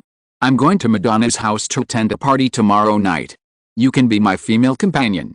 After I come back, we can discuss this story together." "No, I'm not your girlfriend now." Janet resisted a little, and asked, "What are you going to do at Madonna's house?" "I want to invite Madonna and Sean Penn to star in Pulp Fiction, The Little Rabbit and the Little Pumpkin at the beginning." "Haha, invite them both." Janet pouted mockingly and said, "I happen to remember the movie Mad Men they starred in together last year. The reviews said that the only advantage of that movie was that the audience could enjoy a movie theater alone." Hearing Janet say this, Simon couldn't help laughing. Madonna is a movie starring Madonna and Sean Penn last year. The production cost was $17 million, but the North American box office was only $2.31 million. Before inviting Madonna and Sean Penn, Simon also found the videotape of Madonna and watched it. It was indeed terrible. Madonna also won her first Golden Raspberry Award for Worst Actress at the beginning of the year. However, Simon finally decided to give it a try. Simon has always believed that there has never been an actor who is completely hopeless in this world. The key is to look at the role. Otherwise, Madonna would not have won the Golden Globe Award for Best Actress through Evita. Because of the episode on ABC's Good Morning America last month, after Simon completed the script of Pulp Fiction, the first thing he thought of for the opening Bunny and Pumpkin was Madonna and her husband. Madonna's bold and avant-garde, Sean Penn's fiery personality. It is simply perfect to play a pair of Mandarin duck robbers. The most important thing is that Madonna's movie salary is not too high, and Sean Penn is not a Grand Slam actor at the moment. If it is just a cameo, this idea is very feasible. Thinking in his heart, Simon asked, "So are you going tomorrow?" Janet refused again, "No. We are broken up now, and we are preparing for a lawsuit. I will be taken away by you so soon." How embarrassing. "Okay," Simon had to say, "that's it, good night." "Yeah, good night. P.S. Set a small goal today, 3 chapters of 10,000 words."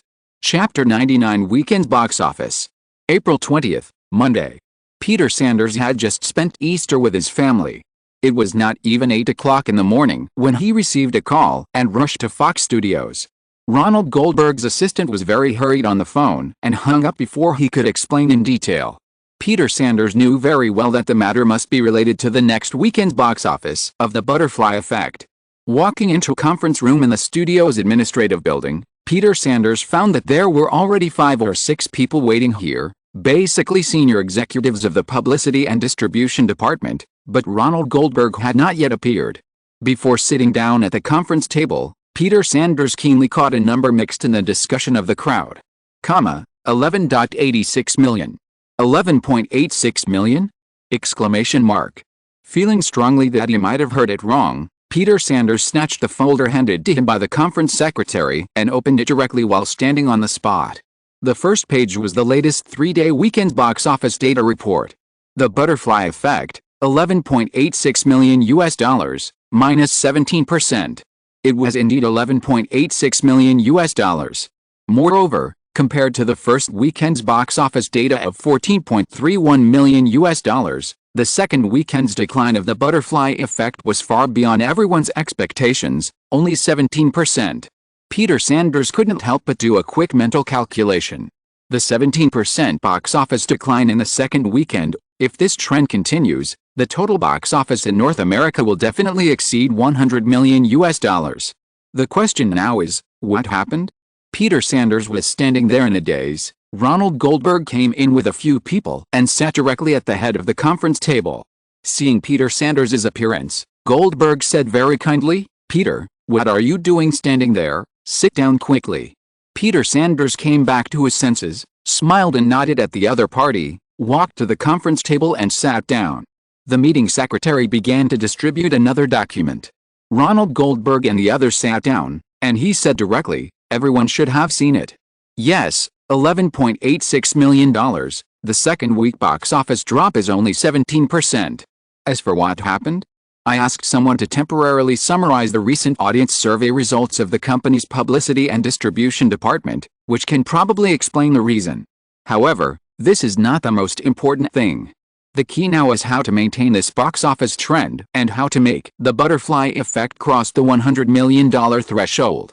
After several years in charge of Fox Film, the company is finally going to usher in a film that is expected to break the $100 million box office in North America.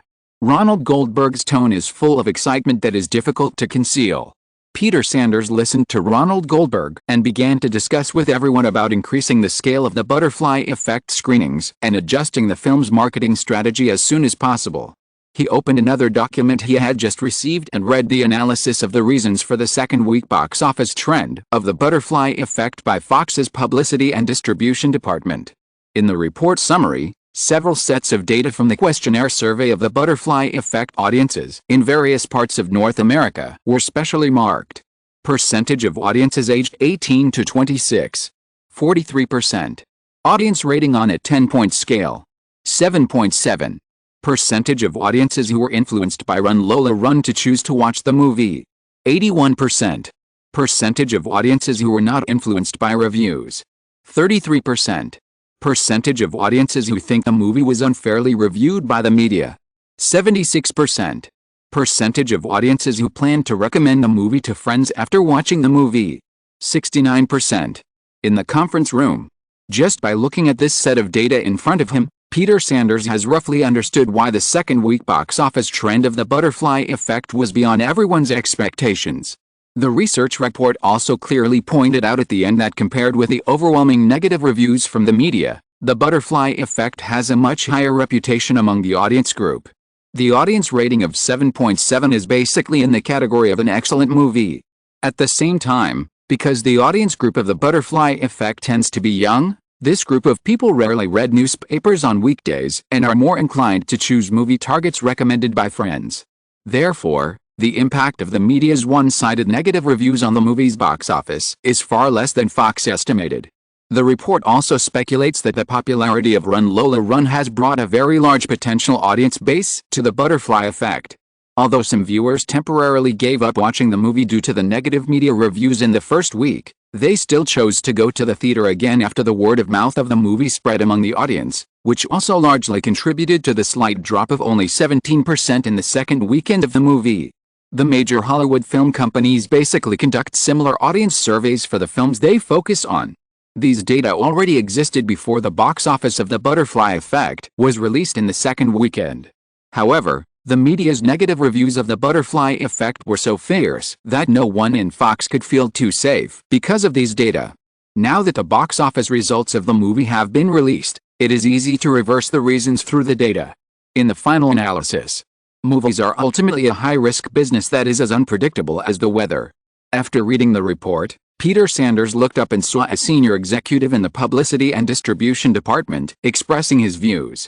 "Ronald, in addition to these, I think we can completely use public opinion control to exaggerate the strong contrast between the negative media reviews and the film's box office, so that people will believe that The Butterfly Effect has been treated very unfairly.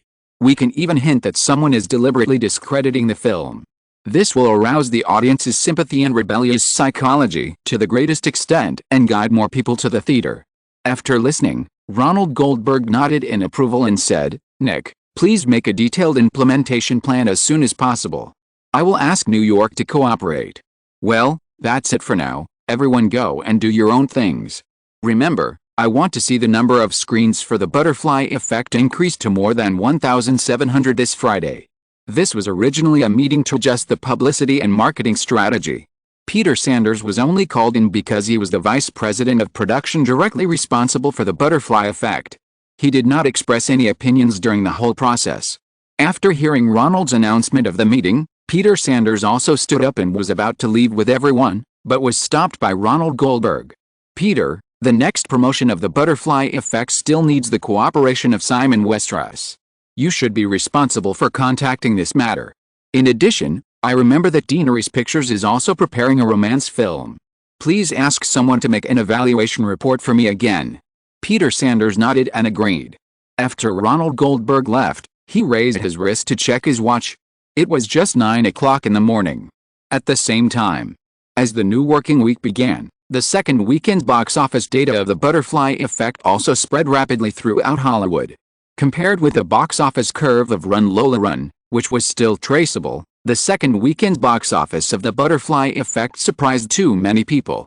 It was not until the report inside Fox gradually spread that many people finally believed this fact. $21.69 million in the first week and $11.85 million in the second weekend. In just 10 days, the total box office of The Butterfly Effect has reached $33.55 million. There is no doubt that even if it cannot break 100 million in the end, this movie will definitely be able to squeeze into the top 10 of the annual box office rankings. Thinking of this, many people suddenly realized again, including the still-released Lola Run, a young man who has been in Hollywood for less than a year has already created 2 movies that are enough to squeeze into the top 10 of the North American annual box office list. Even Steven Spielberg has never created such a miracle. Realizing this, Daenerys Pictures, located in an office building in Santa Monica, suddenly attracted the attention of the entire Hollywood again. In Hollywood, one success will be regarded as a coincidence, but two successes are enough to prove too many things. Now, since two miracles have been created, Simon Westeros' good luck may not end here. Deanery's Pictures headquarters. It was already afternoon. Simon's office was welcoming a heavyweight visitor, CAA President Michael Ovitz. Due to the internal turmoil of WMA last year, CAA took the opportunity to poach a large number of top stars. With his company and its mature packaging operation mechanism, Michael Ovitz is definitely one of the most powerful people in Hollywood at this time. However, on the other hand, Michael Ovitz is an extremely low-key person. As far as I can remember, it was not until the late 1980s that Michael Ovitz, the crocodile hidden in Hollywood, finally surfaced after the media spared no effort to dig up as CAA became more and more powerful, and he topped the Hollywood Power list of Premiere magazine for many consecutive times. Simon and Ovitz sat opposite each other on the sofa in the reception area. Michael Ovitz had a casual temperament that made people feel close to him naturally, but he was straightforward in his words, saying, "Simon, these days, you have already sent cooperation invitations to many clients under CAA, such as John Travolta, Robert Redford, and Meg Ryan. So, in order to facilitate our cooperation, how about joining CAA?" As soon as he opened his mouth, Simon felt a strong desire for control of the CAA boss. However, he just shook his head slightly and smiled. "Sorry, Michael, I already have an agent. Besides, even if I join CAA, I will not sign a profit-sharing contract with you. Of course, our company is actually very flexible in this regard. Spielberg is also our client, and we have signed the same fixed salary contract with him." Michael Ovitz also smiled, and finally added meaningfully, "Same as you did at WMA." In that case, Simon shrugged and said, "Michael, you should know that I will never terminate the contract with Joe easily. If it weren't for him, I might still be working as a cashier in a supermarket. So, let's talk about Bob's salary." Michael Ovitz nodded. He didn't pursue the matter as relentlessly as rumored, or he just hadn't shown it yet. He changed the subject very simply and said, "Bob called me. He wants to make a cameo appearance in your new movie. I've read the script, and to be honest, I don't think this is a very good choice. But you know, we will always try our best to meet all the requirements of our clients. So, Simon, $1 million, Bob is definitely worth it. P.S. There are still 4,000 words to go, and I definitely won't be able to finish it before 12 o'clock, but I will definitely finish it before going to bed today, and then I won't set any small goals anymore." Chapter 100 Destined. When Simon heard Michael Ovitz's conditions, he replied, "Michael, Bob is indeed worth $1 million. However, Pulp Fiction is only a medium-cost production, so I can only give him $500,000, plus a 5% share of the North American box office net profit. As for the profit-sharing model, I don't think I need to explain it again. The whole Hollywood knows that Michael Ovitz is a detail-oriented person, a very scary one. Since he knows all the CAA clients that Deanery's Pictures has been in contact with recently, it is natural that he cannot be unaware of the net profit-sharing rules of Pulp Fiction." Michael Ovitz did not ask any more questions, but just said, "Simon, if it was before today, Orion might have set the production budget of Pulp Fiction at $8 million. But now, they should not mind adding more, right?" Michael Ovitz obviously had not yet found out the content of Simon's contract with Orion. The $500,000 base salary proposed by Simon still came from the original $8 million budget, so he only had $1.5 million left to select other actors. As for the additional 5% of the North American box office net profit share, Simon had temporarily obtained it from Orion in the morning. Traditional Hollywood filmmakers generally have a very strong worship of superstars, and Robert Redford's participation in Pulp Fiction is definitely what Orion wants. The second weekend box office of The Butterfly Effect also made the senior management of Orion full of confidence in Simon again. So Simon didn't waste too much time on this matter, and Mike Meadow nodded in agreement. Facing Ovitz's doubts, Simon didn't beat around the bush and shook his head and said, "Michael, this involves a contract issue." Although the terms of Simon's share with Orion were kept secret, the contract of Final Destination was well known. Fox deliberately announced the original share terms as a gimmick. When Michael Ovitz heard Simon's answer, he showed a clear expression on his face, but he said, "Simon, you want Bob to participate, but you are not willing to pay enough salary. This is definitely not okay." From the nominal executive producer of Lola Run to the later Sundance Film Festival, Robert Redford has helped Simon a lot. Simon listened to Michael Ovitz's words that implied a squeeze, but he was not embarrassed, and said, $500,000 plus 5% profit sharing. There is a high probability that the value of this contract will exceed $1 million. I have given the highest price I can offer, which is enough to prove my sincerity. If Bob is not satisfied, then I can only say that I regret it. However, movies are movies, Michael. This is the most risky business in the world, and we can't do whatever we want. Michael Ovitz listened to Simon's words, looked deeply at the young man in front of him. His expression seemed a little hesitant, but he still said, Simon, I will convey your conditions to Bob. In addition, let's talk about When Harry Met Sally. Nora Ephron is also a client of CAA, but it's a pity that the script was bought by you first. So, how about CAA being the sole agent for this project? You set your own conditions, and we will be responsible for contacting the studio. Simon shook his head and said, I'm sorry, Michael, I have received several calls about When Harry Met Sally today, so Deaneries Pictures does not need CAA's help now. It's really a pity. Michael Ovitz also shook his head slightly, then stood up and said, in that case, Simon, maybe I should leave. Simon stood up and took the initiative to extend his hand to Michael Ovitz, saying, anyway, it's nice to meet you, Michael, you are a legend in Hollywood. Michael Ovitz shook hands with Simon readily, but did not turn around immediately. He stood there and said, Simon, to be honest, in order to get you to join CAA, I did a very detailed investigation before I came here, and even prepared enough topics for us to talk about for an afternoon. Simon just smiled and said, then why are you leaving so soon? Michael Ovitz did not hide it and said, Simon, before I came here, I had already discovered that we might be the same kind of people, but this did not make me back off. However, just now, I suddenly realized that we are destined to be opponents. The smile on Simon's face did not diminish at all, and he said, to be honest, Michael, I have the same feeling, and it is very strong. Michael Ovitz also smiled and asked with interest, when? You just said, we will always try our best to meet all the requirements of our customers, Simon replied, and asked in return, what about you? Movies are movies, we can't act arbitrarily. Michael Ovitz repeated what Simon had just said, but immediately said, but, Simon, your expectations may be difficult to achieve, filmmakers are very willful. Simon retorted, the era of big studios is not like that. Michael Ovitz said, the era of big studios is history. History always goes in cycles. That's why people like to use the wheel of history to describe the passage of time.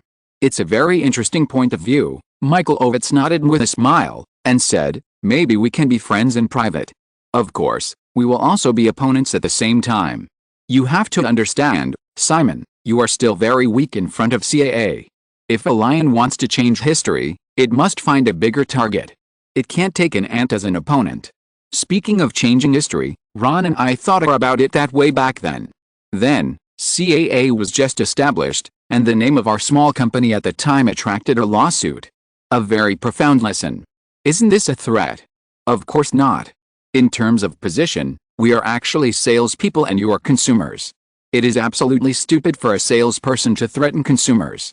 Simon and Ovitz chatted like this, and they felt a little speculative.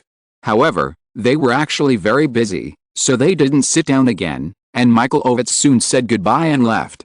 After sending Michael Ovitz out of the company headquarters, Simon returned to his office, and Susan told Simon that Amy Pascal was already online.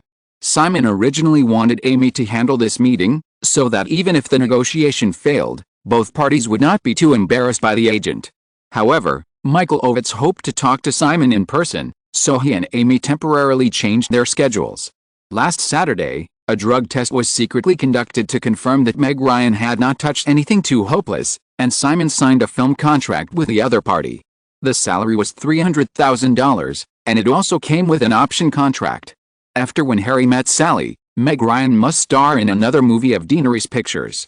Billy Crystal is Jonathan's client, and the contract has been confirmed earlier. As a well-known American TV actor, Billy Crystal's first big-screen movie, Two Stars Chasing the Moon starring last year, was very popular at the box office, so the salary was determined to be $3 million. The next is the director, Rob Reiner. This is the former director of When Harry Met Sally. The original film is perfect in all details, and Simon does not intend to change it. The script has been handed over to the other party. After several contacts, Rob Reiner also intends to direct. Amy went to discuss the contract with the other party's agent today. Simon answered the phone with Amy and talked for more than 10 minutes. After hanging up, he leaned back in the leather chair behind the desk. Rob Reiner is also a contracted client of CAA, and the director's salary offer did not surprise Simon $5 million. In addition, the other party also asked to be a producer and insisted on a certain final editing right. After some negotiations, the salary did not change. Amy successfully rejected the other party's request for the final editing right, but whether to agree to the other party as a producer still needs Simon to make the final decision. Rob Reiner's movies in recent years have been very successful. Last year's Stand By Me also received more than $50 million in North American box office. Simon had no objection to the salary. After a discussion with Amy, he also agreed to the other party's request to be a producer. Now, Rob Reiner and Billy Crystal's salary is already $8 million. Although Meg Ryan is paid for newcomers, if she wants to invite the original Princess Leia Carrie Fisher to play the female supporting role, it will definitely be impossible without $1 or $2 million.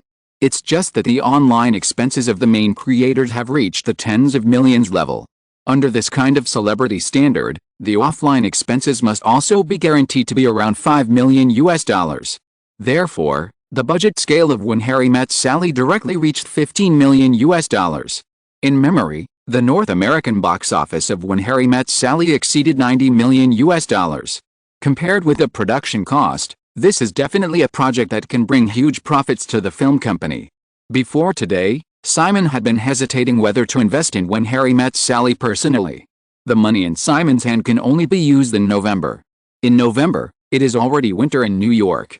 In the original movie, the series of beautiful autumn scenes with yellow leaves when Harry and Sally are together is simply fascinating, which is definitely a highlight of the film. But if we wait until November, the first snow in New York may have fallen, and it will definitely be impossible to restore those beautiful shots. Without those shots, When Harry Met Sally will definitely lose a lot of color.